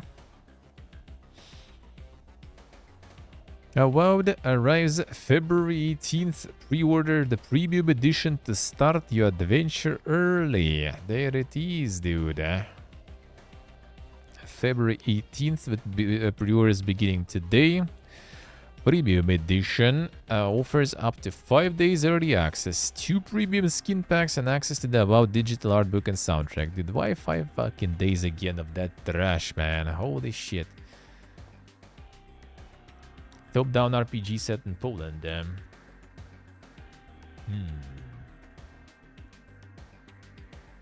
Original top-down in Poland. Did I? I don't remember playing that, I feel.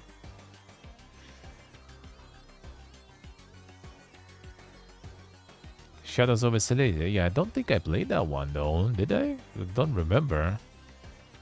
I maybe saw it, but yeah, I don't think I played it.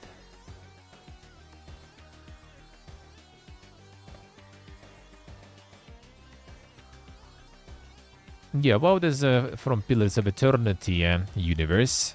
The first-person RPG. First-person RPG. Kinda, you know, like in Bethesda style, I guess, in a way, but also kind of trying to go into more like, you know, Arx Fatalis and all those things, probably. With a more kind of like immersive simulation approach, I guess the thing is. Could be nice, but yeah, the fucking 5 days again. And it's not gonna be a big game either, like, so, you know, like, you get it on, like, Game Pass or something, and everyone is already done playing it, done streaming it, and everyone already forgot about it, you know, the usual one. The usual. Half-Life 2 reaches new record at over 60,000 concurrent players. Surge in popularity follows 20th anniversary celebrations of the Valve title. Maybe they'll return. Maybe they'll return to Pillars. Who knows? Could be. Current peak is 64,085 concurrent players. The game's previous peak was 16,101 concurrent player in August 2021. Damn, son. Half-Life 2 POG. Gaben should see it and make Half-Life 3. Should be good, right? Can finish about in those 5 days early access, most likely. I mean, a lot of people probably will. I bet. Pokemon TCG Pocket reportedly generated 120 million since launch. Mobile hit averages estimated $6.4 million in daily player spending. I like 100 Concords, yeah. No Zebra. $100 million in less than 3 weeks. 38.5 during first week. 12 million in first 4 days, Is about to expected to be that short? I think they commented on the length of the game, something that is like not gonna be anything super crazy there. Don't expect some crazy long stuff there, basically. 30 million downloads worldwide. Everyone Pokemon in, dude.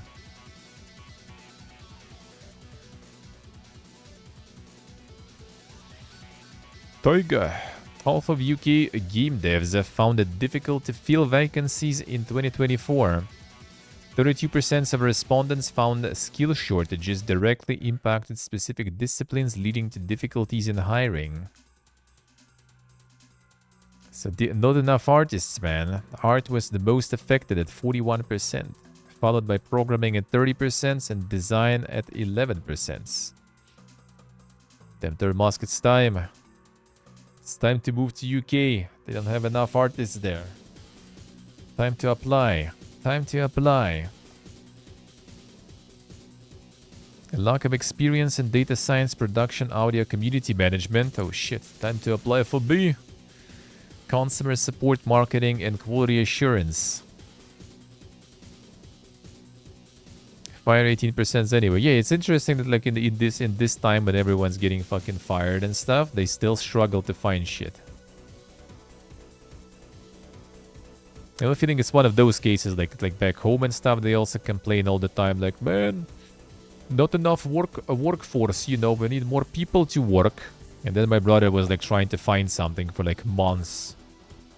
And when they clearly, you know, like struggle without workers. And the reason is basically that they just don't want, either don't want to pay normal money, so people don't go for those job openings, or they are super picky and want someone with some mega experience, and when you go there, you just kind of never fucking pass because you don't have that mega experience. So that's kind of like the situation usually. 5+ euro experience required, yep. Ah shit, Whoopi Raid. Thank you. Hey Da Prima, hey Pontus. Hey, Vulpy. Hello, guys. Hello.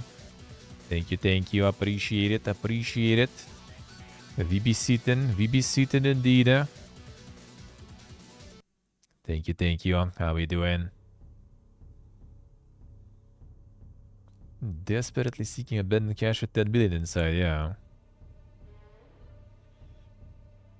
Let's see what characters say. Yeah, they just constantly complain. No one wants to work, man. And then, like, yeah, my brother just, like, trying to apply for, like, months, basically. I mean, he found something in the end, right? But it's not his, like, profession in the end, basically. Like, he couldn't find anything in IT, basically. Anything in management that he graduated with diploma and stuff. So he's basically working on manufacturing now, sorta. Just printing the, like, the cloth, you know, like, stripes for, like, the badges, basically. That's just printing, like, different, like, brand names and all that stuff on them. That's pretty much all the work.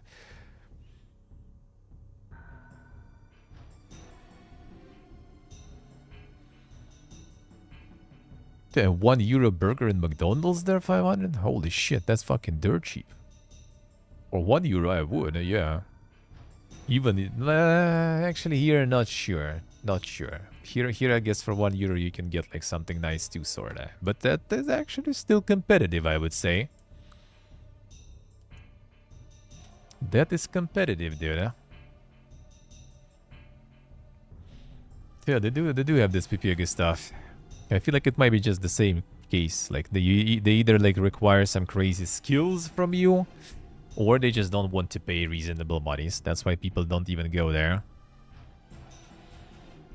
65% respondents noting that workload increased. 54% of studios also said that projects had been delayed, and half of those surveyed found an increased need to outsource work. Wait, Big Mac for €1? What the fuck, really? Dude, that's a gift, man. I guess it's just like the intro offer. You just like get it like install the app and you get like €1 Big Mac once, and then you don't. For €1 Big Mac, dude, that's good. Alrighty, will people already enjoy the food, yeah. Thank you for the raid. Thank you for stopping by. Holiday offer, basically, to celebrate. Damn, son. That's good. €1, I would. For €1 in Georgia, we were getting like, you know, like some basic fucking cheeseburger or some shit. There you have a fucking Big Mac for $1? Bruh.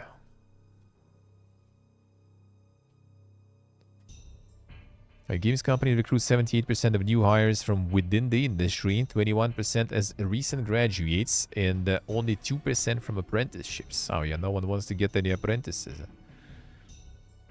Si stay by say. I mean, I would assume like the Netherlands was probably even worse for them. Undersupply of experienced specialists and creation of new roles driven by technological commercial developments for which relatively new people can fill combined to generate skill shortages in the UK games industry. Certain roles there is a shortage of applicants with the required skills, experience or qualifications. How about you know, hire someone without the qualifications and teach them then with less of a salary? Yeah, Alan Wake 2 sells over 1.8 million units. Yeah, that's what I mentioned. And then goes the next one. Farming Simulator 25 sold 2 billion copies in a week. There it is. Corgi. That's what you make, man.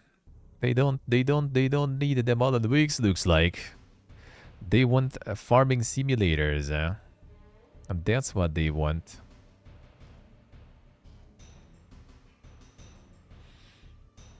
Yeah, farming sim actually farmed this year, I feel. Like they got like some dink marketing or something going, I don't know. Starfield reaches 15 million players. Bethesda's space exploration RPG launched on September 6, 2023. Well, I mean, that's also with Game Pass and everything and a bunch of sales at this point, so wouldn't even count it as some giga achievement there, to be honest. The esports, the league for farming seems to... I mean, they did esports for farming sim. No leagues yet, though, but maybe they should work on that. On Gamescom, usually. On Gamescom, usually. Usually. And the Temoads. Bog. Lego and UNICEF unveil a game design toolbox to help promote children's well-being in digital play. A retag framework designed in partnership with over 35 games companies.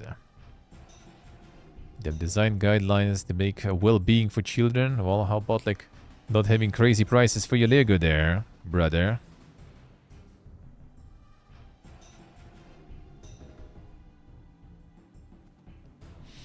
Digital play can have a positive impact on child's well-being. Toolbox includes, among others, guidelines to design games focusing on the 8 well-being outcomes. Children can get out of digital play: autonomy, competence, emotional regulation, relationships, creativity, identities, diversity, equity, inclusion, and safety and security. Lego prices are insane, dude. Like that, I feel like it was always like when I was a kid, like Lego was insane back home. Like I remember I got gifted like the fire department, like the firefighter station. Like, dude, that was like a treasure for me. It was like a treasure there, huh? Like I had like a catalog basically of all those Lego thingies, and all I was doing mostly was just like browsing that catalog. That was like my, you know, pastime activity pretty much. Like looking at all those Lego sets and just thinking how nice it would be to have those. That shit was expensive, eh?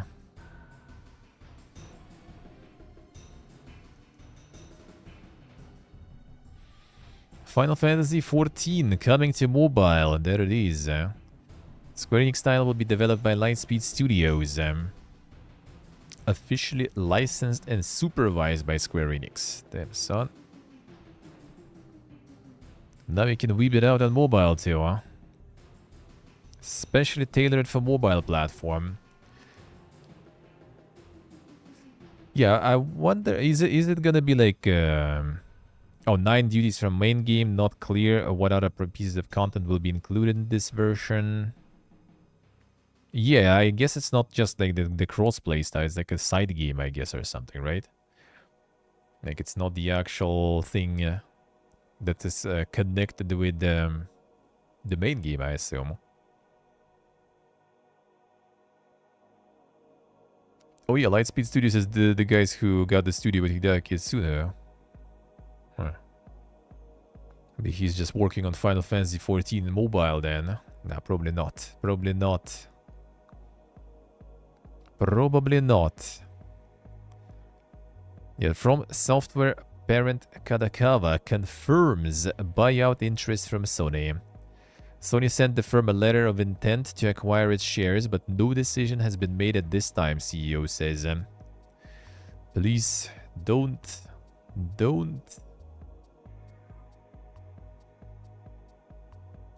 Information not announced by the company. Company received initial letter of intent to acquire a company's shares. But no decision has been made at this time. If there are any facts that should be announced in the future, we will make an announcement in a timely and appropriate manner.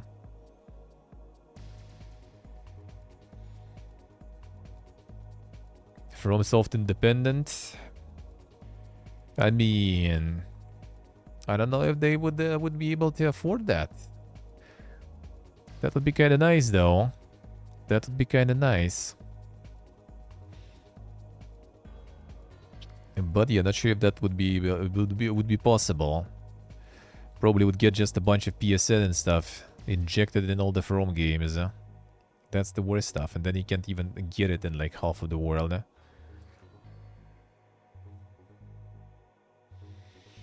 European video game sales jumped at 12% in October on the back of blockbuster launches. Call of Duty, Dragon Ball, Mario Party, Silent Hill, Dragon Age, and Undisputed all make the top 10. All of them. Call of Duty, EA Sports FC, Dragon Ball, Hogwarts still there.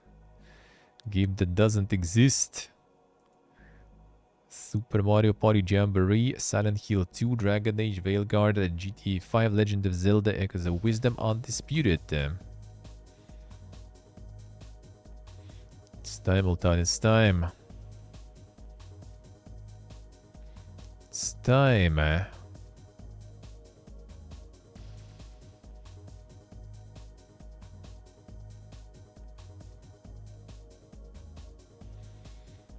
And keeps buying Hogwarts, I swear, until it's every month. Yeah, it is. I don't know. I assume it's just kind of like a bunch of like sales in different like stores because it's mostly actually this one digital plus physical. But yeah, I assume it's just like different stores having like some sort of sales here and there, and people just like keep, you know, getting into it probably because the price is that low.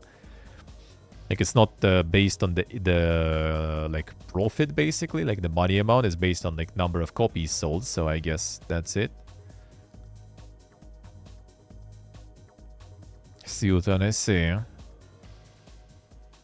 Always awkward meeting there. Cloud streaming beta launches on PS Portal via PlayStation Plus. So they finally made like some purpose for this piece of hardware.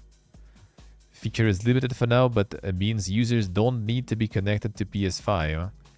So the device is finally kind of getting some use basically, instead of being completely like no purpose gadget.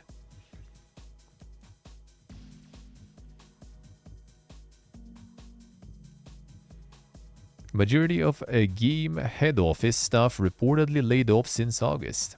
A new report also claims parent company Frasers Group is failing to order enough stock for new launches. And more physical stores getting shit on, looks like. 78% of head office staff had been let go. At least they're letting go of the head office staff and not someone else. It's failing for years now. It's the same as GameStop and everything. Like it always surprises me how all these like stores and companies just like year after year just like and then they still around. Around 20 staff in department, having previously had at least 100. Current employee added that all area managers have been made redundant, meaning all store managers need to speak directly to diminished head office team. Company stores shut down, replaced with concessions within branches of Sports Direct.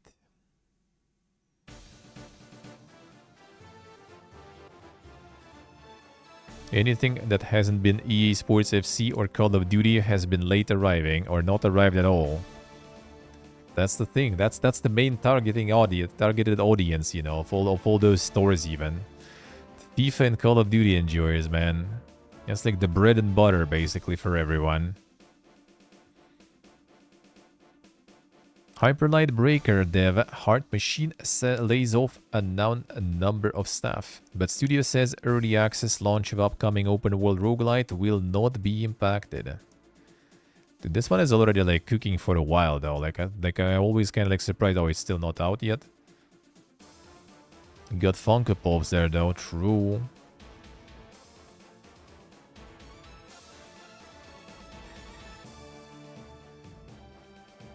Strong and the timely launch will rekindle opportunities for those affected as we look to evolve and grow the game throughout early access. Expect to launch in early access in 2025. Studio's other project possessors is also said to be unaffected. A portion of workforce dismissed.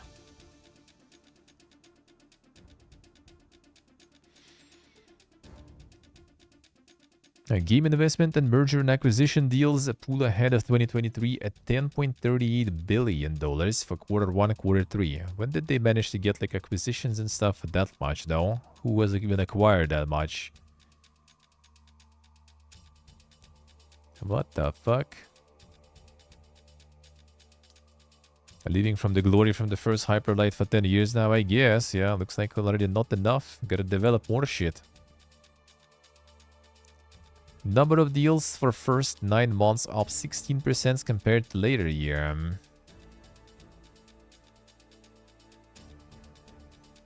133 mergers and acquisitions. Overall value a drop though, alright.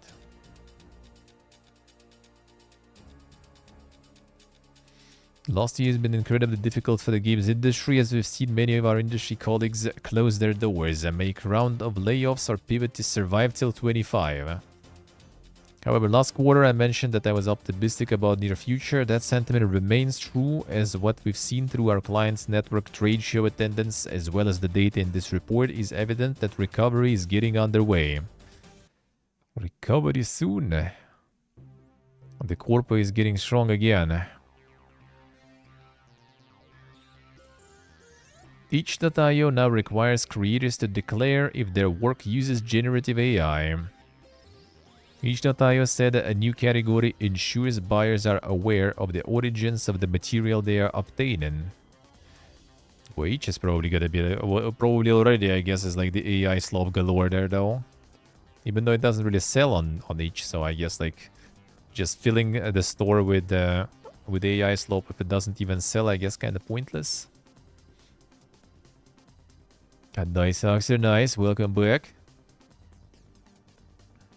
How do you even check for that? I disclosure. They can't check it, just people disclosing. If they don't, then if they're not caught, I guess, you know, no one knows then. Games that acknowledge generative AI elements will be tagged with an AI-generated tag, as well as further tags detailing what aspects of their work use AI, such as AI-generated graphics, AI-generated sounds. Games without AI will be labeled no AI. Hey, Herbalist. No sun in 2 days. Feel bad, man. The winter, man. The winter. Developers will have a grace period in which they will get time to update their pages, after which it will use user reports to identify creators who have not voluntarily complied with the request.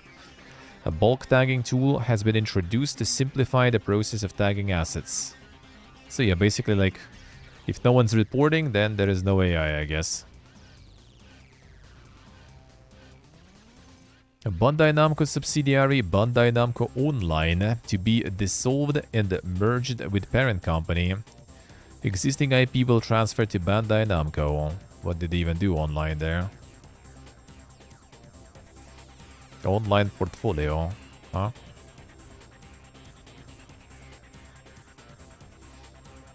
Idolish 7 is the Gundam Operations and Gundam Tribe. Ah, so you're right.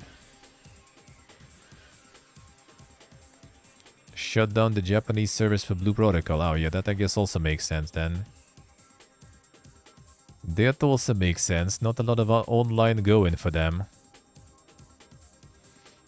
Sales up 10% following Call of Duty Black Ops 6 launch. US monthly charts. It's in the US. Call of Duty Dragon Ball Silent Hill Undisputed. Beta for Refantasio.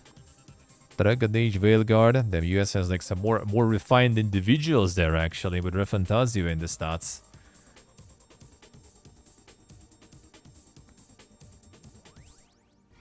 Modern Sonic X Shadow Generations, FIFA, Codage Fury.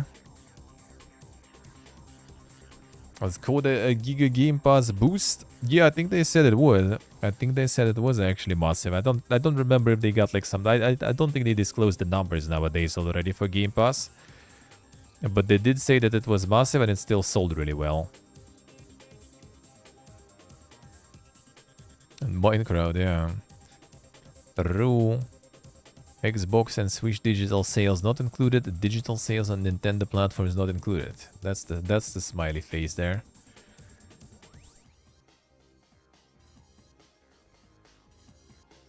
Stalker 2 sells 1 million copies in 2 days.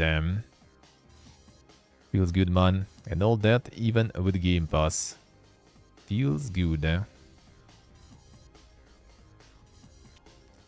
Starbreeze to invest significantly less in Payday 3's second year of content. So they gonna like skip to Payday 4 already, or I think they already returned even to Payday 2 DLCs, sorta. Gotta farm in any way possible, you know. Get the Veilguard numbers? Nope, I don't think so. I do not think so.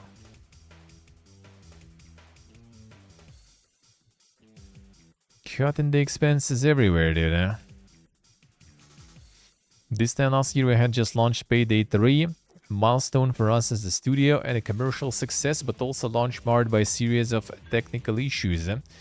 Since then, we have worked tirelessly to improve the game and expand the amount of content and features. By the end of the quarter, we had launched 4 major DLCs, as well as a large amount of updates to both functionality and content for all our players. At the end of October, one of our biggest updates since launch was launched, with a brand new user interface, server browser, a VoIP, and much more. Oh, dude, is it again? I hate their website, dude. It's like the player just like cuts stuff completely. Highlighted sentiment around Payday 3 improving across channels, which is true. Game recovered somewhat from the terrible launch it underwent, even if the player base has dwindled considerably since release. They work tirelessly, man.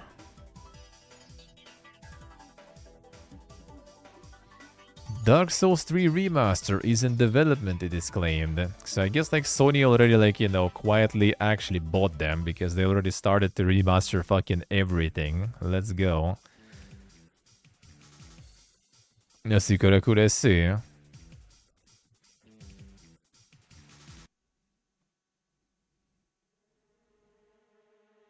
report comes from known leaker, a special Nick. Made reveal during latest episode of his Xbox Era podcast. A lot of people probably filed this under "this was obvious." What I've heard is that we're getting Dark Souls 3 Remaster.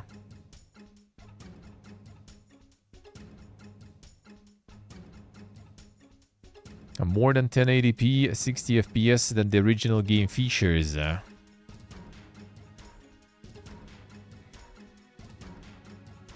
It actually covers a bunch now with this ad. Like, dude, like, why are you making like your website such fucking trash? Okay, you plug the odds, at least like do the proper fucking HTML, you know, CSS and stuff, man.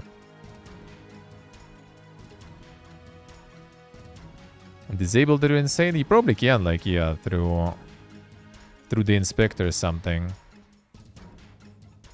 I have to like get like some sort of like the like stylish or something, whatever the plugin to remember. Like try to catch the block and just like completely turn it off. It's probably not that easy because it's the odds and stuff, right?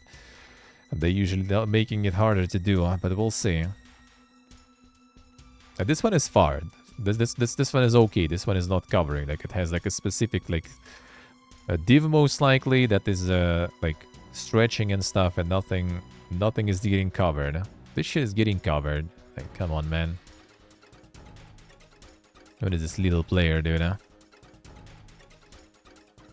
I don't like running ad blocks and stuff, dude. Huh? This ad is fine. This ad is fine. I do use like on Firefox usually for like browsing stuff. I do have the no script just to block all the scripts for the safety reasons. Should do that. Should do that.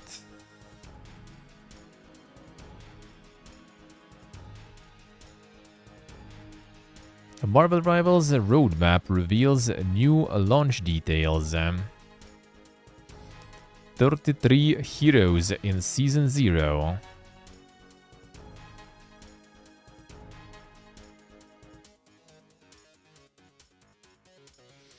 Season Zero's narrative will focus on a Doom unleashing the time stream entanglement through his experiments, which leads to development of 4 new chronoverses. Okay, like skip the fucking lore. This shit like chronoverses and stuff. Yeah, that is already like a big skip there instantly. Like you get like the time traveling fiesta and stuff. That is cancer, man. But that's, I guess, the comic books in general nowadays, huh? And the Earth number 69 and all that stuff. A monetization. No pay-to-win schemes, said every single game dev. Launch Battle Pass will only include costumes and cosmetic goodies. Will include outfits from the comics, MCU, and their original creations. Additionally, since Season 0 is only a month long, it will only contain half the content of a complete Battle Pass and will be priced accordingly. Avil developers are committed to maintaining a 60 server tick rate and are expanding their server region for better experience. It will include full voiceover support for 3 languages, English, Chinese, and Japanese. And everything's covered again. 3.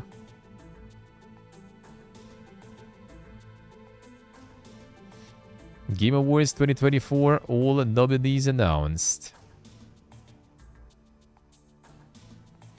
Let's see who we're gonna be witnessing soon. Game of the Year, Astrobot, Black Myth Wukong, Balatro, Elden Ring, DLC, Final Fantasy VII Rebirth, Metaphor Fantasio. Okay, Balatro, man. Let's go. Balatro, win, please. Best game direction, Astrobot, Balatro, Black Myth, Elden Ring, Final Fantasy Rebirth, Dude, did you just copy-paste this stuff? No, that didn't exactly copy-paste. If the best game direction is the same as the Game of the Year stuff there too. Yeah, I guess Balatro game direction kind of would be like a little weird, but that would be nice. Okay, can't even see shit, this shit, dude. Can you just like completely remove this garbage div here? Yeah, get the fuck out, man. Never return. Final Fantasy VII Rebirth, Like a Dragon Infinite Wealth, a Metaphor Fantasio, Senua Saga Hellblade, Silent Hill 2. Let's see, where did I say? Astrobot playing Balatro there, yeah.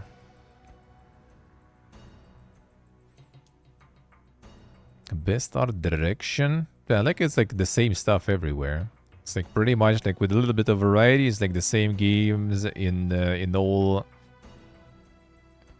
of the nominations there. Okay, did you add another piece of shit here?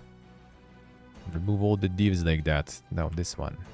Okay, this one is a little more tricky there. Okay, get the higher level one then. This one works. I'll hunt you down, man. Bruh. Fucking... They going back. I need a headshot for this trash. The vote? Oh, I should, yeah. We should, huh?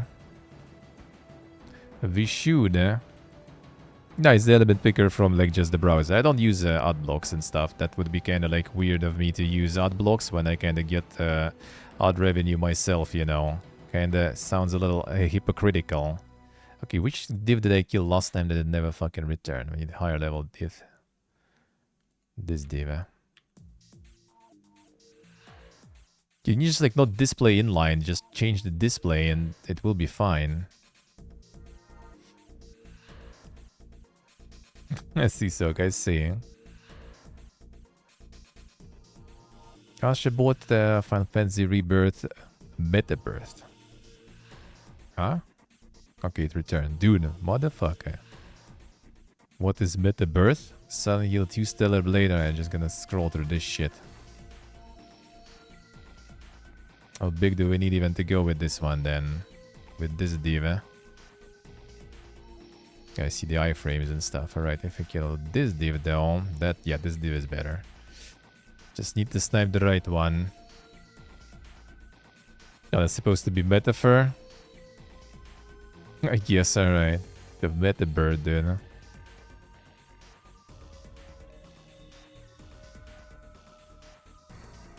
Fantasy Rebirth and else. Dude, it's like the same games everywhere. Star Wars Outlaws best performance. Kyokus.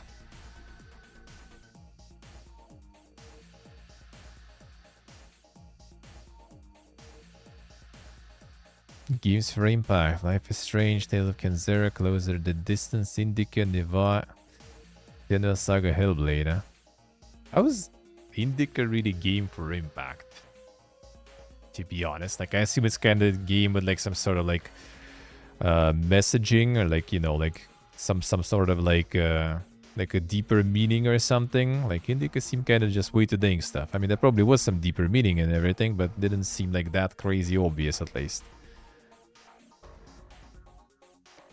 Super did it true. UFO 50 giga chance stuff. That one was quite a lot in Golden Joystick actually. I saw that a few times. Best ongoing game. Destiny, Diablo, Fortnite, Helldivers. Indie game, Animal Well, Balatro. Lorelai and Laser Eyes again. Like, dude, like, I mean, I heard a lot of good stuff about it, right? And everything, but like, I barely like seen it really. Let's see what I see. Best debut indie game, Animal Well, Manor Lords, Pacific Drive, Balatro, Plucky Squire. I mean, Pacific Drive needs to win something, dude. Pacific Drive was actually really good, but it was so early in the year, I guess, that they just kind of like completely skipped it in any other nomination.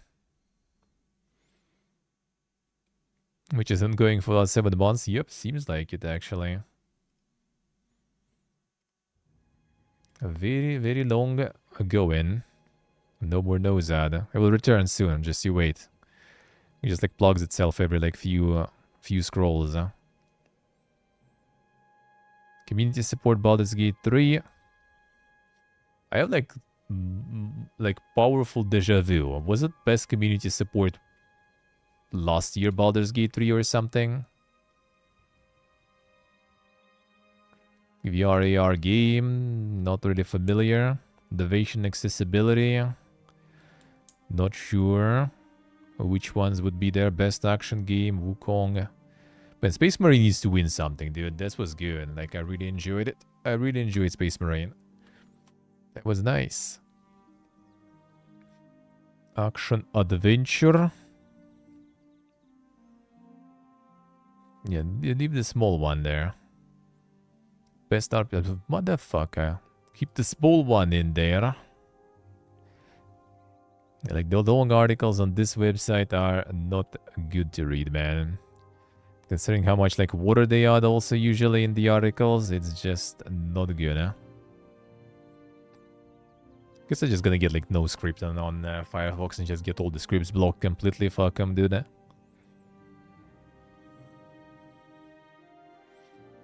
Fighting game.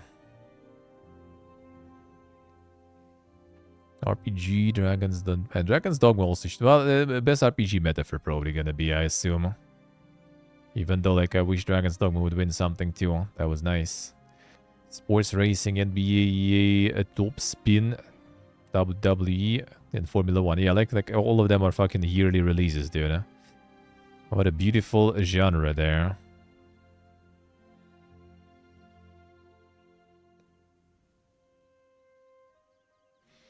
Age of Mythology Retold, Frostpunk. It's gonna be here again. There it is. I see it.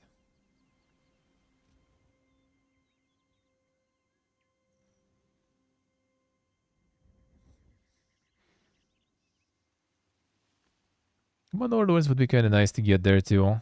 Somewhere. They should get something. They should get something. Itsugami, yeah, I don't think it's like it was the best stuff there. I doubt it. I doubt it. It could be like interesting as some sort of like, you know, like unique game, you know, kind of experimental game. Best multiplayer. Camera 40k Space Marine there. Can see the content creators, dude. I'll watch the sneezing dude instead. Motherfucker.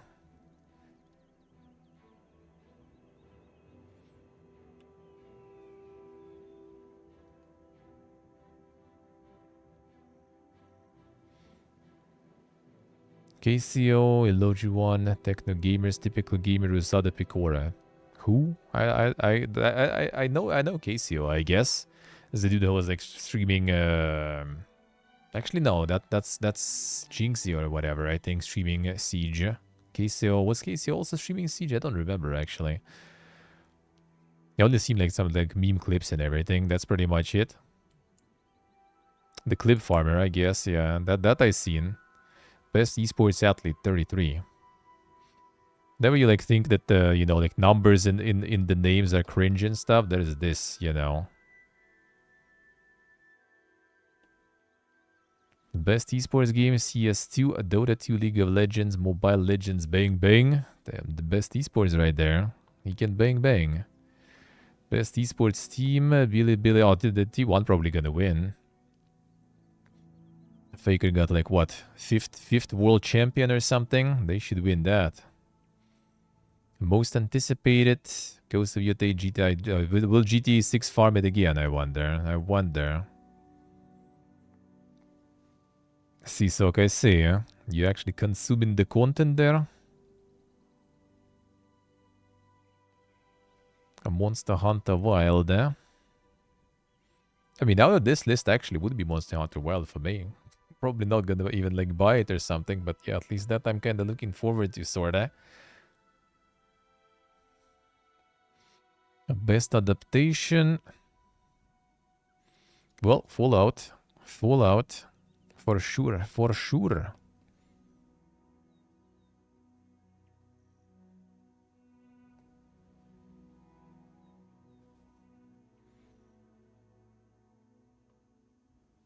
With a confirmed release date? Nah, not really. Just like the one people expect the most in 2025. Doesn't mean that it will release in 2025, huh? Damn, that's just the ending there, whatever. Yeah, usually you just don't even need to watch those ads, huh? That was just a long post there. Riot Games suggests more League shows will follow in Arcane's footsteps. It's gonna be the same as like the Riot Forge when they decided to kind of like, oh, we're gonna make like all those League-themed games, all of them. Then they made a bunch and then they just kind of like completely stopped everything and now layoffs and stuff like that happening there.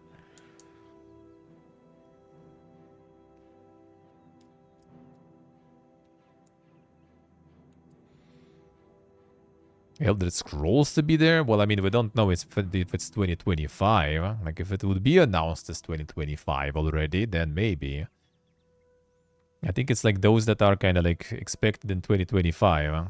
Like, Elder Scrolls at this point is just kind of like people expect whenever, you know. Or maybe don't even expect anymore. The most expensive animated television series.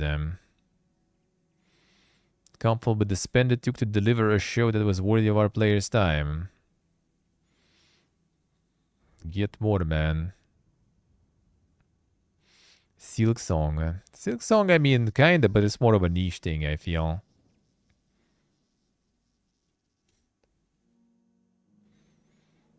I've been 2026. I do think that there was a leak recently, right? But that was like the infamous hacker 4chan, basically, you know, posting some leaks there. So that's like the truck of salt you need to take. But I do think we're kind of getting to the part when it's either like gonna be like probably not Game Awards, but I think it's gonna be maybe next summer on like not E3 or something. Maybe they will just like spill more beans or something, because like Starfield already, you know, out for a year, DLC out already for a few months, and it sucked balls.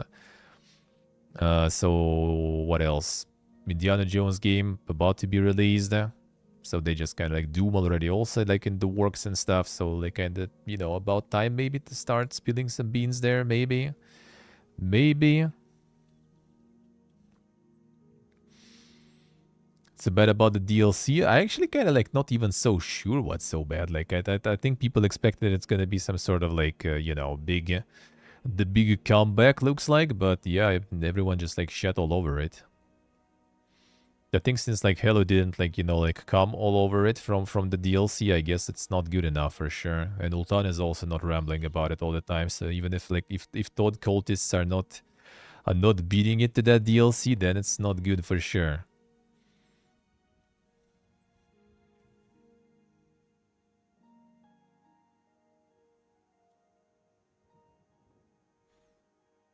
I see Ultan, alright.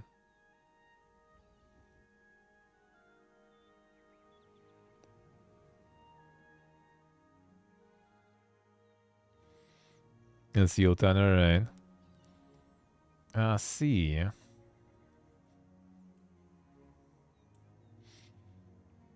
They didn't advertise. They did with the car together and everything. They did. I mean, DLC got a lot of reviews and stuff. It's just that all the reviews are trash. I don't know why exactly. Like, the thing is, like, DLC was part of the like the Mega Edition and stuff, right? So a lot of people kind of had it for free. So people who already were mad about the main game, they probably kind of like, you know, decided to shit on the DLC by definition, maybe even without trying it. Because it was like mostly negative, I think, even. Like, I don't know if it's that bad. I think it was pretty small from what I managed to kind of like to see there a little, you know. For the price, yeah, mostly negative. Like, holy shit. That's a lot of reviews for DLC, by the way, you know. Disappointing. No changes to combat or gameplay. I mean, don't need to. Combat is good. Handful of new weapons, which, while neat looking, are essentially just reskin of existing weapons. I mean, you just have a bunch of guns in the game. Like, they are guns anyway. One unique armor set that you can only permanently obtain through console commands or by some overly complex bullshit in which you have to kill a quest NPC.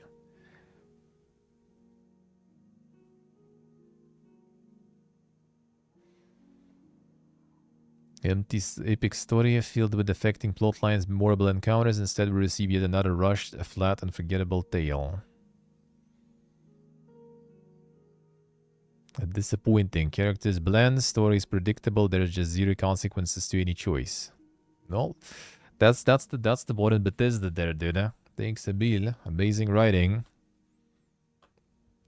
Like after Starfield, like I'm not looking forward. I mean, I don't in general really care about like the Elder Scrolls series that much, but like after Starfield, like dude, yeah.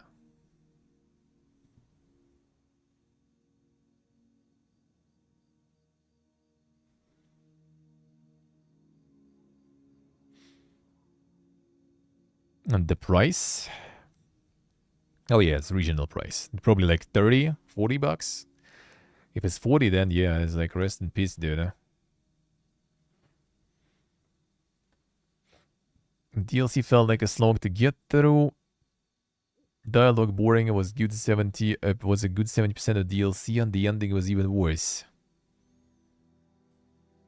No impact in your playthrough at all outside of the DLC. Plus, your one of a rune companion had almost a little to a no say throughout the whole thing. DLC makes me worried for Elder Scrolls 6. There it is.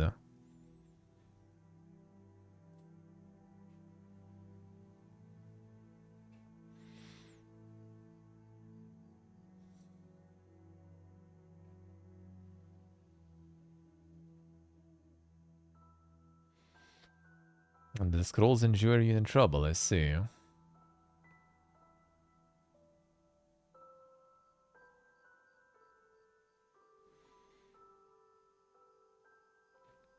The DLC takes place, it's just a different, I guess, system. The one where the House Varun is. I assume it's kinda in parallel with the game at any time. It's like one of the houses, one of the like big factions that you don't really encounter that much in the main game. You just hear about them, and in DLC you can kind of go to their planet, looks like, or their system. And they're convinced that they're a lost game before bankruptcy. Taking things for granted isn't best for art. I guess, true.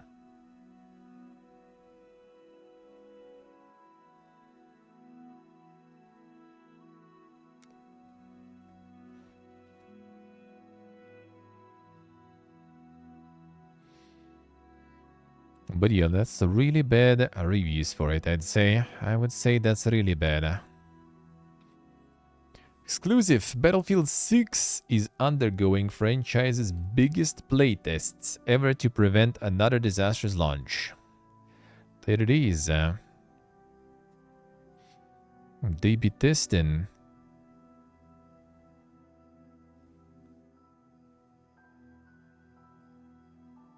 The next Battlefield has the most resources in the franchise's history. 4 studios currently working on Battlefield. DICE, Motive, Criterion Games, the Ripple Effect. More importantly, EA and its studios seem more interested in gaining player feedback this time around. Playtests with external players are happening much more frequently than in past installments, and the amount of data and feedback collected is the most the franchise has seen in its history. The player-first approach. Damn, the redemption arc, dude. Let's go. Let's see. Yeah, just put it like at the very end. Yeah, that's good. Then you don't need to read anything anymore. The PS6 rumors suggest console will use AMD's UDNA architecture. Already, the next-gen UDNA GPU architecture within the console. Same architecture AMD will use in its Radeon 9000 series GPU starting in 2026. It was also reaffirmed that the console itself will utilize either a Zen 4 or Zen 5 CPU. CPU decision, however, remains undecided per the claim. And the more AMD is there. None of this been confirmed. Also claims Sony has 2 systems on the chip in development for the next-gen console. There's like some also rumors that they plan to kind of like get one of those chips to be like the emulating one, I think, for some of the older games, wasn't it? Remember something like that there.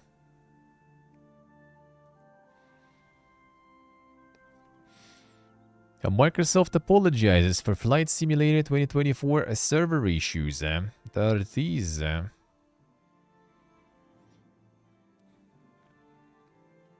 Head of Microsoft Flight Simulator, Jörg Newman, apologized that during a developer launch day update video uploaded to their official YouTube channel.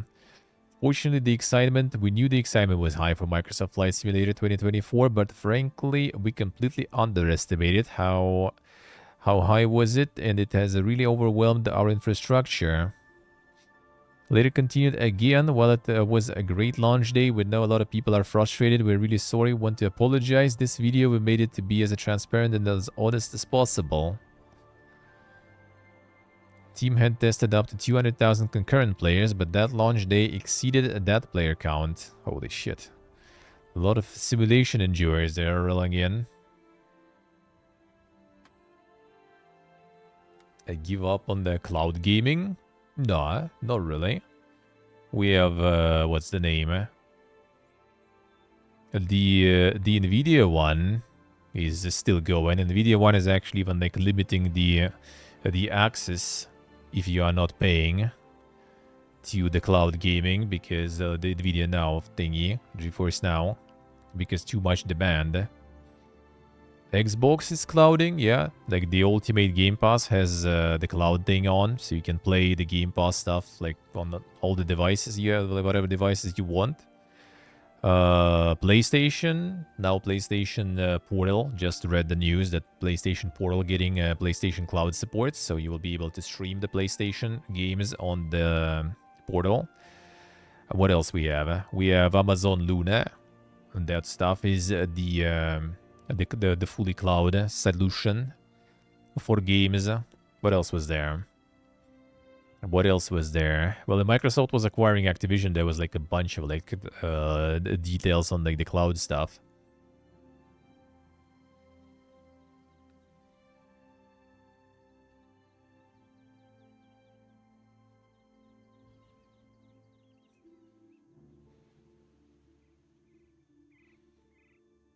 Yeah. That basically was a couple of news ago.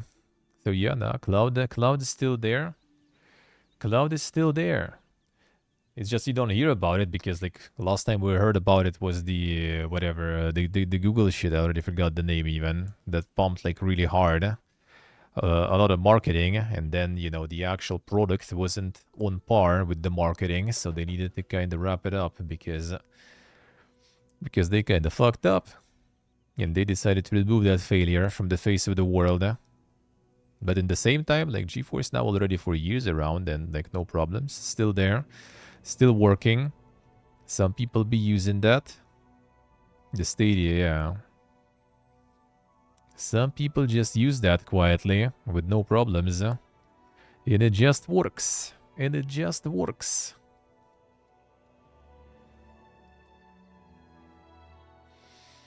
Stalker 2 developers address early issues and promise hotfixes.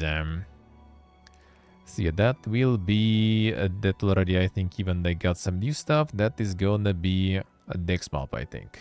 Next week they're gonna have it. Also be free in-game content. We'll share a roadmap later in December.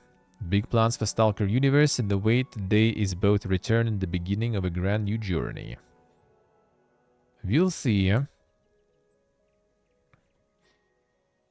Shut down the servers and now all you have is paperweight. Well, that's the thing. Like, pretty much all of those servers, they don't need you to have anything. No devices.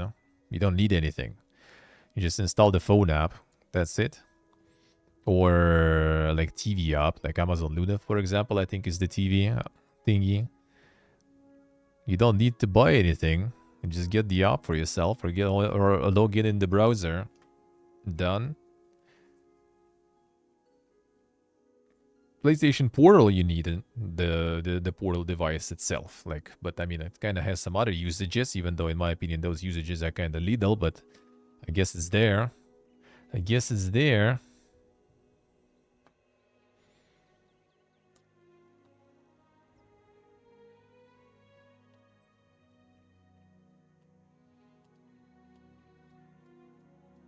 And the aggressive marketing trying to push it as a norm. I think it's just like too much money. Especially with Stadia.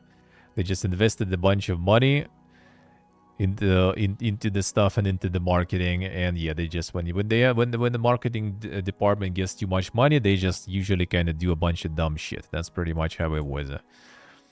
And they just kind of like try to make it like way more than they actually were.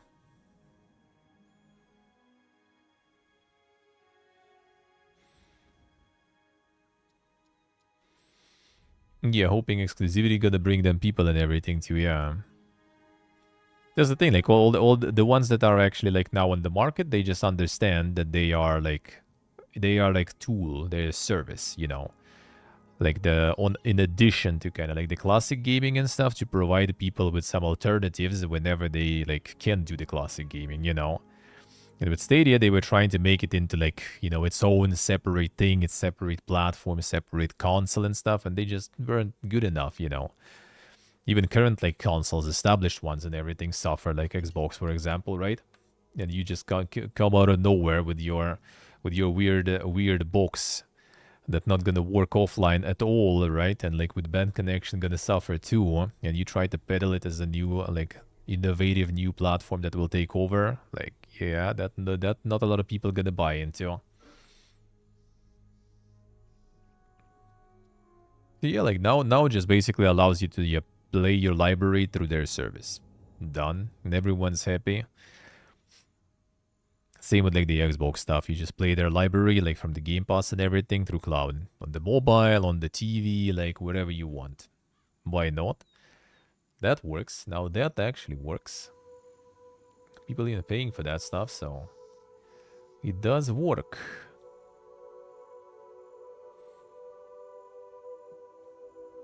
He's selling me a box, yeah. I mean, I think he didn't necessarily always like didn't really need the box. He did need the controller though, which is still kind of a thing, I guess. Kinda.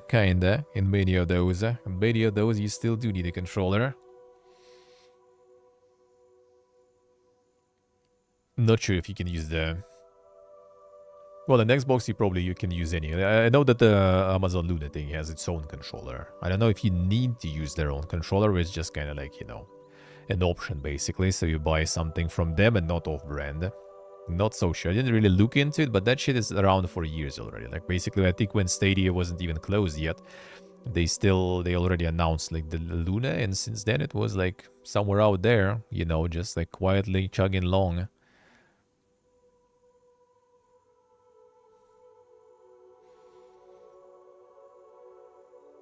Sí, they were sent the box. Cyberpunk 2077 not getting a PS5 Pro update. Damn, son. No plans for PS5 Pro patch. Please reconsider this decision. The demand for Pro patch is high and would give everyone an excuse to do another playthrough. I mean, if they can't, I mean, they could maybe at some point just do the boost, kind of like with The Witcher, right? Maybe. I'm not sure if they will, really. Not sure if they will. And the fact that someone will do another playthrough is not bringing them money. They're corporate, man. They don't really care if you're gonna do like 10 playthroughs or something. Yeah, no. All award winners and Golden Joystick. I mean, we watched that though. So yeah, Black Myth Wukong Game of the Year. That was the main thing. Team Asobi winner. The Astrobot. Okay, satisfactory winner somewhere. Console Game of the Year, Helldivers 2, Most Wanted Game, GTA 6, Best Storytelling, Final Fantasy 7 Rebirth, Visual Design, Black Myth Wukong, Multiplayer, Helldivers 2, Best Audio Design, Astrobot, Best Game Expansion, Elden Ring, who would have thought DLC, Not a Crab's Treasure for the Best Indie Self-Published, Something Balatro, like India, I guess. Best Soundtrack, Final Fantasy 7 A Rebirth. Early Access Game, Little Company. Gaming Hardware, a Steam Deck OLED. Scheme Trailer, Helldivers. Yeah, the trailer is important. Fuck, was this one? Oh, the adaptation, Best Adaptation, Fallout, a member. Lead Performer, Cody Christian as Cloud Strife. The Best Supporting Performer, Brian White as Aerith. For the Alan Wake DLC too, I see. The mobile game Honkai Star Rail, still playing award Minecraft. Streamer's Choice Award Chained Together, Breakthrough, Balatro, Critics' Choice, Helldivers. That was it. Indie self-published to say actual indie. True. No, the awards were alright. These results were alright. Yeah, we'll see what the journalists and the corp are gonna decide. We'll see about that.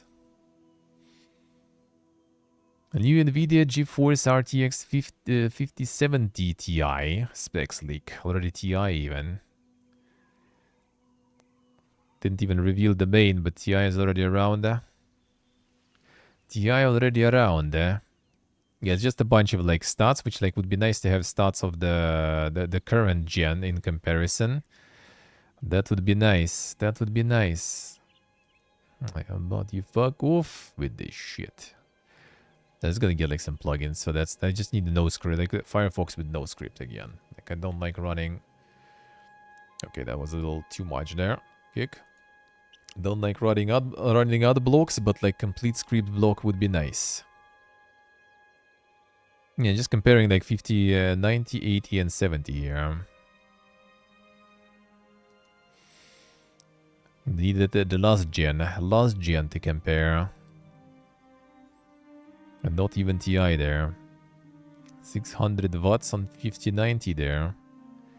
5070, 250. Wait, how much Ti gonna eat? Slight out 300, alright. 300 for 5070 Ti then.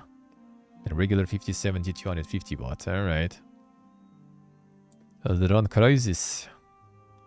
And for me, it's more like about how huge this shit will be. Like, will I be able to put one of these, like 5070 or something, into my little box? That's my question mainly. I'll get their own power socket, yeah. I mean, not even power socket. You're just gonna get like the separate PSU for them or something.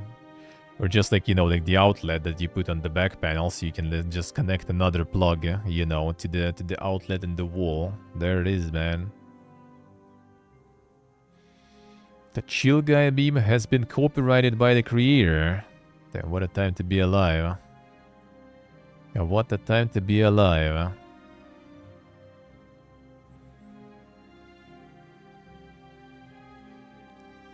Twitter Philip Banks shared the image of a cartoon dog in 2023.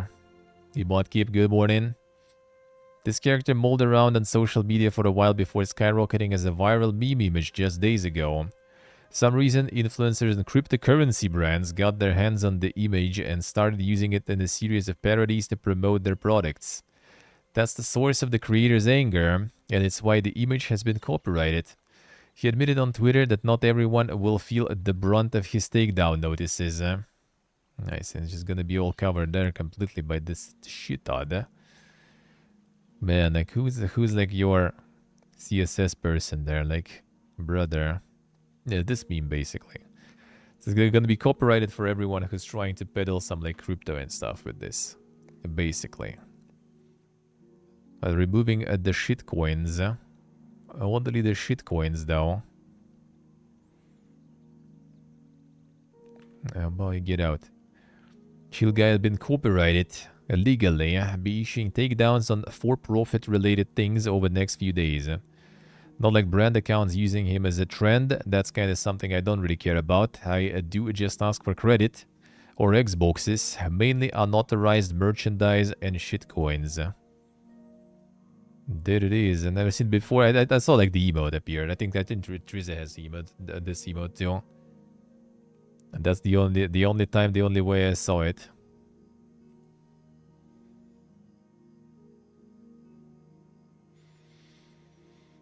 To nobody's surprise, Black Ops 6 ranked play is full of cheaters on day one. Silton, I see. Good luck, good luck.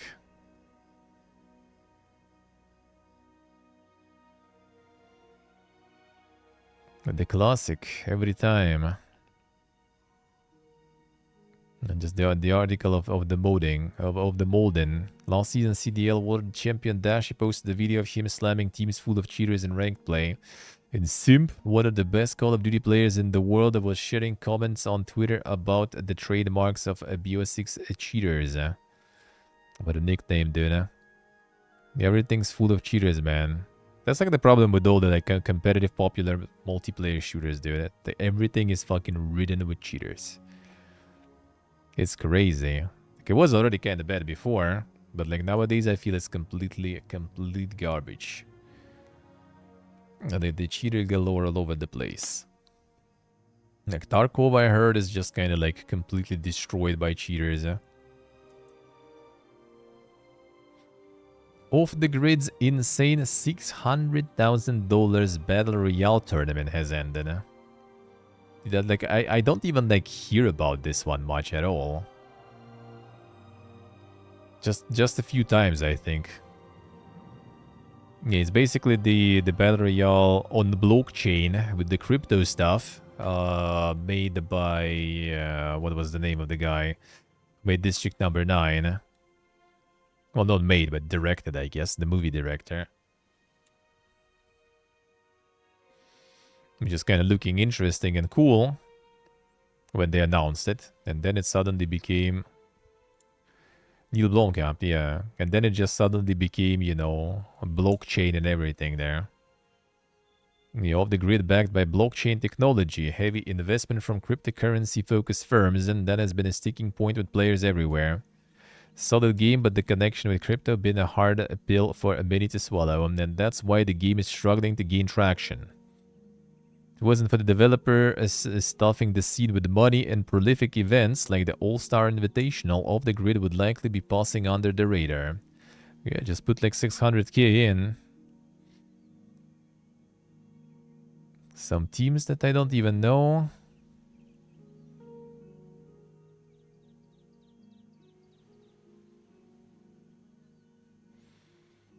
The best battle players and champions in the world. They had long been a superstar streamer in the Warzone space. Skullface claimed wins in the World Series of Warzones. They're well placed to dominate any battle royale game like the Off the Grid. Yeah, I mean, like, I guess for some pros, when you can farm 600k, You know, like blockchain, smoke chain. I'm in, dude. Give me the money.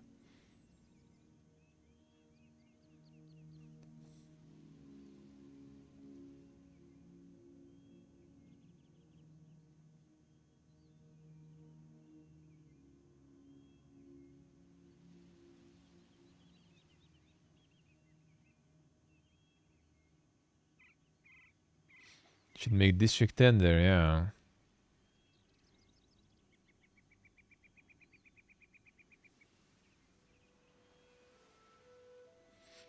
I'm not getting a geek to be a translator. Come on, dude. Oh yeah, this one. Are you ready, Ultan? Time to start saving. Can cost up to $500,000 for a spot on opening night live 2025. Oof. So in 2025, you're already gonna be paying a whole bunch. Prices start at $146,000 for 30-second odd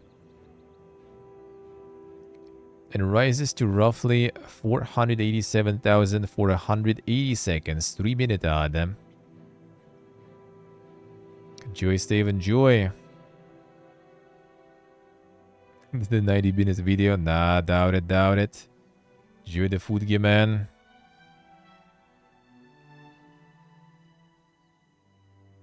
2 and 3-minute odd is one of 2 new tiers offered. 150-second odd for roughly $419,000.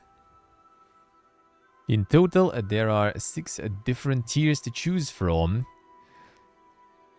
All are more expensive than the reported cost of the same amount of time in 2024. Across the board, the increase range from 17.4 to 21.9%. Directly from official sales deck. Yeah, there it is. Now there it is, man.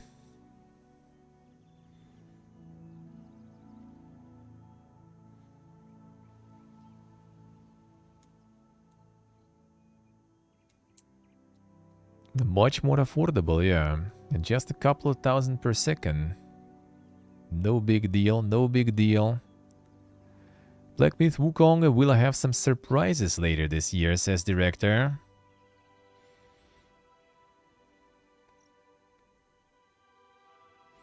And where he exactly does? Oh yeah, there it is. Xbox announcement entirely possible, but G's comments suggest that it's likely additional content later this year implies that the announcement could be made during Game Awards on December 13 unless Game Science opts to announce it themselves.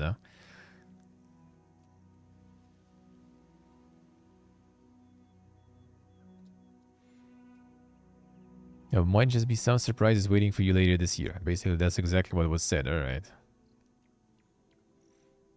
Sniper Elite's Battle Royale game has been cancelled as Tencent pulls funding. Then the money's over.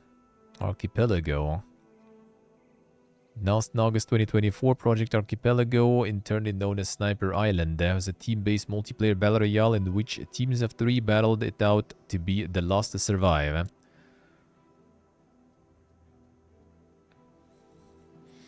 True one is true. The game had its last alpha playtest in mid-August 2024. Star Gaming understands that the game was cancelled because Tencent decided not to continue funding the project. While we've not been able to pinpoint the exact reason, Rebellion higher-ups implied in meetings with the staff that funding was pulled due to the disastrous launch of Firewalk Studios Concord, which caused Tencent to get skittish about some of its projects. Archipelago announcement didn't necessarily go down well with Sniper Elite fans either. The reveal was criticized on the official Rebellion YouTube channel, with fans confused over Rebellion's decision to move from single-player games to Battle Royale. Despite the game cancellation, no one's employment was affected, with staff being moved to other projects, including Sniper Elite Resistance and next mainline Sniper Elite game. Les Battle Royales. Yeah, Fallout 76 Ghoul character update coming March 2025. We'll see. We'll see. It's gonna be next season then. Maybe. But now I'm kind of not really feeling like another return. But maybe by March I will be ready to get some ghoulification going.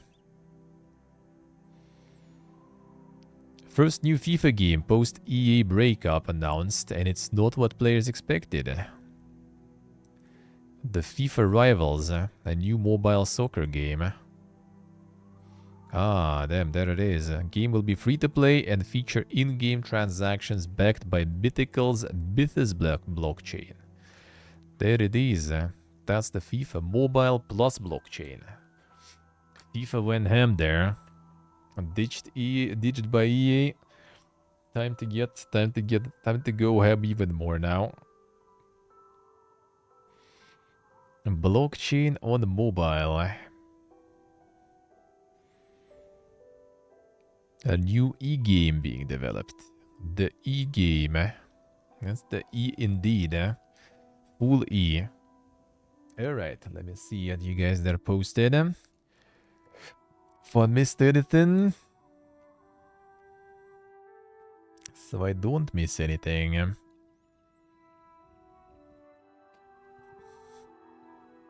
Euthanasia.